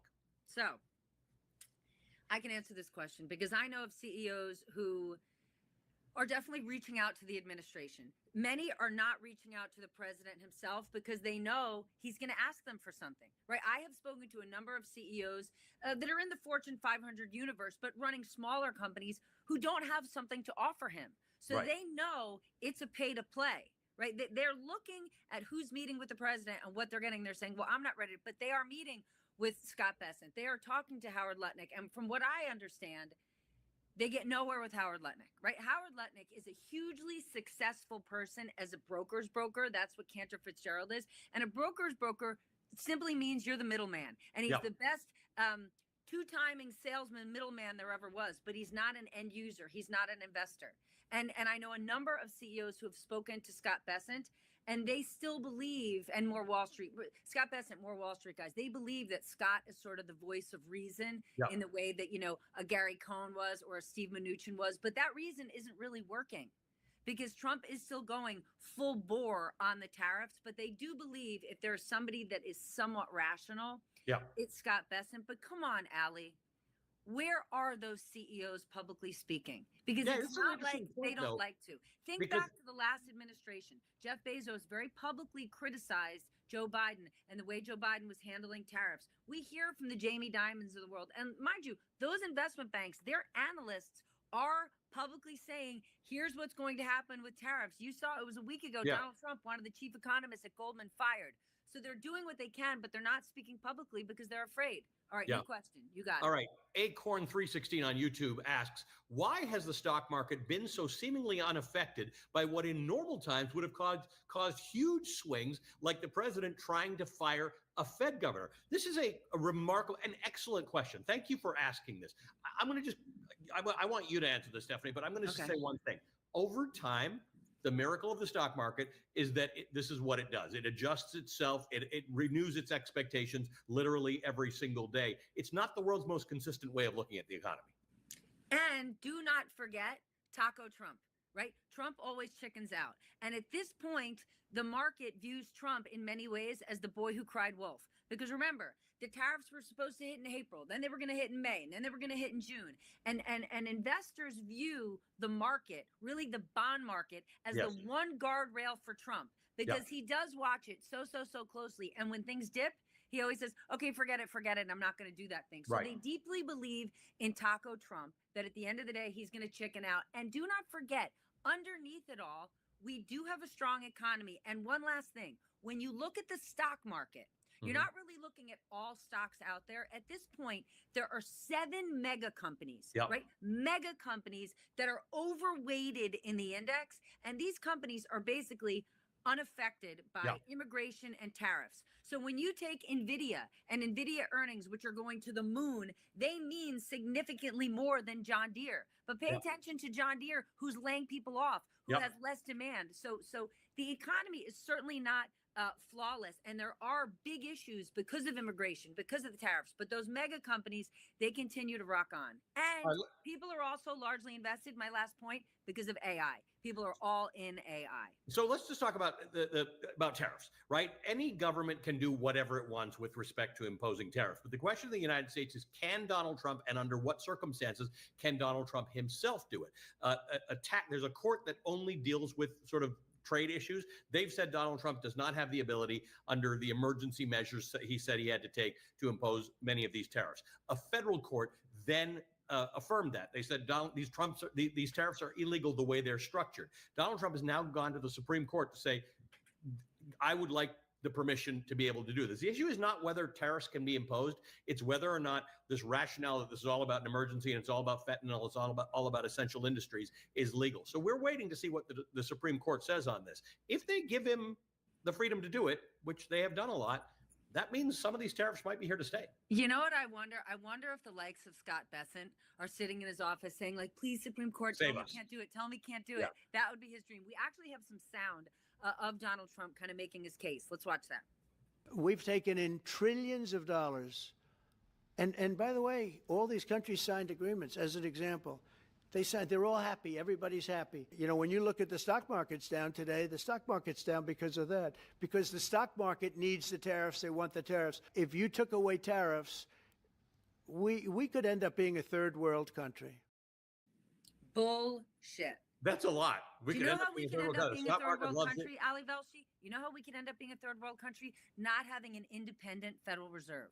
Yes. One of the reasons Yes. what part of American exceptionalism, the reason foreign countries, foreign investors for decades bring their money and their businesses here is because we have an independent Yes. central bank. It is because we have 3 separate but equal branches of government. I remember this about 8 years ago. We were in Davos and I was interviewing Steve Schwartzman from Blackstone. And I specifically remember asking him, why doesn't Blackstone do business with Russia, right? You Yeah. do business in all sorts of emerging markets. And he said, we do not do business in countries where we cannot trust the rule of law. Right, right. So the reason people have always invested here is because you don't have a government that walks in and says, oh, you thought you were running that business? Now we are. You thought you're doing this? Now we're going to take a Yeah. slice. Like what our government is currently doing with Intel. Yeah, or you with take a the piece of the US action. merger. We actually have a video question on this very topic. I just want to let's pull that up. Hi, Stephanie and Ali. Thank you so much for doing this. My name is Ishan. I'm a college student, and I had 2 questions. So my first question has to do with economics. We are learning a lot about the independent central bank right now, and I've been watching the threats on Jerome Powell's current employment status as Fed chair, and I've been really wondering, like, what the importance of having an independent central bank means and why that makes our country so strong. So could you break that down for us and really get into the main points of like why we need to maintain that independence?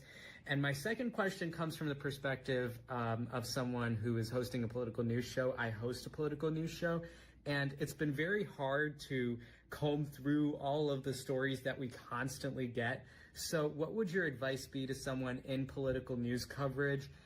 How do we make sense of all of the stuff that we're constantly getting from Washington? And how do we cover the stories that matter the most? All right, We'll Ali, back to this political news show in a second. I'm trying to remember where it was. I saw an interview with Janet Yellen the other day in which she was saying, you don't have to... hold on. You saw an interview with Janet Yellen? Who was the interviewer, Ali? It was on MSNBC. I think it was, it was Sunday. It was Sunday. Could it have been you? In fact, it was me. You're right. It was. I'd forgotten. I interviewed Janet Yellen on Sunday. I invited Janet Yellen for an interview, and she said no. She was making a mulligatawny that day, but she interviewed with you. Got it. She's super smart. You don't have to. What's the point she made is you don't have to go back in history to understand why you need an independent Fed. Go to Turkey today, a country that was battling very, very high double-digit inflation because the president got involved in their central bank. Because all presidents want low interest rates and high growth. Every president in history wants that combination. But when you have inflation, you have to slow the economy down a little bit. You have higher interest rates. If the president gets involved in mucking with this, you lose control of the economy. Japan had a decade of high inflation. Remember when we were growing up, Japan was going to be the biggest, most important country in the world? It's simply not anymore. America had this in the late 70s and early 80s. The idea of the Federal Reserve being able to make tough decisions on their own and not having to run for election is why we have an independent Fed. That's the whole point. And I just want to back that up, and I want to underscore this point that you made. Every single president, every lawmaker, if they could control it, would put interest rates at zero. Correct. Because in the short term, not the long term, in the short term, that's great. Interest rates are at zero. Go buy a car, go buy a house, go get a loan for anything. Go rack up bills on your credit card because you're not worried about interest rates. And then inflation can run away. The point of the Fed isn't just to manage inflation and economic growth. It's to look at the labor market. It's to look at multiple things. And it's essential for the Fed to be independent. And so when Donald Trump says we're going to be a third world, go look at Turkey. Go look at what happened in Greece. Go look at what happened in Argentina when you did not have independent central banks and you couldn't trust economic data. It universally goes wrong. Talking about something that universally went wrong. I don't know how many people were watching this morning, but Robert F. Kennedy Jr., HHS Secretary, was testifying before Congress. I know you've got some big thoughts on this, but let's listen to a little bit of it. Are you aware that another one of these new members, Dr. Levy, wrote that, quote, evidence is mounting and indisputable that mRNA vaccines cause serious harm, including death, especially among young people? Yes or no? Are you aware that he said that?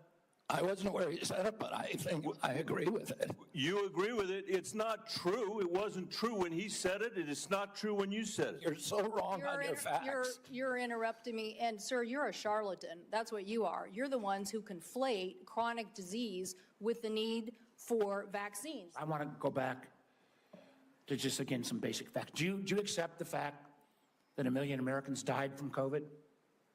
I don't know how many died. You're the Secretary of Health and Human Services. You don't have any idea how many Americans died from COVID? You're just making stuff up. You know, sometimes when you make an accusation, it's kind of a confession, Mr. Kennedy. Everybody is corrupt, but you?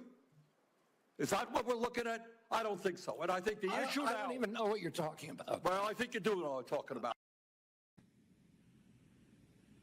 What do you think? Okay. I just want to say this. I think it's really important when RFK testifies. I know I'd love to sit down with him for an interview. You would love to sit down with him for an interview. He's not looking to interview with us. He goes on Fox News. He goes on right-wing media. He goes on podcasts in his sort of alternate universe. And I'm not saying that he's a bad guy. In fact, much of the spirit of Make America Healthy Again, I have time for. Lots of people do, right? Like we do have too much of an independence on big pharmaceutical companies. There are things we need to ask. I am concerned about what goes into all the processed foods that we eat in this country. We need an overhaul. However, what RFK Jr. is doing is so out of bounds. And this was an opportunity today for lawmakers on both sides of the aisle to ask him questions, give him time to answer. Yep. And when he bullshit, push back. Yeah. Instead, lawmakers time and again take their 3 minutes and grandstand and give an in-person New York Times op-ed. And it's infuriating to me that this is the one opportunity that all yes, Fox had it on, CNN had it on, C-SPAN had it on, we had it on, right? All of these audiences are watching RFK Jr. testify, and I'm watching all this time get eaten up by lawmakers grandstanding. Like, this was your time to ask him questions, let him answer, and when he bullshits, push back. Instead, So the one thing you just brought this up, but I remember from Food Inc., the book and the movies, which I really enjoyed, and like I became a vegetarian for like 10 minutes after the first one, and gluten-free. You're so gluten-free, which I've stayed gluten-free. So many people really like what he thinks about food additives and being healthier and all I'm those. one of those people. But people like Michael Pollan who study this say, I'm glad someone is around to raise those issues, but the damage he does because of vaccination, which has literally caused lifespan in America to go from 35 to 75. You know why? Because babies used to die. Little children used to die. Measles vaccine saves lives. This is not nonsense that we should be debating in 2025. But he's just got these generalized views, and he does grift off of it because he made money off of all those lawsuits about measles and things like that. So I worry that hidden in the fact that he's got a couple of good ideas which are important for us to all think about is this nonsense that's going to kill people. This is not vaccine mandates for COVID, right? I would like to be able to get a vaccine if I want one, but I understand that people don't want them mandated. This is children's vaccinations in school. In Florida, in a Republican-led state, your kids do not have to be vaccinated to go to school. Like, I just think the American healthcare system does need to be reimagined. It does need a giant overhaul, but there is zero evidence that all these vaccines that are causing autism, that we should, I would argue, and they actually said it in the testimony today, that Operation Warp Speed, right, the creation of the COVID vaccine, the government working with private industry was the greatest achievement of the first Trump administration, one of the greatest medical and technological advancements in modern history. Like, you want to talk about American exceptionalism? Boom, look at Operation Warp Speed.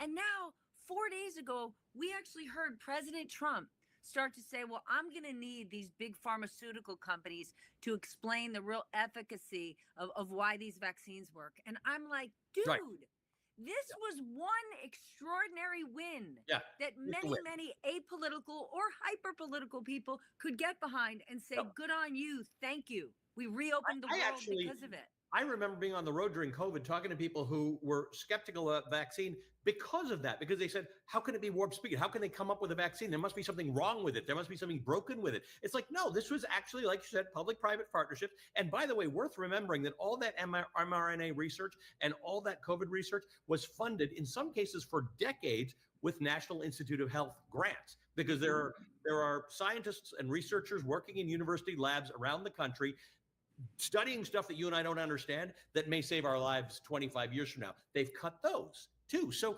it's kind of crazy. Reforming the CDC and reforming the Department of Health, all that, the FDA, all that. I'm always in favor of cutting and reforming where there are things that you don't need to spend the wrong amount of money on. But the return on investment in America's medical research and universities is probably the best on earth. Ali, think about the fact, and I know we're going to move on, that Florida, the state of Florida is the one that just this week said we're not going to require vaccines in schools. When COVID hit and the vaccine came out, that's where you saw huge amounts of the vaccine sent because senior citizens live there. I remember early on, Ron DeSantis got in trouble because he sent an early batch of vaccines to a wealthy community in Key Largo before other parts of Florida because he wanted to make sure big Republican donors senior citizens were getting the vaccine first.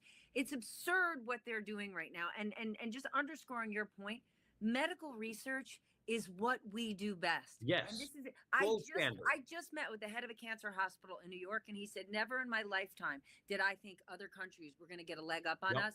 That's changing now. Because the researchers will go, the doctors will go, people will go to other places. I know my friends in Canada, Canadian universities, think this is the best thing in the world. Donald Trump clamping down on universities and science and research, fantastic for Canadian universities and hospitals. Hey, you know who we've got lined up, by the way? Who? Donald Trump. He's joining us? Probably wouldn't take much, but no, we got something better. We got a guy who's actually been out there hearing the voices of Americans for as long as you and I have been together on TV, literally in every corner of this country and in parts of the country that don't even exist. Vaughn Hilliard joining us now. Vaughn, you know I don't know about better. I don't know. You guys would love your crack at Donald Trump, all right? And I've been on shows where he's phoned in. Been kind of fun. Vaughn, we loved having you on. A few months ago, but I have not. I've interviewed him, but I have not interviewed him in a long time. I was just saying before we started, back when Allie and I did Belgian Rule, Vaughn, he didn't get to come on our show. He was on a high school class trip. Oh, stop, guys. And they came to visit 30 Rock. That's when Vaughn knew he wanted to be a political journalist. You guys, wait, are we talking about Buckingham Nicks here reunion, or are we talking about Belgian Rule? Because I'm not that young, guys. Now, Okay, you so guys, lucky during your everyone- show, you guys sent me out to farmlands everywhere. The bosses were always like, should we send him out to a potato farm in Idaho?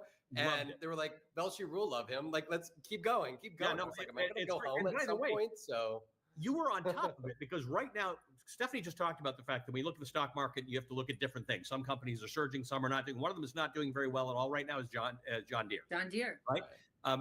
Farmers have had a triple whammy. They've got reciprocal tariffs, which means other countries are penalizing the U.S. by not buying some of their stuff. There's been the cuts to USAID, which a lot of that subsidized farmers, stuff that we grew that was sent to other places. Because we need to remind our audience of this as it relates to USAID.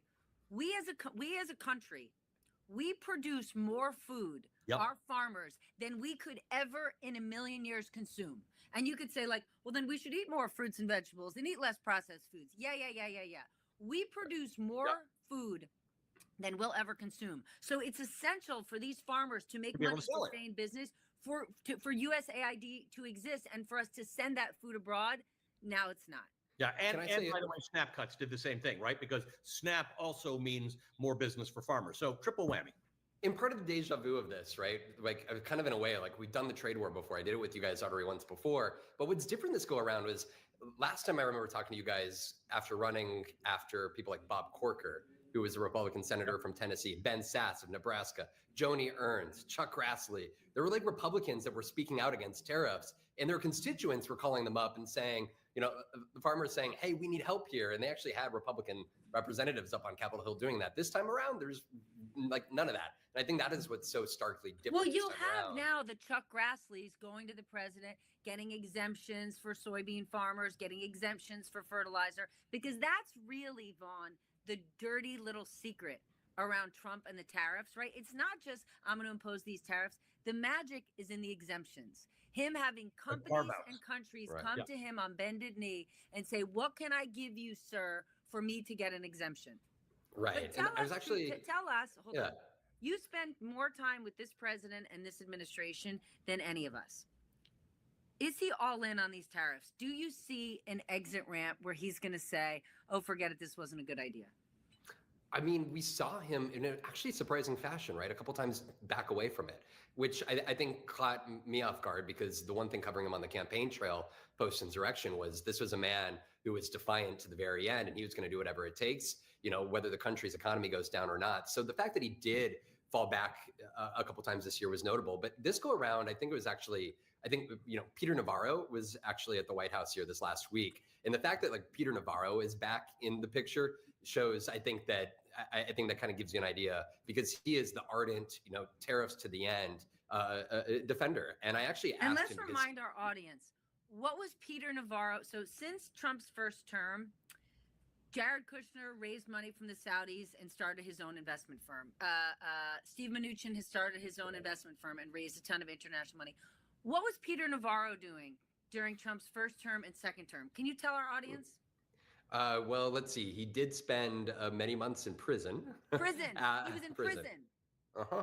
And he got out of prison the day of the Republican National Convention. The actual, I talked to him the next morning when he was at a Starbucks with his fiance.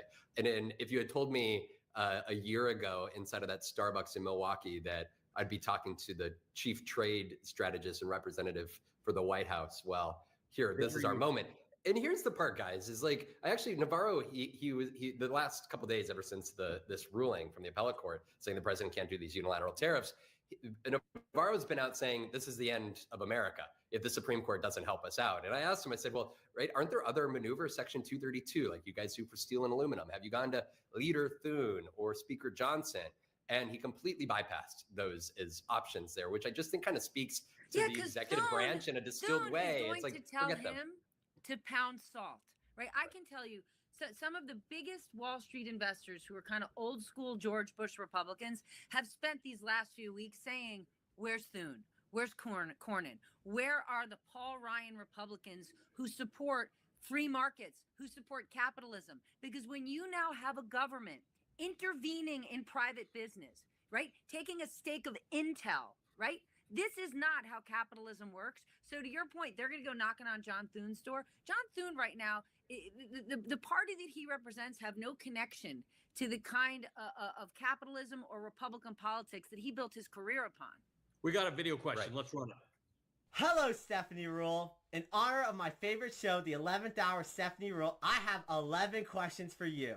Here's one of my questions. With prices rising to a staggering high, many customers will utilize Buy Now, Pay Later to complete their holiday purchases. This system could capitalize on impulsiveness and overconsumption, resulting in massive amounts of debt. Will Buy Now, Pay Later become the new financial crisis? This is not officially licensed, but you should write a real one. Thank you. Okay, first of all, I got a lot of questions. I would just like to point out that shirt that handsome devil is wearing is not for officially sale. licensed. It is not an official shirt. So that man made that shirt. Kudos to him. First, I want to say, looks great on him. Red is his color. And I'm very curious about what the other 10 questions were. But that's hold a good on a minute. The fact that he just dug in with Buy Now, Pay Later, like for those of you who don't understand it, like it was created probably in the last 10 years, kind of a new way. When you are shopping, you can put a little bit of money down. It's the opposite of layaway, right? You put a little bit of money down, but you get the goods home, and then you have to pay it over time. But if you don't pay it on the designated dates in the future, you pay huge fees. And this, I just want to point out to our audience, this is the risk of low rates, right? When rates are really low, that's when people go out and spend and spend and spend because they're like, oh, rates are really low. But it doesn't mean that you don't eventually have to pay. Right. And that's the risk that we run. So like, yes, things like Buy Now, Pay Later are worrisome, I think. You? But Vaughn, as you talk to people, I imagine 12 out of every 10 people you talk to don't cheer for higher interest rates, right? Everybody would like their mortgage to be lower. No one does. Would like their car payments to be lower. They would like zero interest credit cards. Like, I get it. Like, it would be a fun world if it were zero interest. And what happens is we all lean into that fun. We do buy things, sometimes things we don't need, but sometimes things we do need, like a fridge or a dishwasher or a car. So it's politically popular here and everywhere in the world to argue for lower interest rates. Especially at a time of volatility, right? I mean, you guys know I was living up in New York with you guys, the last couple of years, and then Donald Trump won the presidency, and now I'm in Washington, and I had to figure out moving. I figured out car, right? Like, in a way, watching the stock market every day during that period of time when the tariffs were going up and down, I was having to make conscious decisions, and in a way that so many other Americans were too. And so I in so many ways, right, in a moment of volatility, right, the president's arguments for lower interest rates, they resonate because that's one thing that people can, right, guarantee or look at as a positive. Well, that's something to hold on to. But Vaughn, isn't this an interesting point? One of the things that thrust Donald Trump into office this second time was inflation, right? Sticky inflation that wouldn't seem to go away. And it really seems like Donald Trump doesn't like to talk about inflation, doesn't like to address inflation. It doesn't seem to be going anywhere, and it could get worse. And that is an issue that people experience day in and day out. They know what their groceries cost. I mean, the White House keeps saying about how cheap gas is, and it's never been cheaper, and that's not even true. And so the White House can lie about things that are one step removed from the American people.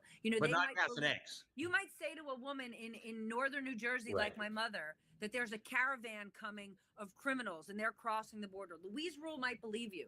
But you can't bullshit my mother about the price of eggs or beef or gas because she goes to ShopRite and she goes to Exxon 3 times a week. Yeah, you're right. And they did this to themselves, right? I remember it was last year, it was at Bedminster, his club, and he had a whole bunch of groceries, right? Eggs, boxes of cereal. Do you remember that on the tables there? And he was talking about the prices and the way they've gone up. But the part of the lie on the campaign was the idea that they were going to bring these prices down and that the cost of goods for everybody was somehow going to drop $1 or $2 there, when we knew that that was just not a reality that was going to play out. And as a journalist, I think we all struggled, or maybe you guys are pretty straightforward, so maybe you guys say, I don't think you guys struggled as much, right? But the presentation of, right, on one hand, the former president is saying this is what's going to happen to prices, but on the other hand, here's the reality, right? And don't have these sort of expectations because it's not real.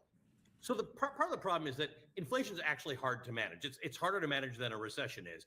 But there are a few things you can do to avoid it. And we've got a great question from Koss on YouTube. It says, simple question about tariffs.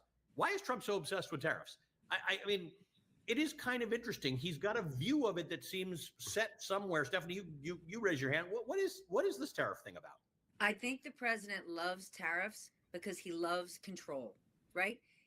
Tariffs are one thing that make him a kingmaker, right? It's the one thing that makes other countries, fall to their knees. It makes business leaders fall to their knees and say, please, Mr. President, do not do this. And, he was very frustrated in his first term because lots of things he would want to do, he learned, well, Congress is in charge. Oh, the court system is in charge. But this is something he can control, and he likes it.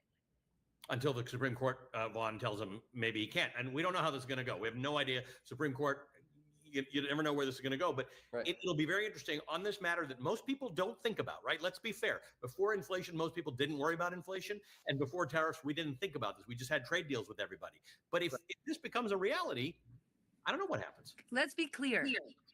China is an unfair trading partner. China is a bad actor. And one way that you would want to address this is put together a multinational group like the Trans-Pacific Partnership for the United States and our allies to work together to combat their bad trade practices. Instead, it was Obama who wanted to do that. Trump tore it up, and here we are fighting with our closest allies. Right. And the justification of the first trade war, a lot of it was around addressing China's IP theft. And then the trade deal, the mini trade deal that they had struck right before COVID, it didn't actually address any of the stuff like that they justified the trade war on. This go around, they're not even suggesting that is a part of the reason for the trade war, because I think they realized the stakes of the U.S. trying to unilaterally do that with China was just too high and just not realistic. Much like Operation Warp Speed, I would argue that the trade deal we put together with China and Mexico in Trump's first term, USMCA, Jared Kushner led those negotiations, was basically NAFTA 2.0, was really good, right? It was NAFTA, but modernized it. And what did Trump do soon into ripped it up. office? He ripped up his own deal. And Vaughn, something you brought up in the last go round with China retaliated by not buying soybeans and things like that. We then subsidized, our taxpayer dollars subsidized those farmers. What was it, $29 billion or something like that? Mm-hmm. A whole bunch of those farmers are very grateful to Donald Trump for saving their industry. It's like, but you put the tariffs in place that— And we forget, think about Donald Trump, think about Doge. Everything was about cuts, cuts, cuts. That trade war last time, we had to cut a gigantic farm aid check to those farmers to keep them in business. He campaigned on it, guys. He campaigned on it. He campaigned on that. He gave $28 billion to the farmers, completely void of the trade war. They wouldn't have needed $28 billion if you hadn't done the thing that you'd done to cause them to need it. Right. I mean, Stephanie, I think we should just make this official because this is like our show, right? It's the YouTube show. I would like Vaughn Hilliard to be our chief agricultural correspondent. Absolutely. I've said this on TV because he really knows more about this than most people. I want to talk about this other thing that happened this week, Vaughn, because I really haven't seen anything like it. In all of the furor around the Epstein files and what's going on with the administration, I have not seen what I saw this week with those survivors at Capitol Hill, literally daring everybody to say, come to and tell me to my face that what we experienced together is a hoax, and then saying, if you won't put the list of names together, we actually will. Right. The hardest part about it was watching the survivors there outside of the Capitol not only go and address the cameras that way, but then literally a half hour after, the president inside saying that it was in fact a hoax after one of the survivors said, "Don't call this a hoax. That's why we are here today," because it completely negates the history that we have all lived as victims. And it was poignant to listen to the president, right? This isn't a political issue. It was poignant to just listen and hear him repeat the exact words that it was a hoax right after a survivor said, just down Pennsylvania Avenue, please stop saying this. I think we actually have some of that video, and I think it's important that we play it because these women didn't want to speak up. Yes. Right? These women went through, first of all, they went through the abuse for years. Then they went through the Epstein situation. They went through Ghislaine Maxwell's trial. They're not looking to stand up and speak out. But part of the reason they're speaking out is because they're watching Ghislaine Maxwell, who in some of their cases was their abuser. They're watching her cut some sort of deal with this administration and move from a prison in Florida to a camp in Texas. And they're speaking up with fury. Let's just watch a bit of it. Mr. President Donald J. Trump, I am a registered Republican, not that that matters because this is not political. However, I cordially invite you to the Capitol to meet me in person so you can understand this is not a hoax. We are real human beings. This is real trauma. These women are real. We're here in person. To say that it's a hoax is just not... Please humanize us. I would like Donald J. Trump and every person in America and around the world to humanize us, to see us for who we are and to hear us for what we have to say. There is no hoax. The abuse was real. I mean, that was as plain spoken as it gets. And to Stephanie's point, Vaughn, these women are not women who hold the power of the Department of Justice or the FBI or those groups or Congress who can actually investigate this and get to the bottom of it. And somebody can explain to them and the rest of us how Epstein got that deal in 2008 under Alex Acosta. How do you belittle these women when they come and say this? Right, and especially after he, as a candidate, suggested that he would release the files. So it's not like he's right holding the same line that he has for years now. This is a moment where his former defense lawyer, right, Todd Blanche, goes down and meets with Ghislaine Maxwell. But then, the survivors through their attorneys say that they have not heard from the Department of Justice one time here in 2025. So on one hand, Ghislaine Maxwell hears from, Todd Blanche and the DOJ, but the survivors don't. It begs the question how that Marjorie Taylor Greene is there and not Donald Trump. That hundreds, thousands of pages are released this week, and it's bullshit. These are pages that were released months and months ago. And it's just stunning because this goes to Vaughn's point. Donald Trump campaigned on this, right? This whole thing has sort of been a core. It's almost like the birthplace of MAGA, where this belief is we've got two systems in this country. We've got a system for the wealthy elites to misbehave, not to abide by the law, and that's a different set of rules as the rest of us. This is the Epstein case in a nutshell. And the president made a promise, Pam Bondi made a promise, and now they're skirting that, and you're seeing people on both sides of the aisle, and the victims demand a whole lot more. Bex on TikTok is asking, do you really think RFK Jr. didn't know about survivors speaking yesterday? I don't know, Stephanie, how anybody could not know about that. Even if you don't really consume much news, that was compelling. That wasn't political. That woman said, I'm a registered Republican, but it shouldn't matter because this isn't political. I don't spend the time in Washington that Vaughn does. So I'm going to let Vaughn weigh in. But I'm guessing, Vaughn, that every single senior appointee, every cabinet member in this administration, when they have their morning meeting, are handed an agenda for the day. And I'm pretty sure, I'd bet my bottom dollar on that list, on that one sheet, it said, here's the important public events happening today. And I'm guessing the 100 women who are Epstein survivors would have and should have been on RFK Jr.'s one-sheeter that day. And if it wasn't, that's a problem of its own making. I think it's a legitimate question whether it was or not.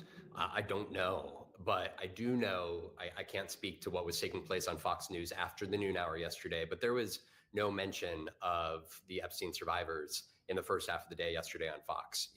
I know our network and others were carrying it live, the press conference. It was, stunning to listen to these women speak. But I think that this is where you're looking at an administration that doesn't operate in a typical way.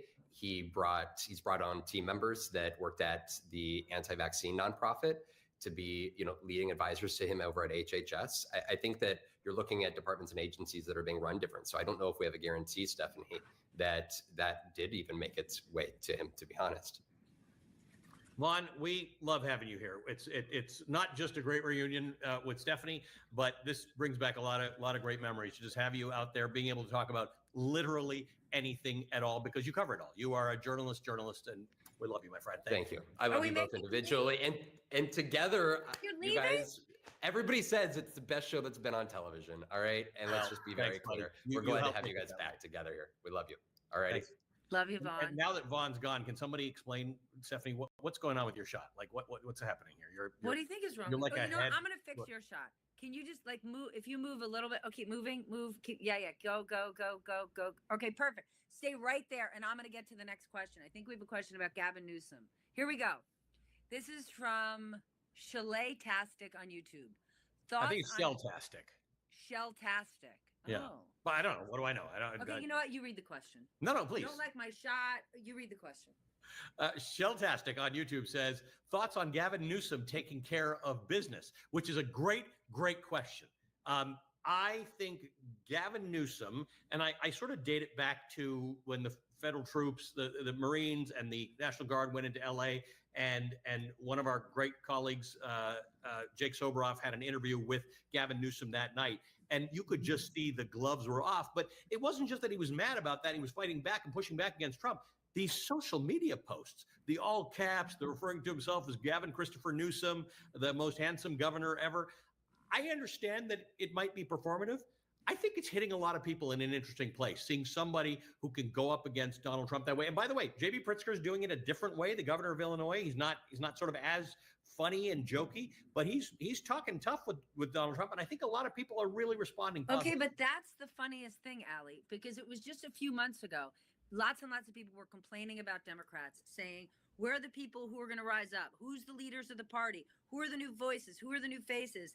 And Donald Trump is elevating them, whether it's Gavin Newsom 100%. or J.B. Pritzker or Wes Moore of Maryland. Right? Yes. Donald Trump is he's giving them a reason to be on TV every day and to talk. Inadvertently, he's insulting them. He's going after them. He's going after their cities. They're fighting back. Yep. And he's elevating them. I mean, it was a week ago where he said, I'm so mad that I gave Wes Moore that money to rebuild the Key Bridge. Maybe I shouldn't have done that, which only gave Wes Moore the opportunity to go on every television network and say, Mr. President, you didn't give me a red cent. Get your calendar out.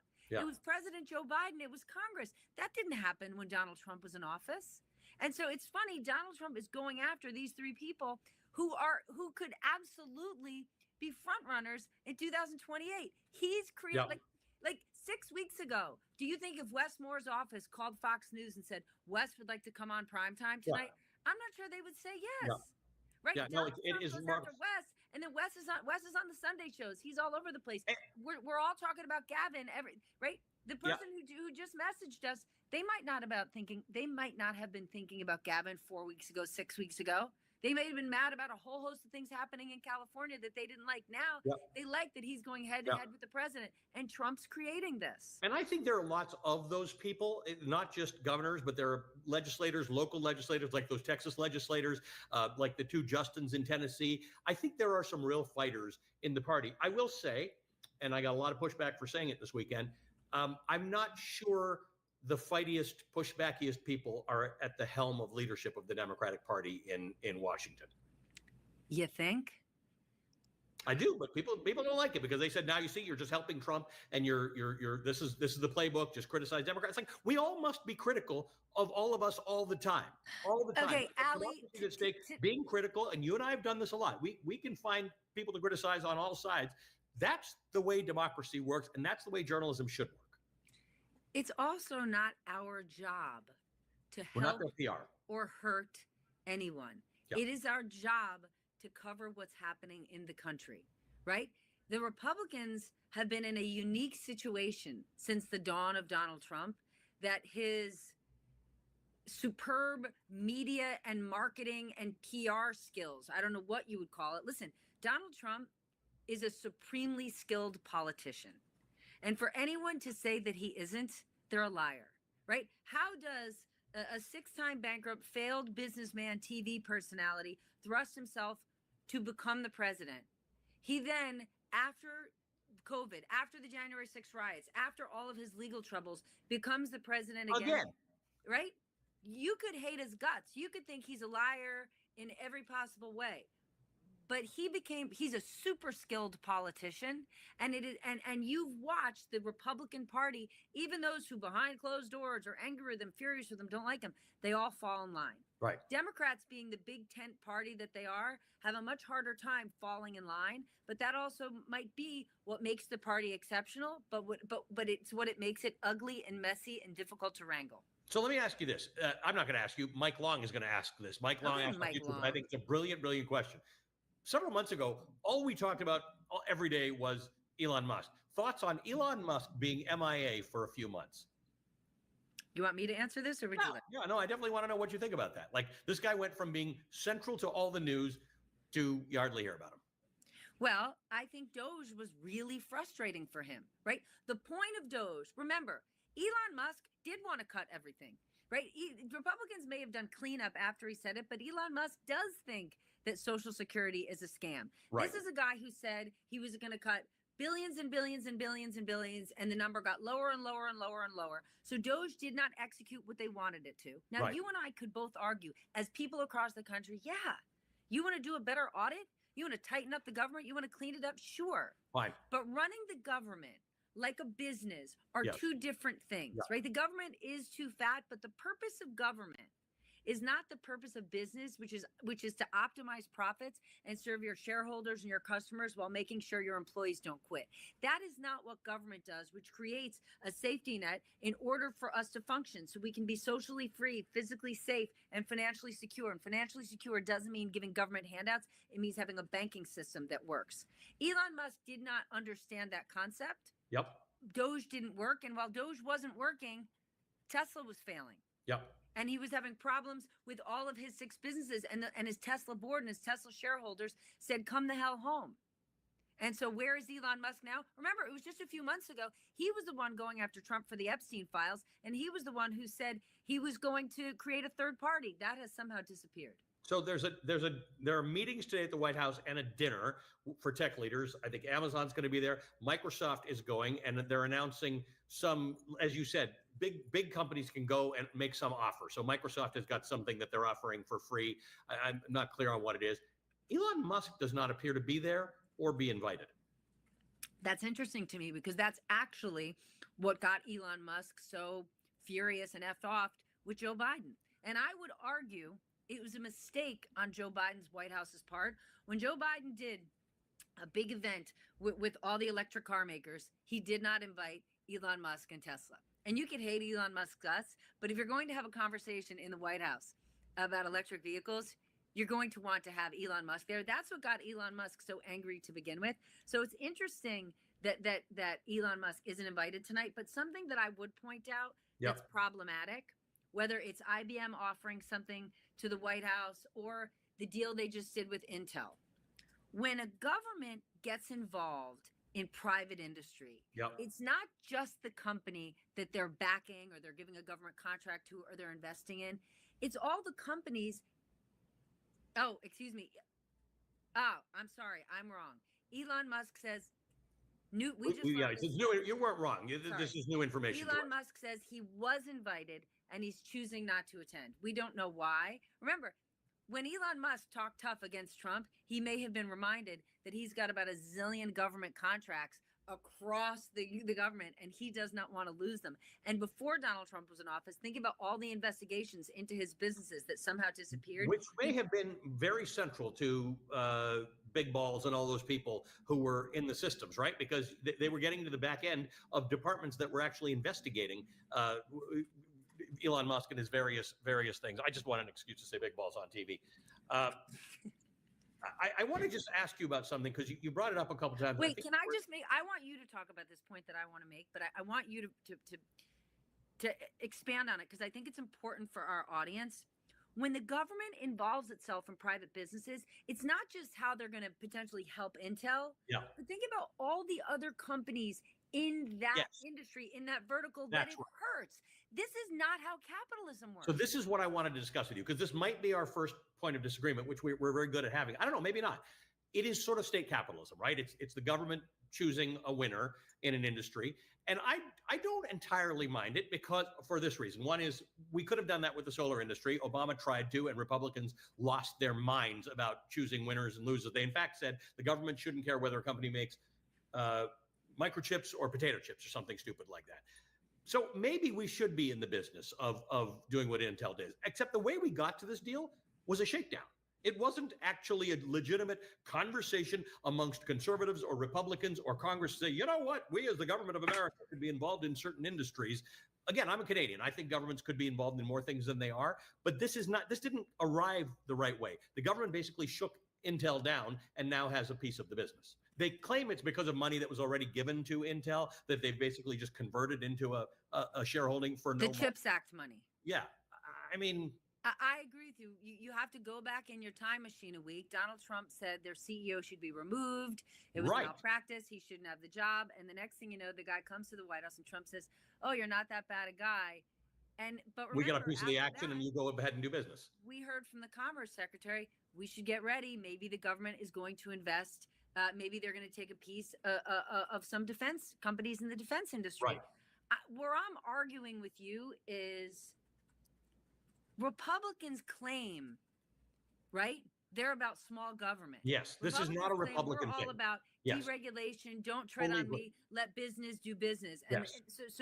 so what you're talking about is something that we might hear from the likes of a Bernie Sanders. Correct. It's Certainly not a not conservative concept. Certainly not private equity's favorite president, Donald John Trump. Yes. That's where I'm saying what you're doing and what you're claiming to be are two very different things, right? Yeah. I remember it was like 3 months before the election, meeting with a CEO privately who said, I think Donald Trump's a buffoon. I think he's this, I think he's that, but he's a business guy. I got to go with the business guy who's not going to touch our businesses rather than Kamala Harris, nanny Right. state Democrat who And doesn't all of a know sudden, how- you yeah, got who the doesn't business know how guy. business run. Instead, Who's now in- you have a president who businesses are afraid to speak or get out of line, or he's going to come for them. Yeah, that's exactly right. We've got this thing that we wanted to do, your favorite moment on social media. Brad's going to be mad at me because Oh my goodness. I got a new one that just came up, so there's nothing I can show you on screen. But today, Okay, you don't need one on screen because mine is so good on screen. I'm going to tell you. should we do there was yours something- first because I might just get like embarrassed and then not do mine. Okay, so mine took place. Yeah. It was public. It was a public trial Yeah. that happened this week with one of my favorite artists in the music industry, the one and only Cardi B. By the way, if you've never seen her interview with David Letterman, I think it's one of David Letterman's greatest ever. Cardi B was sued for $24 million by a female security guard who claimed Cardi B assaulted her. Now, you would think Cardi B, being a super wealthy, famous celebrity, would have immediately settled, wouldn't want the embarrassment, would have wanted this to go away. But much like Gwyneth Paltrow, who was sued in civil court by somebody years ago who said that she crashed into them on a ski slope, Cardi B said, let's take it to court. And let me tell you, she took the stand. Here's just a bit of it. Are you disabled? Yes or no? At that moment, when you're pregnant, I'm very disabled. You want me to tell you the things I can't do? Fine. Which one is your real hair?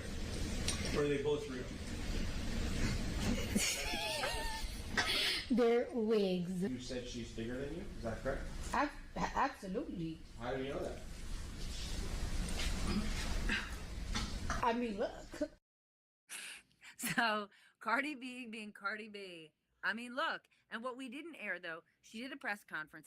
She obviously won. She didn't have to pay the woman $1. She did not countersue the woman. She said she could have countersued her for legal fees and damages. But she got up there and she said this was a shakedown.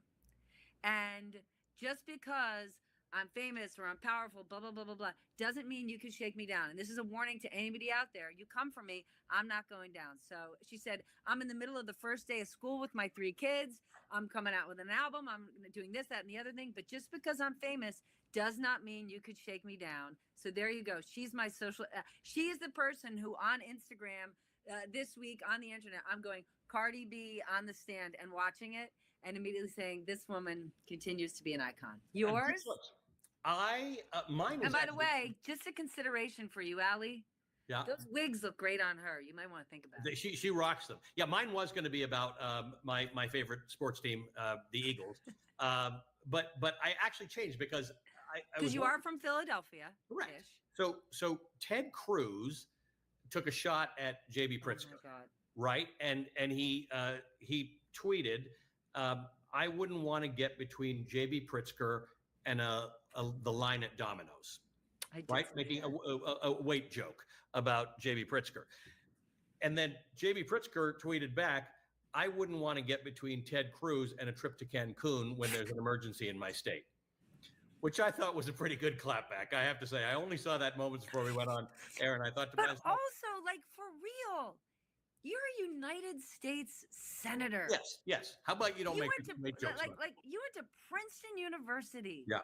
And you just took to Twitter to call the governor of Illinois a fatty? That's what you did? Yeah. Like, yeah. come on. But it was dude. worth the clapback, and I think part of it, what we were talking about earlier, is that Pritzker is understanding that different being than Gavin Newsom, but there's a way to operate that people like me, have not thought is a way to operate, right? That this is not. Let's not go and get into the mud fight with everybody. But you know what? If that's where everybody's fighting, and you want to be in the fight, you maybe have to go into the sty. It is, but I take a deep breath because, I do think an eye for an eye. I think more fighting just begets more fighting. And I really do think, Allie, at the end of the day, I don't think the country is as divided as people think it is, right? Well, I don't think so. I think you're right about that. In general, we care about our community. We care about our neighbors.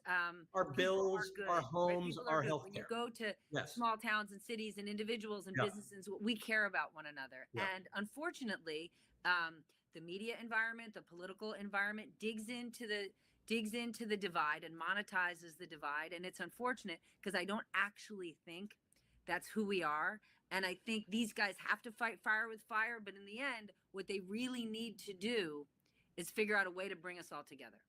And so it's good to see people from states like Illinois, right there in the middle of the country. You've got to figure out, how am I going to bring people together? That's what JB Pritzker needs to do. Yeah, and the Eagles bring us together. The Eagles, that football team, Allie, from your hometown. Oh my God, I can't believe somebody grabbed the picture of me last time. Are you aware, Allie, that they're going to be, oh, there you go. Do you know they're going to be playing in a football game tonight? Yeah, but it's not like a regular season game. Allie, do you know the name of the quarterback of the Philadelphia Eagles? Mm-hmm. But we're out of time. I would love to have a really good conversation with you about that, but we can't. His name is Jalen Hurts. Allie Velshi. He knows a lot of things, okay? He's a world traveler. He's a pilot. He's a phenomenal TV anchor. He's an incredible reporter. He's very fashionable. When you see Velshi on the road, he wears cowboy hats. He wears leather jackets.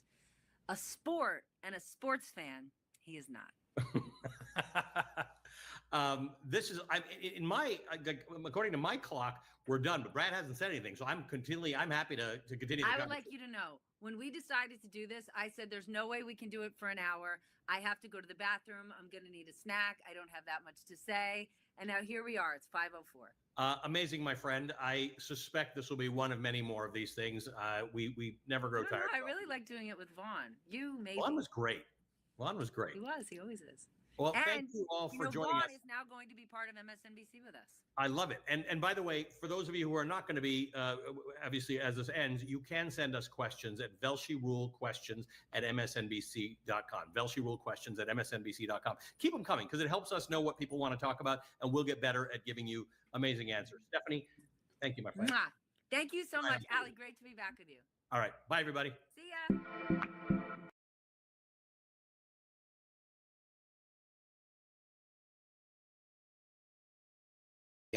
Should deserve that opportunity in a shortened bridge program, which we provided.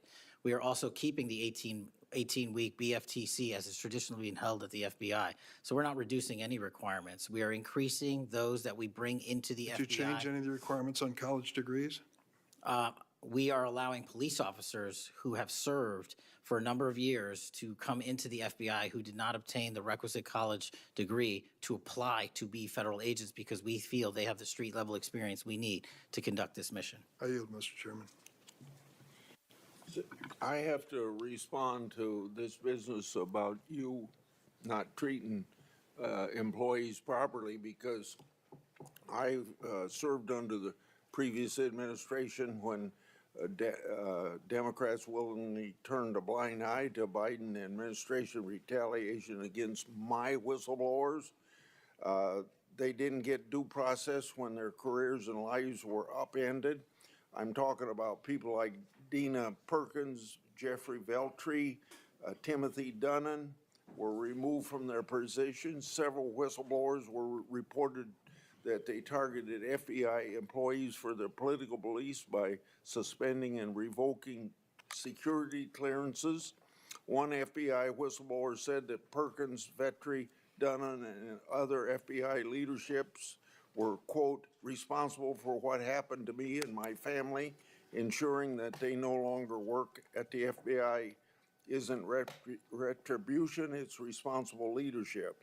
Another whistleblower that is a registered Democrat said they spoke out against abuses in security clearances processes committed by FBI senior leaders, particularly Veltri and Perkins.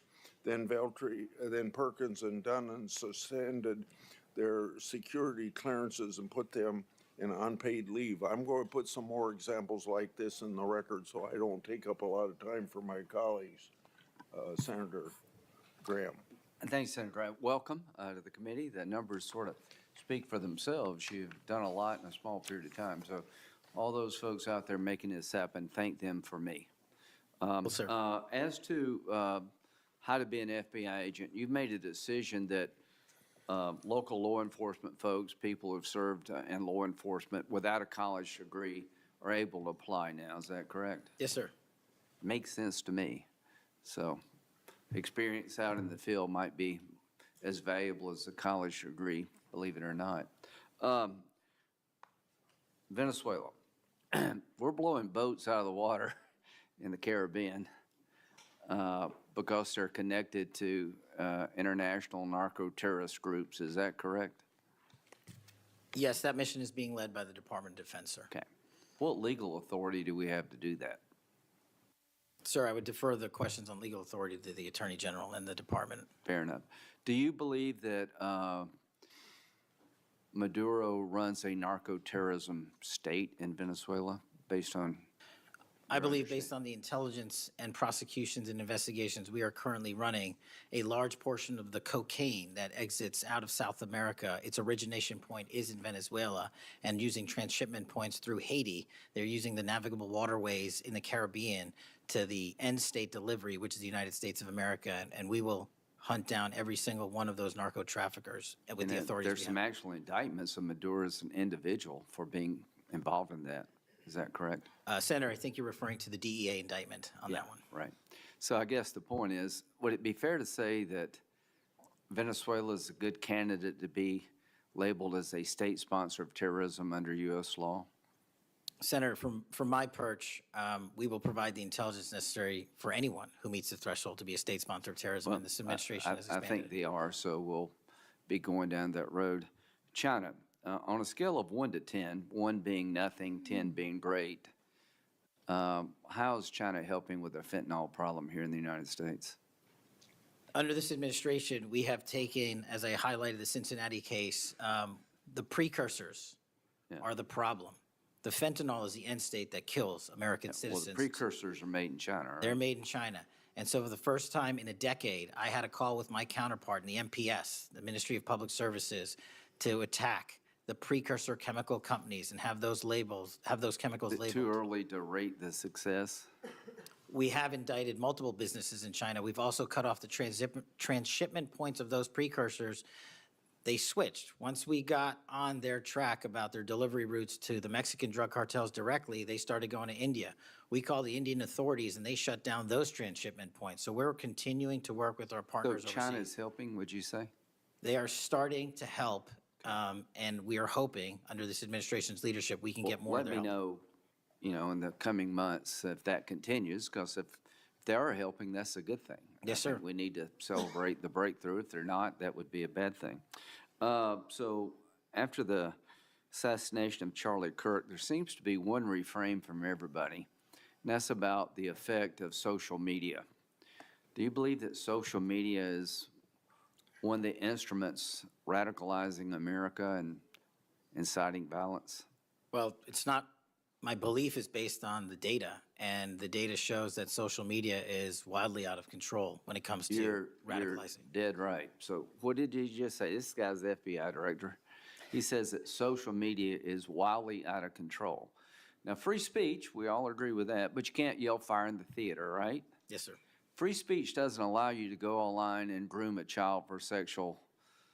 No, it does not. Okay, free speech doesn't allow you to go on the internet and basically incite somebody to kill another person, right? Absolutely not. So if it's illegal offline, it should be illegal online, agreed? Whatever the law is. Yes, sir. Just because you're online doesn't give you a get out of jail free card. No, sir. So if a parent is worried about a child being bullied on a website, what rights do they have under U.S. law?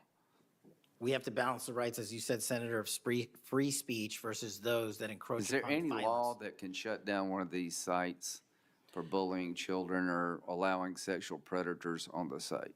We are able to attack certain sites on the dark web.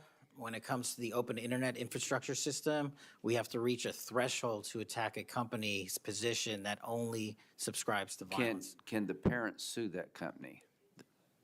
They can. They can? They can sue not the social media companies. That's what I'm talking about. They can sue the companies. No, I'm talking about the social media company that gives lives to this behavior. No, you're referring to Section 230, sir. Yeah. Would you advocate a sunsetting of Section 230 to bring more liability to the companies who send this stuff out? I've advocated for years. All right. We need to do this, folks. These companies are taking content that it makes you sick, that could get you killed, get you poisoned, and there's nothing we can do about it under our law. A person can do about it because of Section 230. So if your child is being sexually groomed online or bullied online, and you go to the social media company and ask them to take it down, they refuse, you have like zero rights. How many images of sexually exploited children are purveyed every year on social media sites? The number is astronomical, and Senator, if I can just add one step to that analysis. Please. It's not just what's on social media that is quote unquote real. It's the introduction of artificial intelligence and Right. generative AI that is creating even more child sexually abused material and even more sexually violent acts online and mimicking people. Would you say that the way social media is structured today, really no accountability, 36 million images in 2023 of sexually exploited children, that this is a public health hazard? It is. Would you say that it's a mental health problem, particularly for younger people? It absolutely is. Do you agree that some of these sites are designed to be addictive? I think not only are some of these sites designed to be addictive, unfortunately, the reality is some of these sites are designed to generate income, and many people are generating income based on this illegal trade. Do you think it's now time for America to deal with this problem? I'm all in. I have been all in, and I'm happy to work with Congress to do so. Well, I tell you what, having the FBI director all in is great news for me, and I hope the committee will respond and that we'll be all in, trying to fix a problem that I think is doing a lot of damage to our country. When it comes to John Bolton, was there new evidence involved in the raid on his home? Sir, that investigation is very much ongoing. As you know, there was a raid of his house pursuant to a legal Was there a search warrant obtained to go in? Absolutely, sir. Okay. All right. We're looking to have that search warrant unsealed at the Yeah, appropriate I think that would be good, quite frankly. In December 2023, Director Wray said he sees blinking lights everywhere regarding to foreign terrorist threats against our homeland. How would you characterize the state of threats to our homeland by foreign terrorist groups?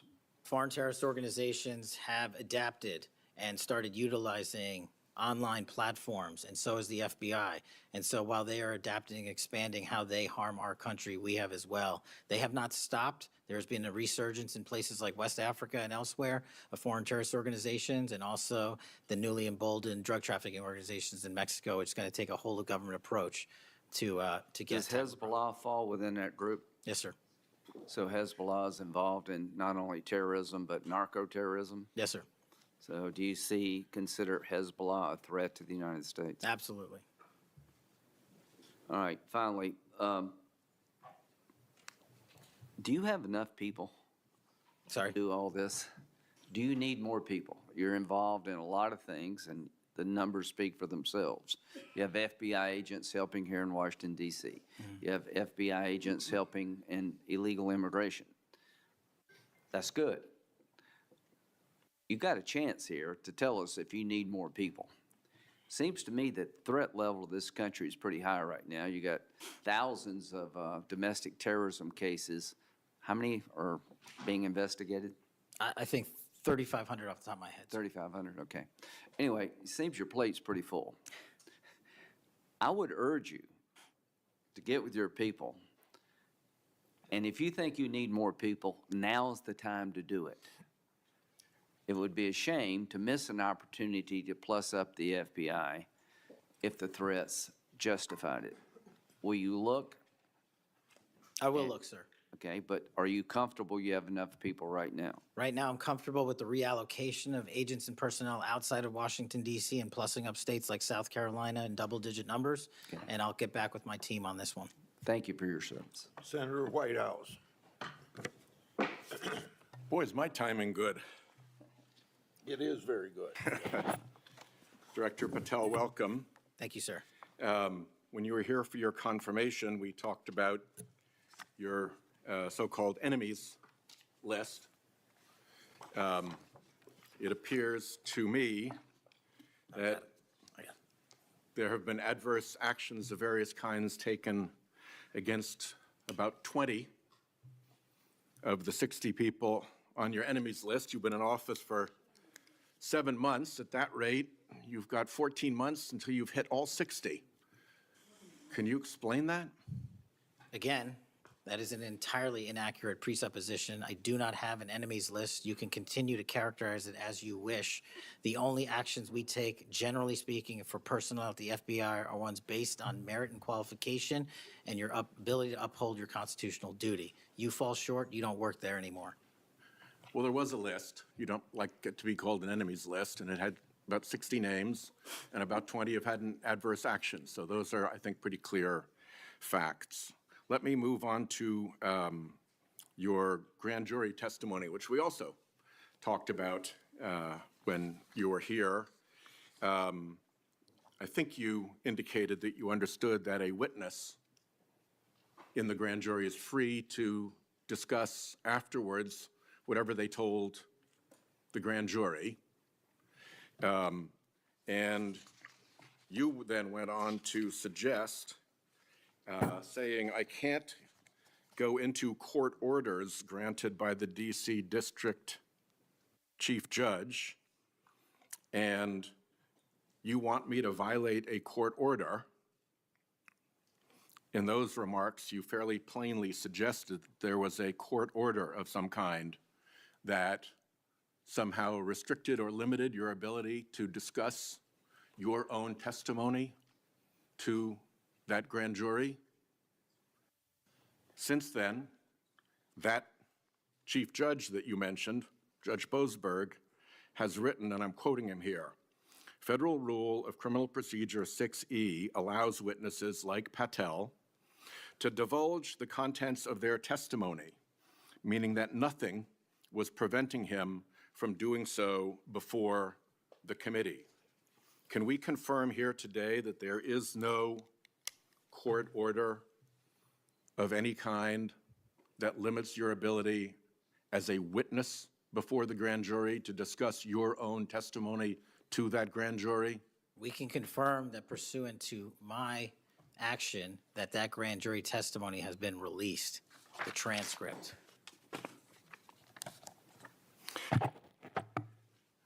Let's, In what forum was it released, may I ask? Publicly. Okay, we'll check on that. The FBI does background investigations. In the case of a U.S. attorney, Janine Pirro,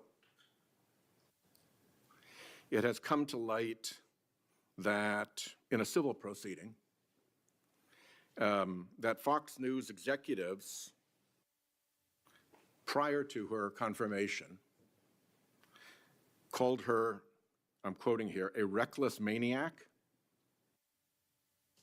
who makes, quote, insane comments, and said, I don't trust her to be responsible,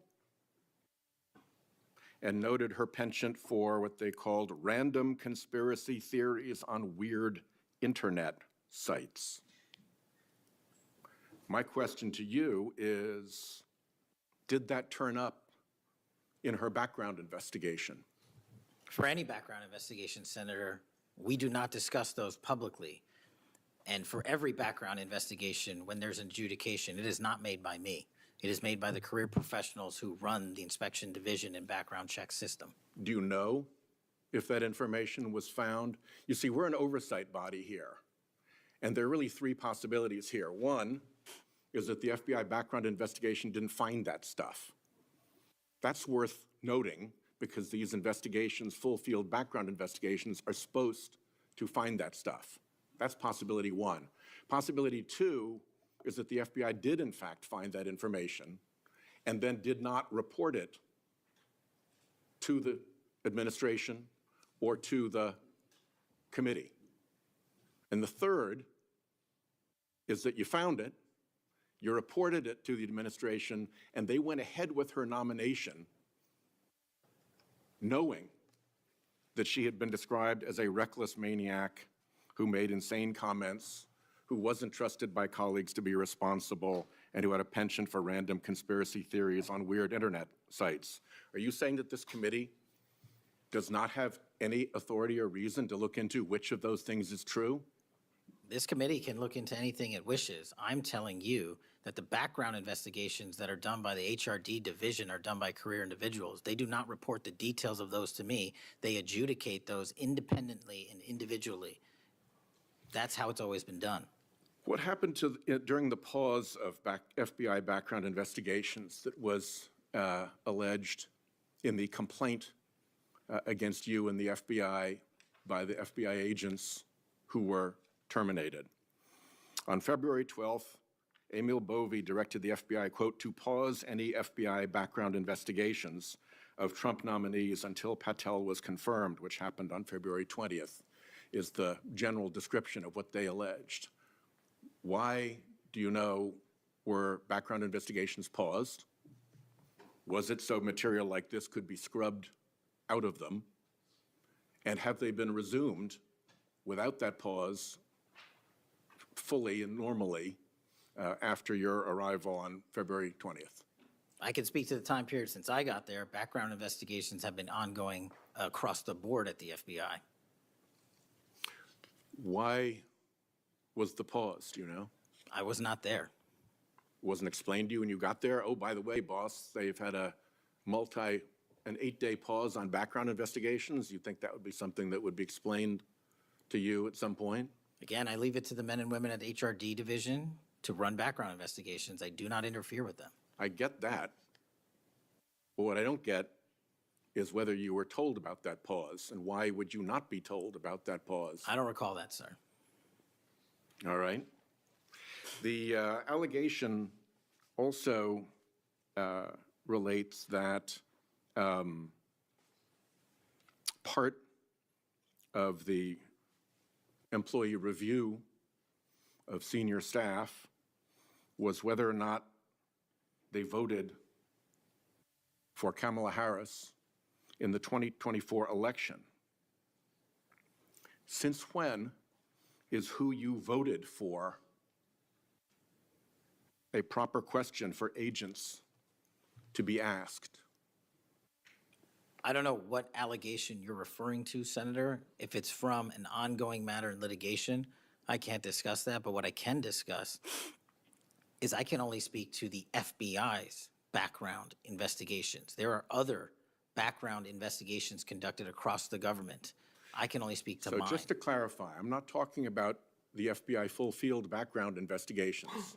I'm talking about internal employee reviews for promotion, for termination, for job actions of various kinds. And my question to you is it now the policy of the FBI to ask agents who they voted for, and since when is who agents voted for a proper question for the FBI to ask? Taking those in reverse order, it's not a proper question, and it's improper to allege that I'm doing that. And also, at the FBI specifically, under my leadership, we do not ask who you voted for. And just one correction for the record, if I may, Senator, it's Security Division that runs background investigations, not HRD. Okay, I'll accept that correction. And in the event that we cannot locate your grand jury transcript, just expect a question for the record that will give you the chance to either provide that transcript again if it had been previously provided, or to make the statement that Grand Jury Rule 6E allows you, to the best of your recollection, truthfully, about what it is that you told that grand jury. Do you understand that?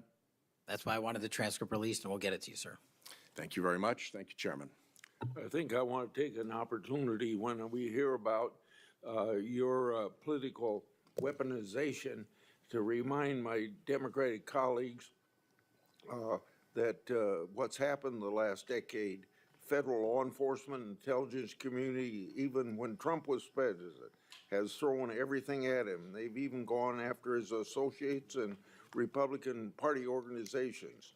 One investigation after another, one prosecution after another. I use examples you've heard me already say today: Crossfire Hurricane and Arctic Frost. These were all built on defective foundations of political bias. And then we released the Clinton Index and the Durham Index and the FBI's failures to investigate. So I've been acquainted with this because I've been trying to get to the bottom of it, and we had to get a new FBI director to get all this information, Senator Cornyn. Director Patel, welcome. Thank you for your willingness to serve in this very challenging position. How many people work for the FBI today? Approximately 36,500, give or take. I've always wondered whether an organization that big and that diffused all across the nation was actually capable of being managed. Have you experienced any surprises in terms of as the director, in terms of your management of the organization? In my experience, Senator, the leaders in the field are supposed to lead. So we have empowered, and we've changed the structural operation of the FBI to empower SACs in the 56 field office, 55, 56 come 1 October, to lead the mission. We've also empowered the respective assistant directors and operational directors to lead the mission. That is how you manage 36,500, 37,000 people. No one or two people can do it. And that's been the transition, is the power structure is being pushed out to the field operations. It sounds like a very practical way to approach it. And how is morale? Morale, when I travel around the country, in my experience, has never been higher. The FBI and the police officers that we work hand in glove with across this country are excited to do the work. And the stats that I'm citing are no achievement of mine. The stats that I'm citing in the 7 months that I've been there, such as a 42% increase in cyber arrests alone this year, is because the men and women at the FBI have been empowered in the field. They want to do the work. They're getting the opportunity to do the work. And with our great partners in the respective states like Texas, and where we just returned a top 10 most wanted fugitive in Cindy Singh, are getting the ability to make those prosecutions a reality. By the way, Senator Durbin was asking about polygraphs. Aren't polygraphs a standard part of the standard test given to people with security clearances across the intelligence community? They are. As a condition to maintaining your security clearance? I believe they are. Speaking of intelligence, one of the things that I've wondered about over time is, you know, the FBI is a premier law enforcement agency in the nation, but you also have other important responsibilities in counterintelligence. And there's been different debates or people wondering whether, including me, whether that's an appropriate role for the FBI to play. And I guess the most challenging part of that is if it's not at the FBI, where would it go? But can you, given your background, I know as working on the HPSI and your intelligence background, can you talk a little bit about what you think about the counterintelligence role of the FBI agents and how that's working, whether you think it's performing the way it should, or whether there are other changes or reforms need to be made in order to improve its functioning? As you know, the threats from our adversary nations are just proliferating every day. So what do you think? The espionage activities of our adversaries have never been so high, and I think the counterintelligence mission is properly housed within the FBI because we've been vested with those authorities for Congress, and I believe that mission set is working. And if I can, sir, since January 20th of this year, the FBI has made 55 arrests on the counterintelligence mission alone. That's a 30% increase in CI arrests from the same time year-to-date last year. We've arrested 33% increase in PRC counterintelligence arrests, an 83% increase in Russia counterintelligence arrests from the same time last year, and a 60% increase on Iran counterintelligence arrests from the same time period last year. So we are already on total exceeding the entirety of the number of arrests from the previous year on counterintelligence matters across the board. And in my opinion, the FBI is the only agency that can do it. Now, we work with the interagency to do it, and we need them, but we have the mission set. Thank you. You know, sometimes I wonder whether we sort of repeat the way we do things because we've always done it that way. And I'm getting up to building up to this issue of the narco trafficking and what President Trump has ordered the Defense Department to do in terms of to take out some of these transnational criminal organizations that are importing poison into the United States and responsible for killing tens of thousands of Americans, maybe hundreds of thousands of Americans over time. Do you think a law enforcement model for dealing with these narco traffickers is adequate to deal with the threat? Or do you think we need to start thinking about this in maybe new and different ways? Obviously, we're not engaged in a war per se, although it is a war metaphorically. And the law enforcement model seems to be not working from the standpoint of dealing with the volume of the threat and the magnitude of the threat.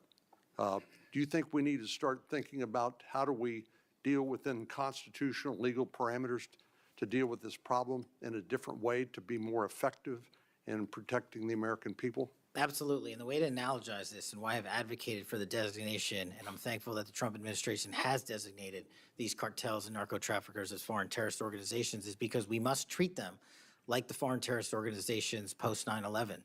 We must treat them like the Al-Qaedas of the world because that's how we're operating. And just treating them with law enforcement capabilities alone was wholly insufficient to wipe out the targets in their entirety. They always had the next man up philosophy. If you take out the leader, they got 10 guys behind him.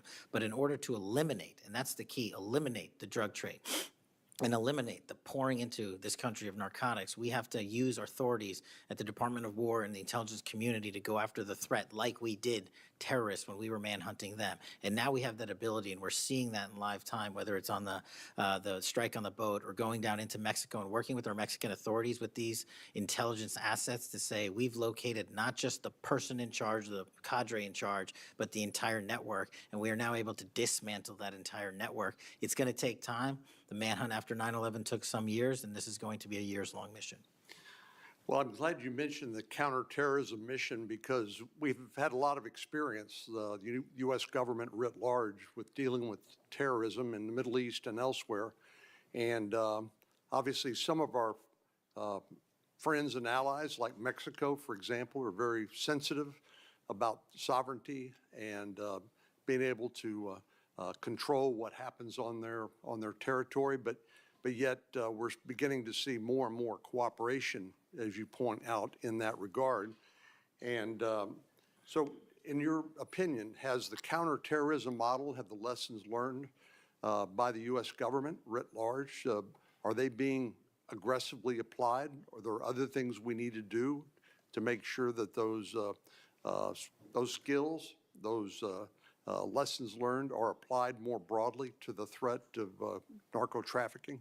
I can only speak to the FBI. We are applying all of them to our the CT mission set to the CN mission set, and we're using the new authorities given to our intelligence community partners in the Department of War to combine these collective efforts and in a new way, meeting together and creating an interagency process that gets after the threat dynamic. And whether that's a kill operation, a capture operation, a surrender operation, or a host nation takedown, like we did with the counterterrorism mission sets in Afghanistan, in Iraq, in Pakistan, and elsewhere, we are applying that to the drug traffickers in Mexico and Venezuela and Colombia. Thank you very much. Thank you, Mr. Chair. We have seen too much political violence in this country. We all know that. Just last week, Director, your friend Charlie Kirk was gunned down on a college campus. I'm sorry for your loss. In Minnesota, only 2 months ago, a madman took the life of my friends, Melissa and Mark Hortman, shot Senator John Hoffman and his wife Yvette a combined 17 times.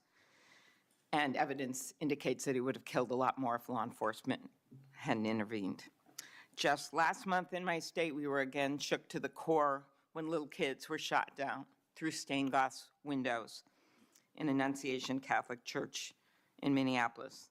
And while the victims weren't politicians in this case, they were 6-year-olds and 8-year-olds, the manifesto that the shooter left behind was political. But in the words of your own federal law enforcement, this person was an all-purpose hater. Went after blacks, Hispanics, the president, Muslims, Jews, nearly everyone. And this happened during the first Mass of the year for these kids. They were excited to see their friends, meet their new teachers, and 2 children, 8-year-old Fletcher Merkel, 10-year-old Harper Moisky, were murdered. 21 other people injured, some of the kids, 18 kids, severely. Fletcher was just starting 3rd grade. He loved his family, his friends. He loved fishing and cooking. In his dad's words, any sport he was allowed to play. Harper, the other child, we celebrated her life this Sunday, thousands of people. Her parents described her as bright, joyful, and a deeply loved 10-year-old whose laughter, kindness, and spirit touched everyone that she knew. We've heard the words of young children who were saved because 12-year-olds laid on top of them, or a kid with disabilities who was paralyzed, whose teacher pulled him out of the wheelchair, threw him under the pew, and laid on top of him. We do thank the local FBI director and the local U.S. Attorney's Office for their work in both of these cases, the Hortman case and this. But I did want to focus on one local law enforcement moment that I'm not sure has made with all the news going on in Minnesota. When the first 911 call, and you've heard about other places where this waited and waited, the first 911 call was made at 8:27 a.m.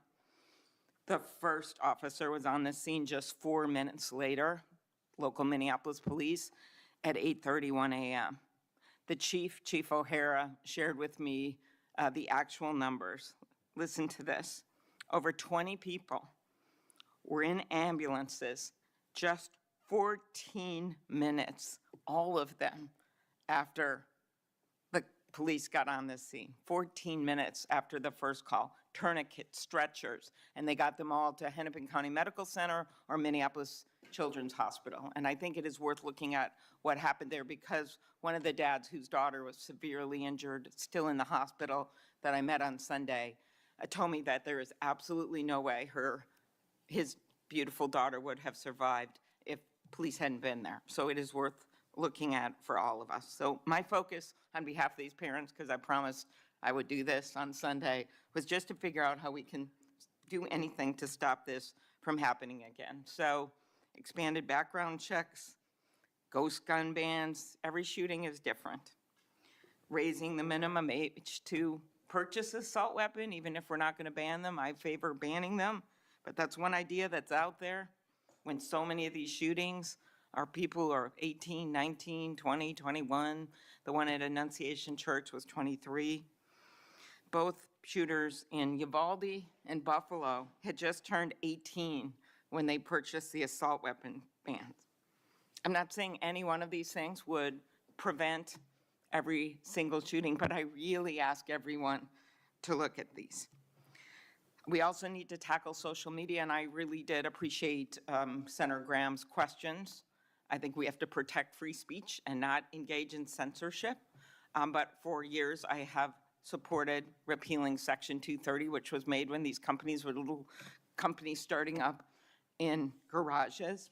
And I think it is one way to get at making this better environment online and preventing violence. So my first question is on the assault weapon ban. Do you think that would be helpful in reducing gun deaths, Director?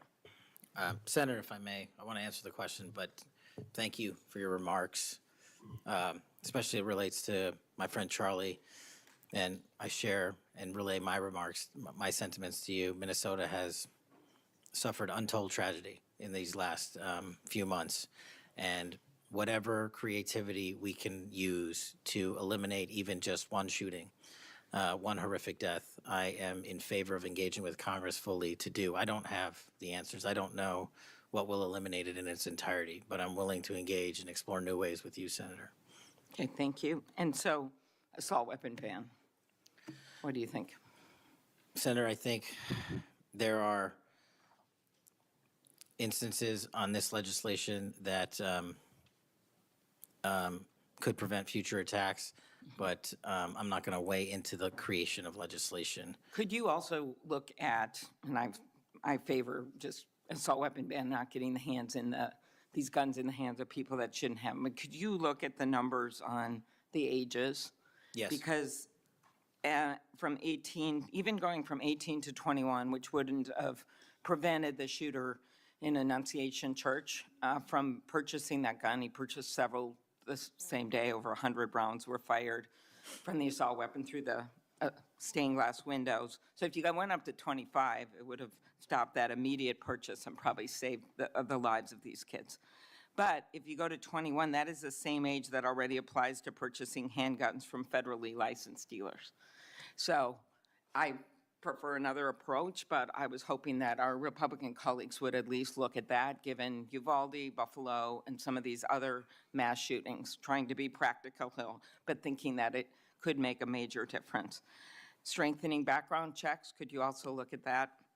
And then banning ghost guns and bump stocks. What do you think of that? So, Senator, you're talking to my heart here on one of the core missions at the FBI, which is our CJIS facility in Winchester, Virginia, which is our hub for our NICS checks, our NCICs, our capabilities on when we have, I think it's 19,000 state and local community law enforcement come to us for these background checks. We're trying to make that processing as fast as we can so we can get them real-time information. I think we have a 93% clearance rate in 15 minutes as it relates to ghost guns, but we can do better. All right, well, just if you could get back to me on all those and talk to the White House. Threats against elected officials have increased exponentially. Members of Congress received more than 9,000 threats last year, up from 1,600 in 2016. There's been a lot of talk about the rhetoric and the like. And if we want to move forward on things like Section 230, or even look if we can do anything on guns, I do think we're going to have to be honest about this all-purpose hater issue, and it has bothered me, this thing, we're going to go after this group, we're going to have to go after this group. I just want to, for the record, show that the murder of Speaker Hortman and her husband, it was Democratic lawmakers on his list. He went to the ones whose addresses he had, by the way. Planned Parenthood was on the list, as were businesses and law firms, doctors. I already mentioned the ones with the Catholic Church shooting. So it is not just, as the radicals on the left, what's a quote from the president, are the problems or destructive movement of left-wing extremism that Vice President Vance said. According to the Anti-Defamation League last year, all the murders were committed. And I'm not actually going to say this because I don't even want to go left-right with this, but you can imagine it wasn't from the left. Cato Institute, conservative think tank, published a study just last week that found from terrorists from the right were responsible for 6 times more deaths than people from the left. I actually don't want to go tit for tat on this, but what I am asking for is that this rhetoric of blaming one side or the other stop. If you could convey that to the president, and that we actually work on things that are solutions. So could you commit to me, Mr. Patel, Director Patel, that you will do that? Absolutely, Senator. Okay, thank you. Last, you were asked about social media, and I will put some more questions on the record about that. I think we could make major movement on that. The local FBI helped when the city of St. Paul was a victim of a cyber attack, and I'm concerned about some of the cyber attack cuts. I'll ask you that on the record. AI, I'm glad you raised that. I think we have to do more, but also including election interference because they're using AI videos. I just had one happen in this very committee on me, and I just think they're going to start using it in democracy, election. They could be foreign. Do you think some of this is foreign entities, Mr. Patel? Generally speaking, we have traced a lot of this to loose groups overseas that don't have any sort of central cluster. There's going to be a lot on you then. And then last, I'll put on the record just my concern about protecting journalists. The new guidance that came out of the department. Have you deployed any FBI resources to investigate members of the media for activities related to news gathering, reporting, or reporting on government whistleblowers, something near and dear to the chairman's heart? The only time we would involve an investigation of a journalist if they've conducted or committed an allegation of separate criminal activity, most prominently leaks of classified information. Thank you. Senator Hawley. Thank you very much, Mr. Chairman. Director Patel, good to see you. Thank you for being here. You're leading the FBI at a very critical time for that agency and also a critical time for our country. And I want to start by talking to you about the tide of violence that we have seen, ideological violence against people of faith, particularly Christians. You just think here, take a rough catalog. Just in the last couple of years, we've seen shooting at the Covenant School, Christian school in Nashville. We've seen school shooting at the Annunciation School. We've seen church shootings multiply. We've seen acts of crime and violence, vandalism, arson against churches and parishes all across the country. And then, of course, last week, Charlie Kirk, who said, "I want to be remembered for my courage, for my faith," was shot on a college campus. Let me just start with the assassination of Charlie Kirk. Is the FBI, and I appreciate the tremendous work the FBI has done in this investigation, is the FBI investigating the Kirk assassination as part of this broader pattern of anti-religious, anti-Christian violence? We are investigating Charlie's assassination fully and completely and running out every lead related to any allegation of broader violence, and we're producing results on that we'll disclose when appropriate. Good. I'm glad to hear that. Let me just ask you a few questions about that if I could. Sure. Reports have suggested that the FBI is investigating a broader network of groups that may have had some knowledge of the shooter's plans.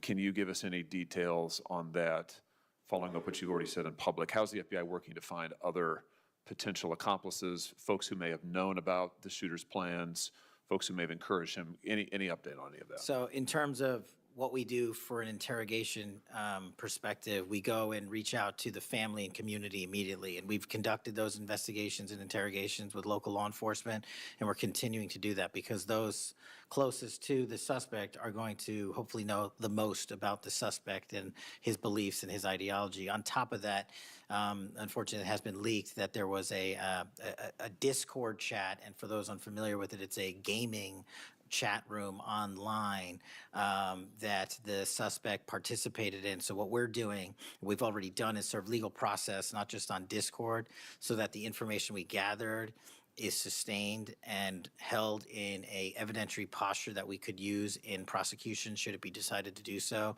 And we're also going to be investigating anyone and everyone involved in that Discord chat. Okay, very good. I see the public reports that the Discord thread had as many as 20 additional users. It sounds like you're trying to run down all of that to see if that's accurate, who else may have been on that thread, what they may have known. Is that fair to say? It's a lot more than that, and we're running them all down. It's a lot more than 20? Yes, sir.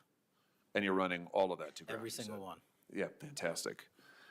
Let me just turn to the broader question here of anti-religious, anti-Christian violence. Let me just give you a few stats that I'm sure that you're all too familiar with. Every person of faith in America certainly is. Major report this past year found that there have been over 400 instances of hostility against churches in the United States in the year 2024. Those included arsons, bomb threats, shootings, and firearm incidents. Another organizational report found that there were 500 attacks on Catholic parishes alone. So that number, 415, that's all Christian churches in 2024. Another organization found 500 separate attacks on just Catholic parishes since May of 2020. Of course, we have the Covenant school shooting, the Annunciation school shooting in Minnesota, where 2 children were shot dead as they were praying in a pew. Here's my question. What is the FBI doing to take on this rising tide of violence that seems to be motivated by anti-religious hatred? Specifically, sir, we have 60 anti-Catholic hate crime incidences reported to us that are being investigated. Publicly, I can tell you we have 5 hate crime investigations with anti-Catholic bias ongoing currently in the states, in the cities of Kansas City, Louisville, Houston, Nashville, and Richmond. That's what I can say publicly, but any ideologically based attack against any faith, as a man of faith myself, will not be tolerated, and the full resources of the FBI are committed to all of it.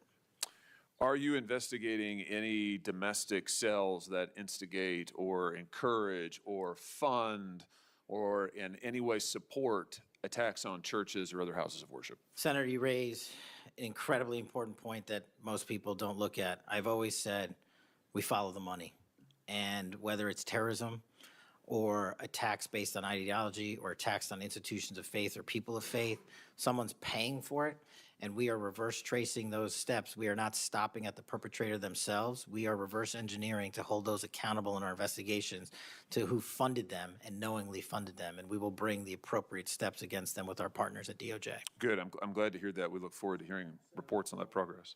Yeah. I've had some members say over microphone. Sorry about that. Let me just ask you this in the same vein, Director. Since the Dobbs decision, the FBI has advertised $25,000 rewards for information on attacks on abortion clinics. Will the FBI similarly offer rewards for information on attacks of houses of worship? Yes, when it is appropriate, the rewards are any reward, whether it's an attack on a house of faith or on a homicide or whatever, is determined by a group within the FBI, but we will work with them to make sure that rewards of monetary value are put out for all ideologically based attacks. Good. You just rattled off some statistics, which I was glad to hear about the number of investigations you have open, the incidents you're tracking against Christians, against houses of worship. Let me just ask you if you consider designating a senior official as a liaison to houses of worship, to Christian other religious organizations, to publish metrics on investigations and arrests related to church attacks, church threats, vandalism, arson, et cetera. Will you set up a system for liaising and then reporting so that everybody can see, this committee and the public can see just how many attacks we're talking about, just what the level of threat and violence is and what the FBI is doing to combat it? Senator, you're speaking my language. The private-public sector partnership on this specific issue, just like the other ones we've talked about, is equally transformative to finding those involved in these criminal activities. And with your assistance, I would ask you if you're able to identify someone who's an expert in that area, we will work with them. We will take their information because as great as the FBI is, we're only as good as the information we can get, and we don't have the reach that the private sector does in some of these areas. Very good. Happy to help on that. Let me ask you about something specific to the FBI, because sadly, as you know, the FBI, when it comes to anti-religious animus, has been part of the problem before you got to this agency. And I know that you remember the infamous memo generated by the FBI that attempted to recruit informants in houses of worship, in particular in Catholic parishes. Your predecessor testified when this information, I just want to reiterate, this memo became public because of a whistleblower. It was not turned over to this committee. It was not disclosed to this committee. In fact, we were told it didn't exist, and then a whistleblower published it, showing that indeed the FBI had recruited informants, attempted to, into Catholic parishes. Your predecessor then testified, sitting right where you are today, he testified that this, I'm going to quote, was a single product by a single field office, end quote. That was a lie. Because we then had additional whistleblowers come forward and say, no, actually, multiple field offices contributed to the drafting of the report. And indeed, there was a second anti-Catholic memo that the FBI generated, and indeed, those memos were distributed to over 1,000 FBI agents across the country. You know all of this. You and I talked about it when you were here for your confirmation hearing back in January. I just want to follow up and see, have you been able to determine how this memo got written and distributed? How is it that the Federal Bureau of Investigation came to be recruiting informants in Christian churches in this country? Senator, we did dig in, and we are doing our investigation simultaneously with Congress. And just to put it in perspective, we've provided 700 documents on the Richmond Catholic memo specifically to this committee, whereas my predecessor provided 19 pages. And not only that, but we looked into how the source recruitment structure at the FBI was conducted during this time. And we made adjustments and permanent fixes to ensure that sources are not put into houses of worship unless there is an actual ongoing criminal or international terrorism threat. We will not use sources at this FBI to investigate and cull information just for the sake of culling information in houses of worship. Has anybody been fired for this? There have been terminations related to this and resignations. Good. There need to be, because if this is going to be standard at the FBI, nobody can trust the FBI. You want to talk about violating the First Amendment? This has got First Amendment violation written all over it. It's one of the most revolting chapters in the FBI's history. And considering what we're seeing more broadly in terms of the acts of violence against people of faith, this has absolutely got to end. The FBI has to lead the way. So I count on you to do that, Director. Let me just, in the minute or so that I have remaining, let me just shift gears and ask you about something else you said earlier. You said that protecting our youth is maybe the FBI's top priority. It's great to hear. Let me ask you about the role of AI chatbots in that, which you've talked about a little bit already today. Are you investigating any cases of AI-generated child sex abuse material? You issued a PSA earlier this year warning that synthetic child sex abuse material, it's where the AI generates it using maybe a real kid's image, but then generates sex material, sex abuse material. You warned that that was illegal under federal law. Is the FBI investigating any instances of this synthetic CSAM material generated by AI that you can speak to? There's takedowns and arrest of 764 individuals, and we are educating, this may be the most important part. I'm directly engaging with the social media and media companies, the internet service providers, to find a way to shut down. There's nothing I can do at the FBI to force them to shut it down, but work with you in Congress to find a way to work with our partners to get that shut down permanently. Thank Senator you. Coons. Thank you, Chairman Grassley. Thank you, Chairman, for calling this hearing. I'm grateful we're continuing this committee's long tradition of oversight, and in particularly today, oversight of the FBI. Director Patel, thank you for being here. There's a number of issues I hope that we can speak to. I want to start by reading something you said to me during your confirmation hearing under oath. I have no interest, no desire, and will not, if confirmed, go backwards. There will be no politicization at the FBI. Then you looked me in the eyes and said there will be no retribution actions taken by the FBI should I be confirmed as director. I told you that in your office. I tell you that again today. I'm concerned that that's not what's happened, that since you took over as director, you've cleaned house or forced out senior leaders across the Bureau, in particular targeting those that worked on investigations of President Trump. The former acting director has just sued you for firing him for political reasons. So did a leader in the D.C. field office. And the well-respected leader of the Salt Lake City office was pushed out last month, leaving that office shorthanded at a particularly difficult time. I'm worried that these actions compromise the Bureau's ability to keep Americans safe. Hundreds of agents have resigned. You are lowering application standards to fill vacancies. You've reassigned large numbers of agents to work on immigration and street crime, issues other law enforcement agencies can handle, perhaps more effectively with the FBI, but I'm concerned that this compromises the Bureau's ability to address national security risks, uniquely its capability. In fact, you've shut down the Office of Integrity and Compliance, which makes sure that agents act in a lawful and ethical way, and reassign staff away from domestic terrorism investigations exactly at a moment I think we are all concerned about it. I also have to ask, you came before the Appropriations Committee in May and told us you wanted a $500 million budget cut for the FBI, literally an effort to defund the police. I am grateful for the work of the men and women of the FBI. They've done great work this year in Delaware, partnering with the Dover Police Department to support human trafficking victims, partnering with the Middletown Police Department on armed robbery and carjacking. And it's urgent, I think, that we fix the direction and the prioritization within the FBI. And I wish we could focus on those efforts today. But I'm seeing an FBI leadership more focused on social media clout and on political revenge than on fighting crime. Director, have you ever ordered that an FBI employee be terminated because he or she worked on an investigation into President Trump? Senator, thank you. One quick correction for the record. There's 280 NV investigations. I gave the incorrect number to Senator Hawley. Thank you. Understood. As far as a lot of your statement, I disagree with it, and I'm happy to address it. But the only way, generally speaking, an individual is terminated at the FBI is if they have violated their oath of office, violated the law, or failed to uphold the standards that we need them to have at the FBI. So those who say that they've been fired because of working on investigations into President Trump are lying or misrepresenting? Well, those matters are alleged in litigation, which is ongoing, so I can't comment on those specifically. Could you comment on why you fired former acting FBI Director Driscoll? I can't because it's ongoing litigation. Could you say now definitively under oath that the rank and file agents who were assigned to work January 6 cases will not be terminated because that's what they were assigned to do? I've said it before and I've said it again. Your case assignment, as I was given case assignments when I was a young prosecutor, does not dictate your career or your termination. Thank you.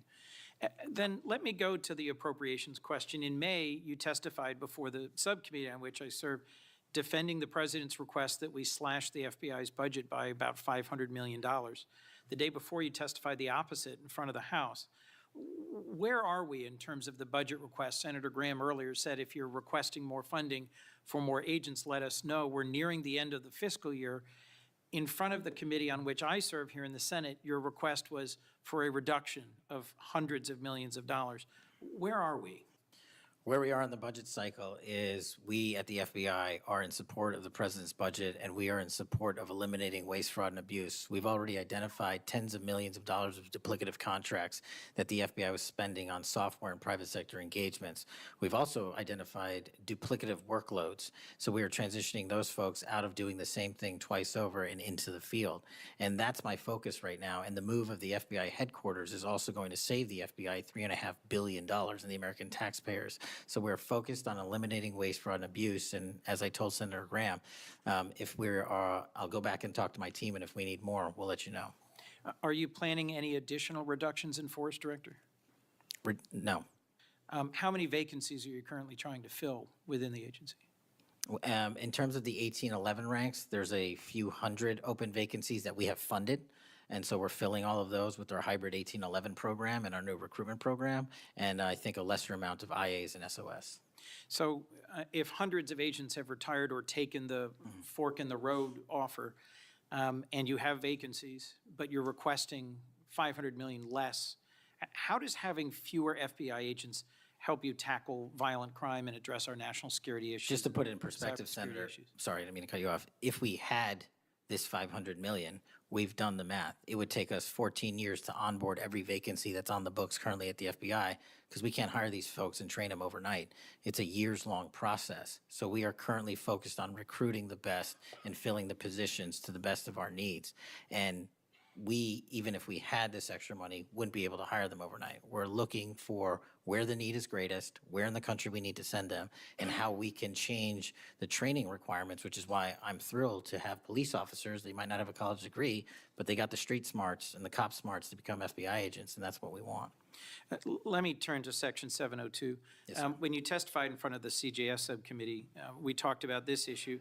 You told me you were in favor of reauthorizing FISA Section 702 when it expires next year, so long as the reforms implemented last year, reforms like better training for agents and real consequences for inappropriate searches of Americans' communications were maintained. You also said that you had some ideas about how to make Section 702 better going forward. Can you give me an update on the FBI's implementation of these reforms and the direction you think it should go? Absolutely. I think you're referring to the query process, and if you're not, let me know. But any instance of abuse or mistakes that were made in the query process have now been changed. It used to be you can make multiple mistakes and continue to access the query database system. I've changed that. If you make a mistake, you're immediately sidelined, a review is conducted, and if it was an actual mistake, i.e., there should have been S on the end of that name and there wasn't, then we put you back in. But we have to review those matters. So that's happening. And if there was an intentional mistake, you have no more access to the 702 query system and its database. So we've also done an audit of the entire 702 system and the query databases. And now we are nearly 100% of the audit. And I think we found one or two, I'll have to get back to you, quote unquote mistakes within that system, which are currently being reviewed. Thank you. You had told me in May that you'd send me updated statistics about the Section 702 searches of Americans' data. I haven't received it. When will I get that? I'll work with my team to get that to you, Senator. And frankly, in May, when you were testifying that you were implementing these reforms, you were also closing down the Office of Internal Auditing at the FBI. Now, that was the office created in the first Trump administration to improve the Bureau's compliance with Section 702. How is that working out? How can you continue to advocate for robust civil liberty protections but shut down the office that was created to enforce those safeguards? Help me understand this. Absolutely, Senator. This is a great example of sort of duplicative work.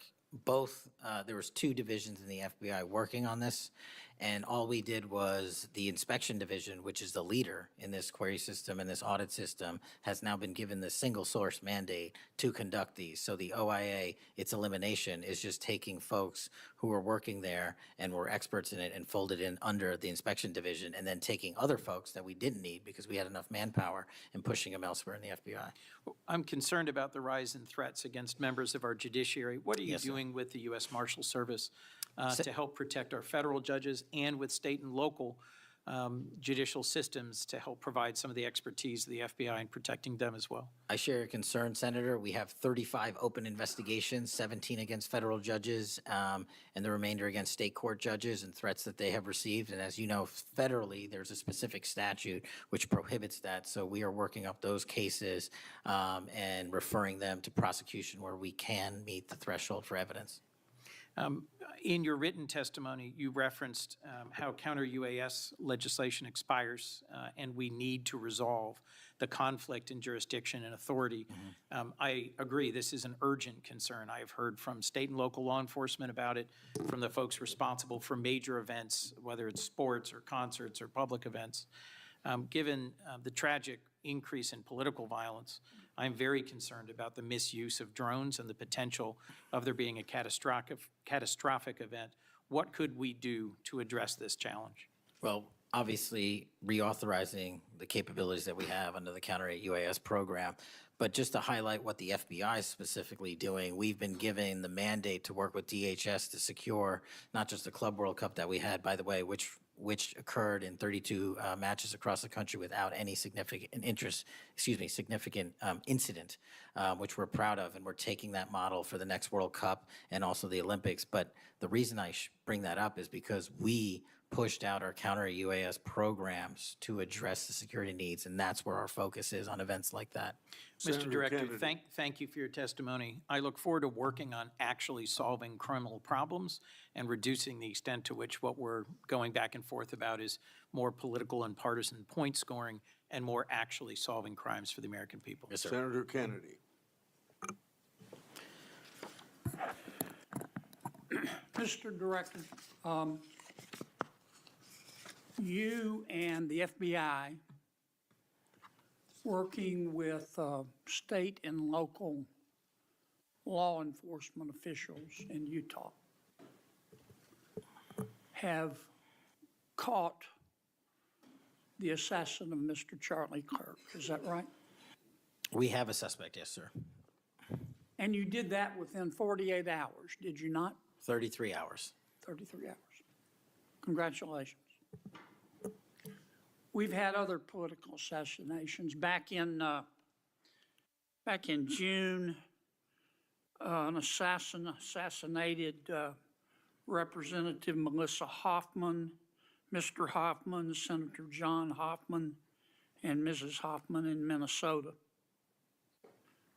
You and the FBI and Minnesota state and local law enforcement officials caught the assassin within 48 hours, did you not? I believe that timeline's correct, Senator. Congratulations. Sometimes we miss the forest for the trees. Good work.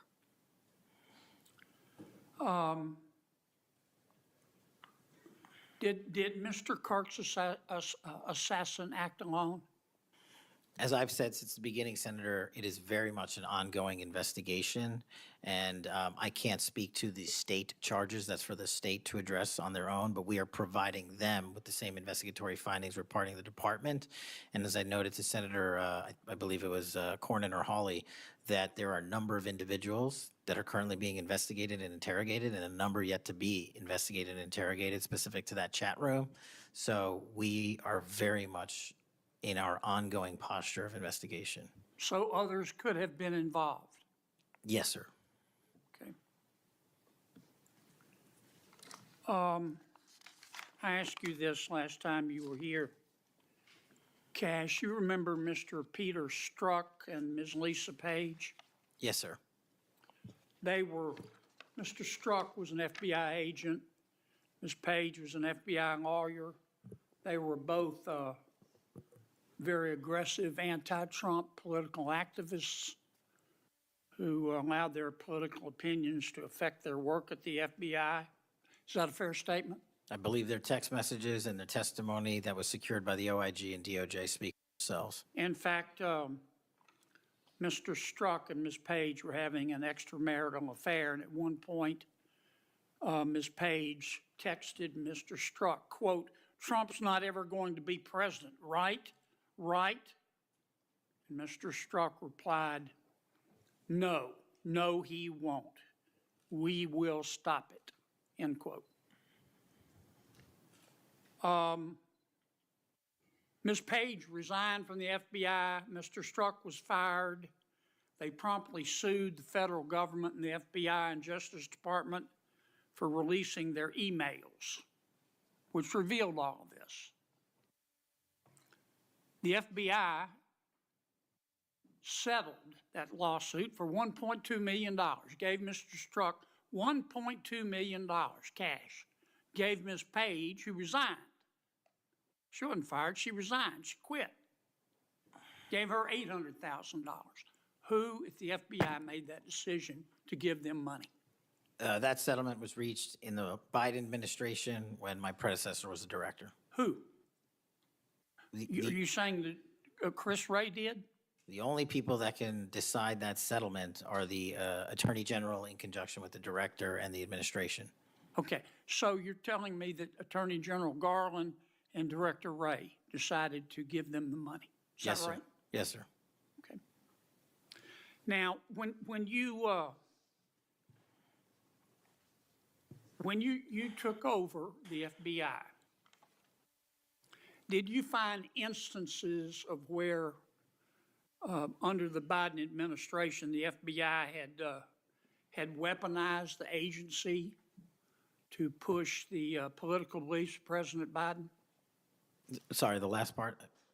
When you took over the FBI, did you find instances of where the Biden administration had politicized the FBI to prosecute its political agenda? Well, I won't speak for other people. having been a target of that weaponization, having been a staffer on the House Intelligence Committee, having had the Justice Department weaponized against me for making the findings and leading the investigation of Russiagate, I know what that feels like. And that's why, as the FBI director, I'm committing to not ever have that ever happen again. But I'm also committed to fully investigating what was done, and that matter is still ongoing. So I assume, I take it your answer is yes.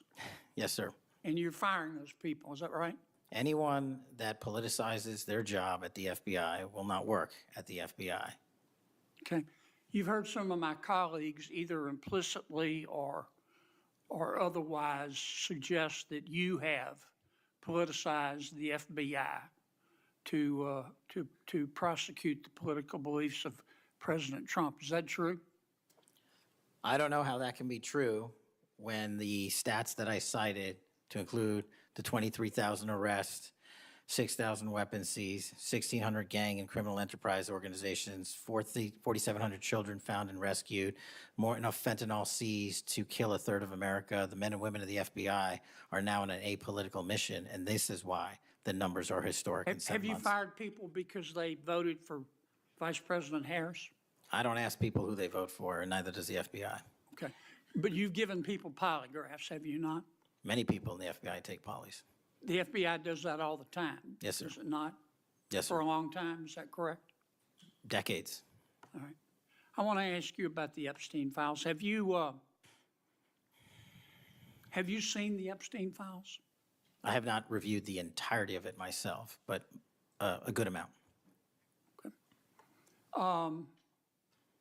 Would it be fair to say that Mr. Epstein trafficked young women, including, in some instances, minors, for sex to himself? That was specifically the allegations in the 2018 indictment in the Southern District of New York. Okay. Who else did he traffic these young women to? In terms of what the investigation, again, going back to 2008, Mr. Acosta, who limited the investigation and limited the search warrants and limited the parameters of the investigation, the only thing we are able to speak to publicly, because he was given a non-prosecution agreement by Mr. Acosta, is that first time period from, I believe, don't quote me on this, 97 to 2001-ish. And then when the Trump administration courageously reopened it. Excuse me for interrupting, but I'm going to run out of time. You've seen most of the files. Who, if anyone, did Epstein traffic these young women to besides himself? Himself. There is no credible information. None. If there were, I would bring the case yesterday that he trafficked to other individuals. And the information we have, again, is limited. So the answer is no one? For the information that we have. In the files? In the case file. Okay. Now, President Trump has deferred to the FBI and the Department of Justice with respect to the Epstein records. He says it is your call about releasing them. And I understand that the department and the agency have decided to release them in cooperation with the House committee. Is that correct? Yes, sir. So you're releasing them a little bit at a time. Is that correct? We're releasing as much as we can, but we are limited by 3 different court orders, and the department went back to each of those judges to waive those court orders or have them lifted, and each of those judges declined. Will you release all of them, or at least as many as you can? We will release everything we are legally permitted to do so. We are continuing to work with the House on the subpoena request. We have substantially complied with it, but we will continue to release whatever we are legally permitted to do so. Okay. I strongly encourage you to do that. Cash, this issue's not going to go away. And I think the central question for the American people is this. They know that Epstein trafficked young women for sex to himself. They want to know who, if anyone else, he trafficked these young women to. And that's a very fair question. I want to know that answer. And I think you're going to have to do more to satisfy the American people's understandable curiosity in that regard. Mr. Chairman, may I just respond to that? I agree, Senator.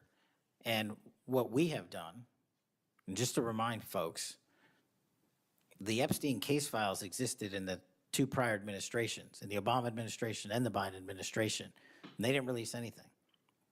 And there was President Trump in the first administration that renewed charges against Mr. Epstein.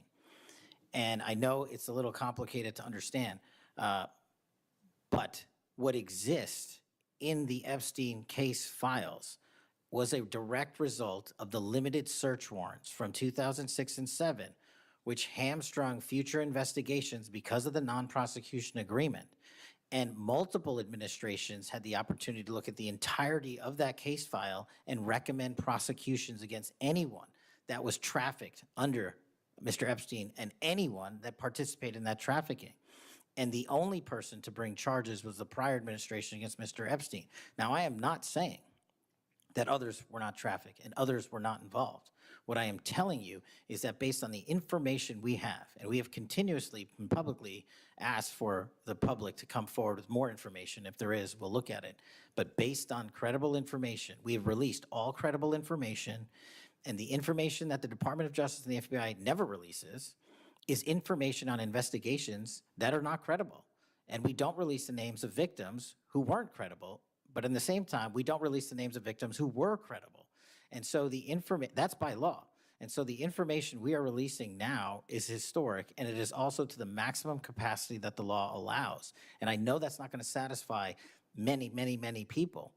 But if they wanted it done right, then the investigation from its origination should have been done right, and he should not have been given a get-out-of-jail-free card to do jail on the weekends for 12 hours a day, and he should have been investigated fully for the entirety of his crime and criminal enterprise, not just from 1997 to 2001. Senator Blumenthal. Thank you, Mr. Patel. Thank you, Mr. Chairman. Director Patel, thank you for being here today.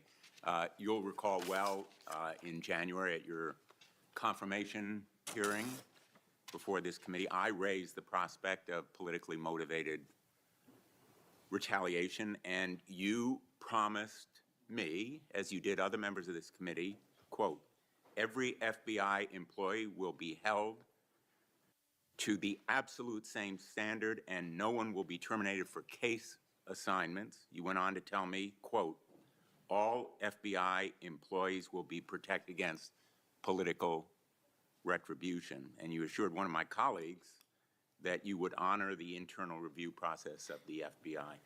I'm not going to mince words. You lied to us. In the short time that you've been FBI director, you've presided over a rash of retaliatory firings. 3 FBI agents have recently sued you. They are FBI agents with 60 years between them of distinguished service, rescuing hostages, saving kids from predators, dismantling drug cartels, and their allegations, their civil allegations, are a searing indictment of your tenure as FBI director. But it's not just those 3.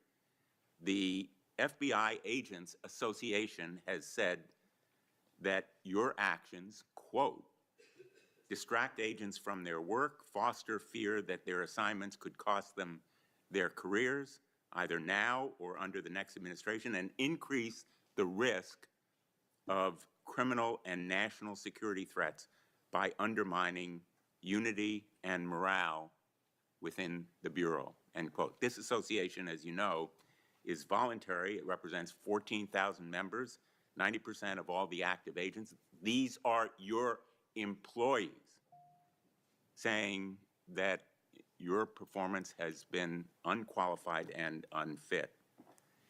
And there is mounting evidence that these retaliatory firings were the result of direction from the White House.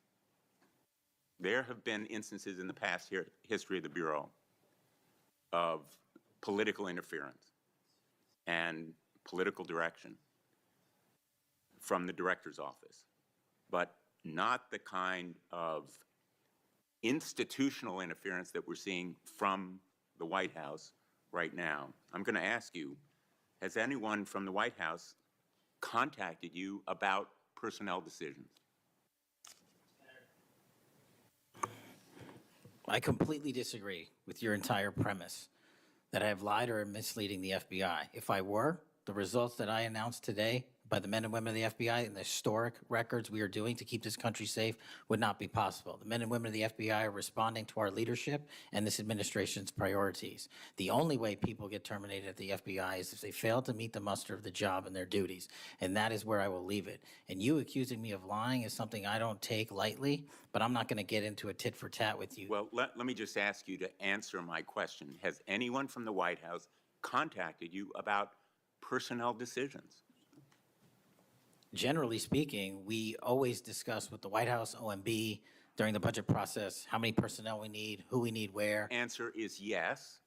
For budgetary purposes You've been and directed to fire people, agents, because they participated in investigations of the president. I don't receive directions to do that. Has anyone I make the suggested it? decisions. Has anyone asked you to do it? The best information is, yes, you've taken suggestions and direction from the White House in firing qualified agents. Any termination at the FBI was a decision that I made based on the evidence that I have as a director of the FBI, and it's my job, and I'm not going to shy away from it. And as you stated, those are allegations, and that is an ongoing litigation. So they'll have their day in court, so will we.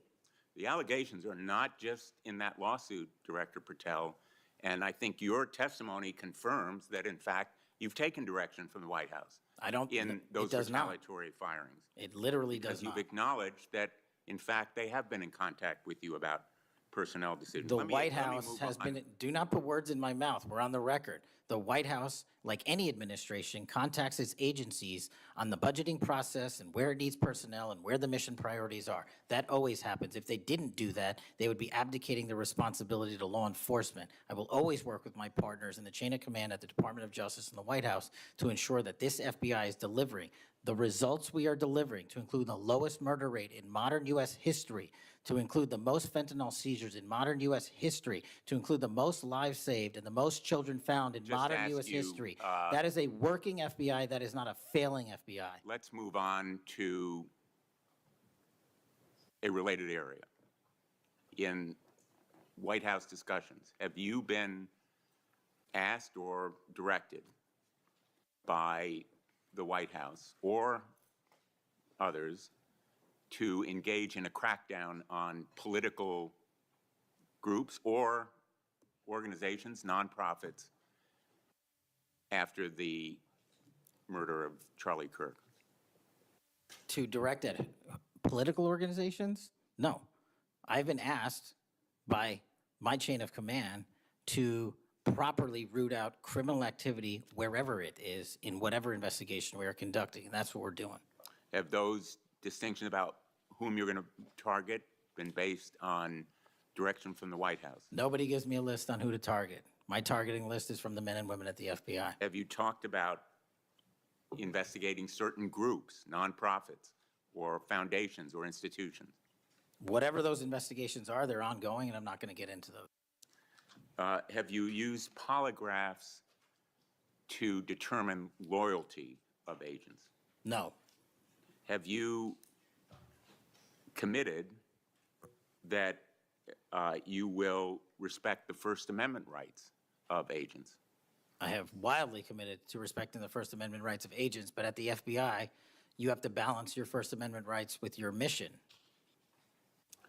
Have you imposed any sort of loyalty test in the course of using polygraphs or in any of the other personnel decisions? Polygraphs have been utilized at the FBI for decades. They will continue to be utilized in the fashion by the professionals that administer them.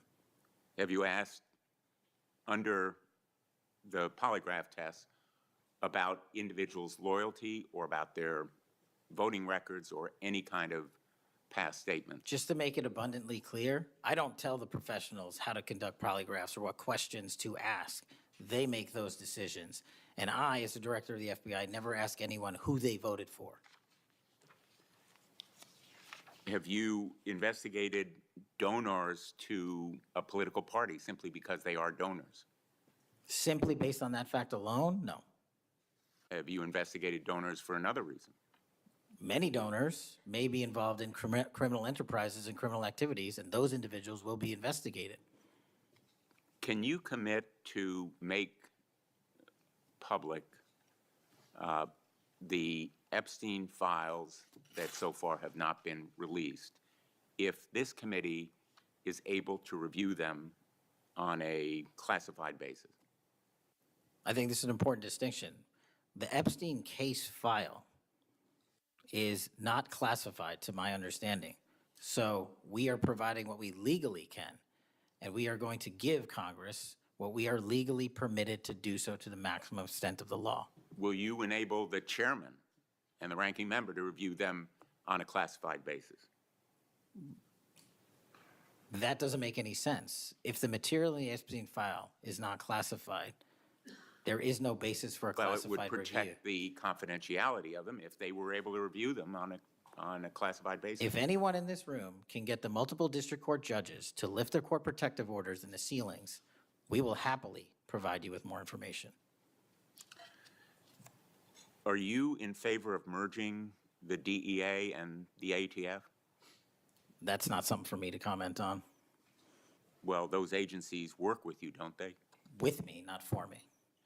Are you in favor of orienting the FBI toward a national police function as opposed to the enforcement of federal law?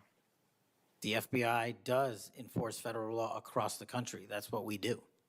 But isn't it a fact that you have told the leadership of the FBI that you view it as moving toward a local and state police function? No, we are prioritizing working with our local and state partners, and they will tell you that that has never happened with this much engagement in the history that they have been serving as local law enforcement officers. I believe local cops are the best intelligence source and the best understanding of their communities, and I folded in my FBI agents under that direction to work with them to get the job done. Thank you, Mr. Chairman. For the fourth time today, I want to remind people that my oversight has made clear that Director Ray's FBI was politicized. I've released a trove of records to prove it, not only today, but in past days. I've also said some FBI personnel who have been fired, retaliated against my whistleblowers, and I don't remember my Democratic colleagues defending my whistleblowers when their careers were ruined. Senator Schmidt. Thank you, Mr. Chairman. Before I get into the thrust of my comments and questions, Director, I want to thank you. In our meetings prior to your confirmation, during your confirmation, we talked about your desire to get more agents out into the field, out of Washington, and take on violent crime. And you fulfilled that. St. Louis received the largest permanent per capita infusion of FBI agents anywhere in the country. And I know it's not only an isolated event, but we certainly appreciate your honoring your commitment to do that. And I know there's a lot of great opportunities ahead to take on violent crime, which you've highlighted many of the successes in your introductory comments. It's obviously no secret that this hearing takes place in the wake of a horrific American tragedy, the assassination of Charlie Kirk. For those of us who knew him, I know you did too. It's still sort of difficult to put into words what a tragic loss that is, not just for his family, but for our country, for free speech, for a belief that we can have a free exchange of ideas. And he was quite literally shot in the throat in an attempt to silence him and take his life.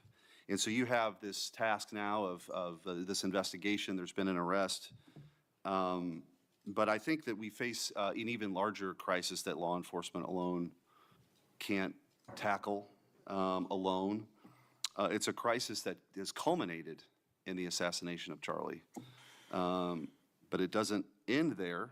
It's I think every bit present right now, and the challenge is greater than quite frankly, I would have imagined. Seeing some of the comments that have taken place after the assassination, and something that I think as a country we have to reckon with. And it's something deeper much deeper than a rejection of law and order or the norms of civil society. We've entered a very dangerous time, I think, in our country. And that should be clear to everyone. Political violence is a sign of a deep and corrosive sickness in any society. But in America today, the problem is just not political violence in the abstract. It is the specific kind of political violence which is overwhelmingly driven by a specific set of actors and groups. None of this emerged out of thin air. Over the past week, leaders from across the political spectrum have come out and forcefully condemned Charlie's murder and political violence more broadly. For that, we're all very grateful. We should be grateful. There have been calls to unite and come together in the wake of Charlie's murder, and I want to do that. I do. Someday I pray that we can be united as a country again and go forward together as a one people and under one flag, but we are not united. Upstream from the dehumanization and demonizing political violence and rhetoric tearing apart our country is a divide on how we view America and Americans.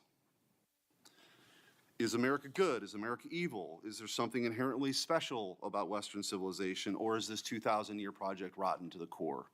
And if it is something worth fighting for, which I believe, how do we do it? With words and ideas like Charlie did, or with firebombs and assassins' bullets? Political violence is always wrong. Period, full stop. It doesn't matter which side, in the name of any ideology or cause, it's wrong. But in America today, political violence is not a problem that falls equally upon both sides. We have to be honest about this. We must reject an attempt to paint it as some kind of random phenomenon with no particular creed or ideology, a kind of spontaneous insanity which takes place outside of any broader social context and has no pattern at all. That's wrong. So free speech, yes. Political violence, no. But we have to be honest about what's happening. Already, we're hearing people talk about Charlie's assassination in those terms. We're told that we can't possibly know what drove a killer to plan and carry out a murder of the most prominent conservative activist in America. But that's a lie. We do know. The facts are plain and clear, and we have to speak truth in this moment, or there's no other side of the mountain. The vast majority of Americans are against political violence, but there is a vocal, active minority that encourages and celebrates it, and that minority is overwhelmingly on the left. Just last week, a YouGov poll found that a full 25% of those people who describe themselves as very liberal say it can be justified for citizens to use violence to achieve political goals. Less than 3% of very conservative Americans say the same. That's too many. That is 3% too many. But we are lying if we think that this is a both sides thing. It's not. We have to confront it. And you're going to have an important job of rooting out these terrorists. This is an ideology that runs very deep. The numbers are virtually identical to the ones I just noted when it comes to whether or not it's okay to celebrate the deaths of people whom we disagree with. And while large majorities in both parties were opposed to celebrating political violence, Democrats overall were nearly twice as likely as Republicans to believe that it is usually or always acceptable to celebrate the death of a public figure they oppose. What in the hell is going on? Earlier this year, a poll found that more than 55% of people on the left believed that it would be at least somewhat justified to murder Donald Trump. These are not just some abstractions on a page. These are our fellow citizens. How can we come together with people who believe these things? We've all seen the flood of posts on social media over the past week, not just a fringe few, but thousands upon thousands of people gleefully celebrating a father of two young children getting gunned down in broad daylight. I wish I wouldn't have seen that video. I wish my kids would not have seen that video. Blue Sky, the left-wing alternative to X, was so overwhelmed with these posts that the platform was forced to issue a statement warning its users to stop glorifying the murder. And it wasn't just random social media trolls. It was journalists, elite college professors, and even politicians, all but saying Charlie's assassination was justified because of what he thought, because of what he said. We saw the flood of hit pieces, the most powerful media outlets in the nation dishonestly attacking and villainizing Charlie for the most vicious possible terms. How can you ask us to unite under that? There can be no unity between good and evil. Somebody has to win this thing. And as a country, we have to absolutely reject it. And don't tell me it's both sides. It didn't happen in a vacuum. Over the past decade, we've seen an explosion of political violence, not just one-off lone wolf attacks, but organized, systemic political violence at a mass scale. It is not organic. It is the offspring of a dark and clandestine system funded in part with our own tax dollars, winning with a large network of foundations, NGOs, activist organizations, and front groups. This system lurks behind every radical leftist movement in our nation today. The George Soros empire has financed a vast ecosystem of radicals, all working together, dropping off bricks at riots to unleash a tidal wave of violently anarchists on our streets and to prop it up in an army of researchers and experts and journalists and propagandists who downplay the political violence. What he's doing is serious. I'm going to ask you, because I don't have a ton of time. The opposite of what we should be doing as a committee. And I would point out, we've heard years of the left, their loudest voices calling anyone on the right extremist MAGA Republicans, fascists, Nazis, an existential threat to democracy. Check yourself. And don't give me this both sides bullshit. Mr. Director, I want to ask you. Tell me if each one of the following perpetrators or alleged perpetrators were acting from a left-wing or right-wing political violence. The man who tried to kill Republican congressman at the congressional baseball practice, nearly killing House Majority Leader Steve Scalise, left-wing or right-wing violence? Sir, I believe it was a left-wing ideology. Okay. Burned down cities during the Summer of Love in the George Floyd riots, left-wing violence or right-wing violence? Sir, I'll rely on you on these. I don't have off the top of my head. I'm sorry. Okay, left-wing. The Waukesha Christmas Parade massacre, left-wing or right-wing violence? Left-wing. The Lee Zeldin stabbing attempt, left-wing or right-wing? Left-wing. The Covenant school shooting in Nashville, left-wing or right-wing? Left-wing. The Butler, Pennsylvania assassination attempt on President Trump, left-wing or right-wing? Left-wing. The Trump International West Palm Beach assassination attempt, left-wing. The Abundant Life Christian school shooting, left-wing. The United Care CEO's murder, left-wing. Tesla's burned, keyed, damaged, firebombed, left-wing.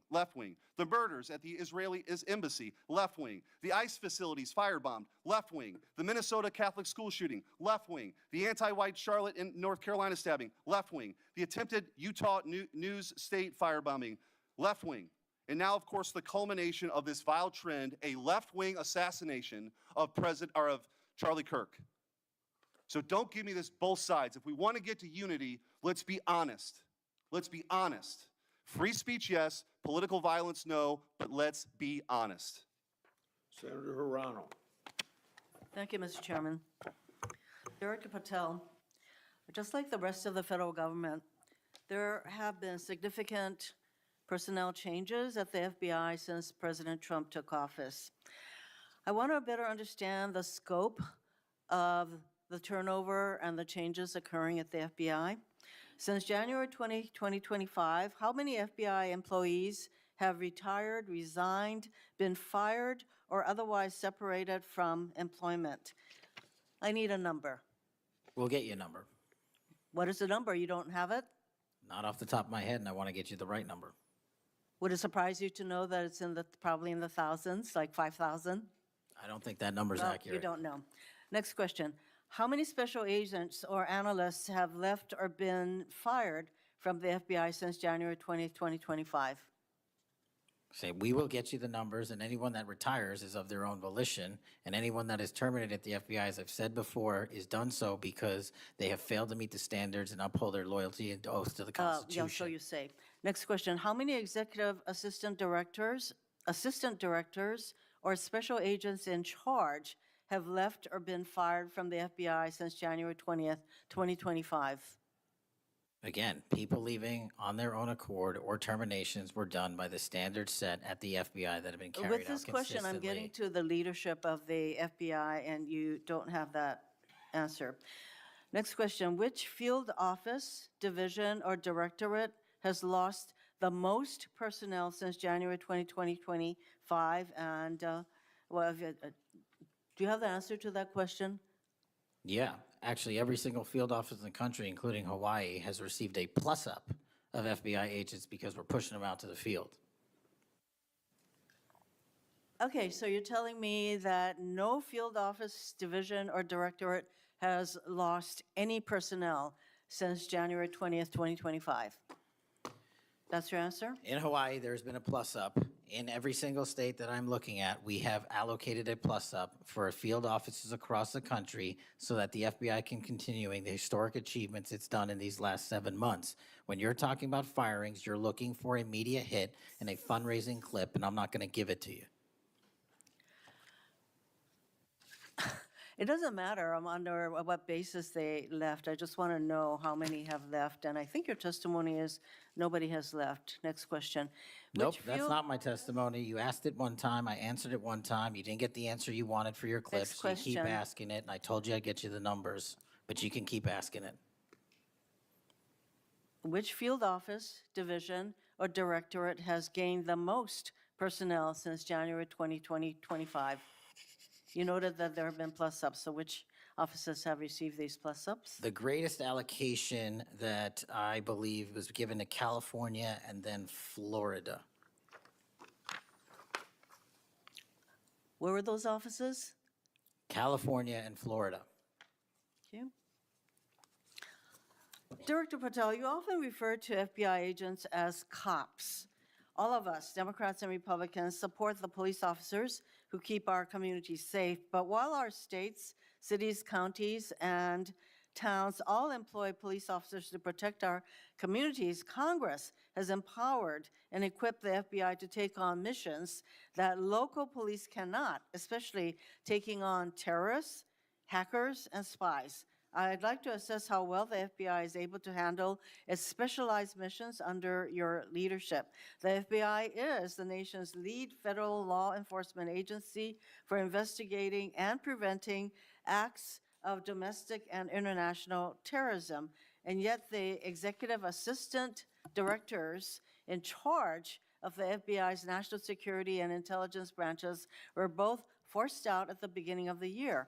Who replaced them in those positions?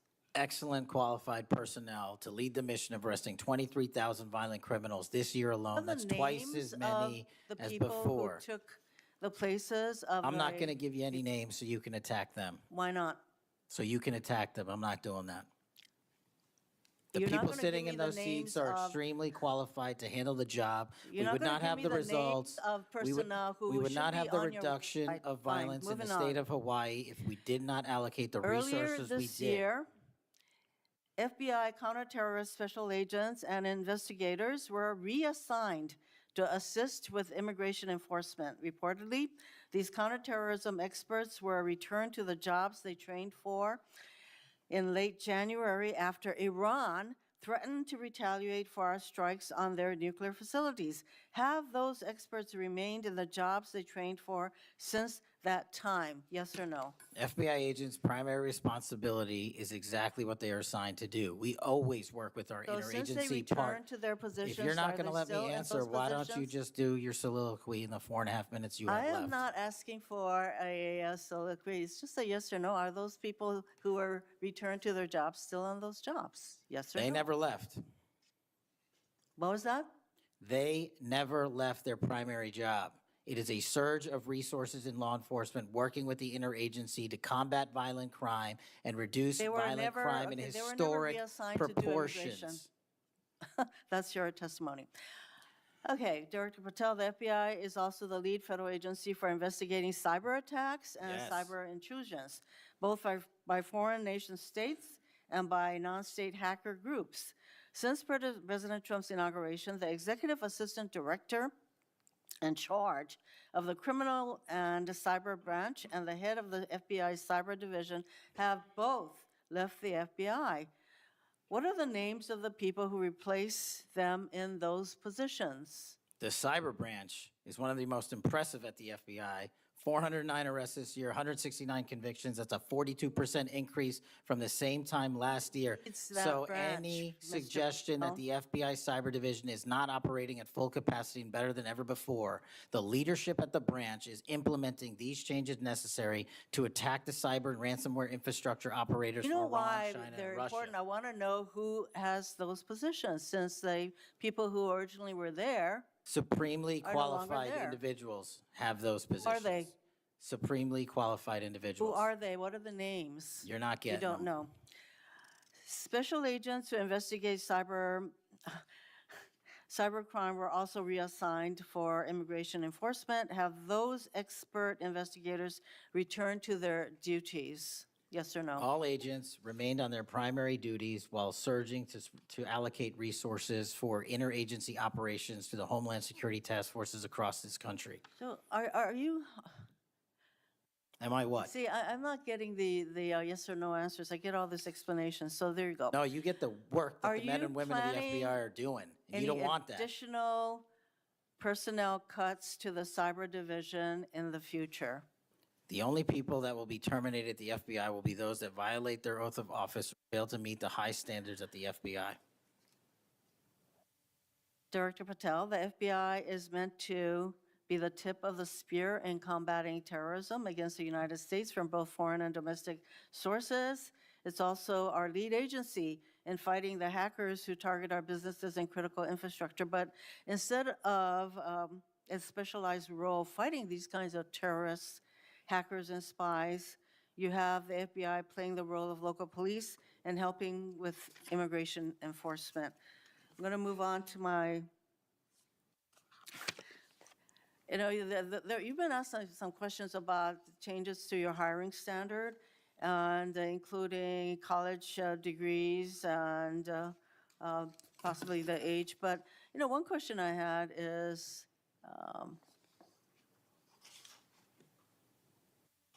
that you are now requiring applicants to be able to do a certain kind of pull-ups, which a lot of women cannot because of physiological differences. Are you requiring these kinds of pull-ups? We are requiring a physical program at BFTC at Quantico because FBI agents carrying guns in the field have to chase down bad guys and do really hard work. The physical fitness standards of those agents So are are being you requiring appropriately these assessed. kinds of pull-ups? We are requiring everybody to pass the 1811 standards at BFTC. If you want to chase down a bad guy Excuse me, and put the him in reason I handcuffs, you ask- better be able to do a pull-up. The reason I ask is that there are concerns about whether or not being able to do these kinds of harsh pull-ups is really required of FBI agents.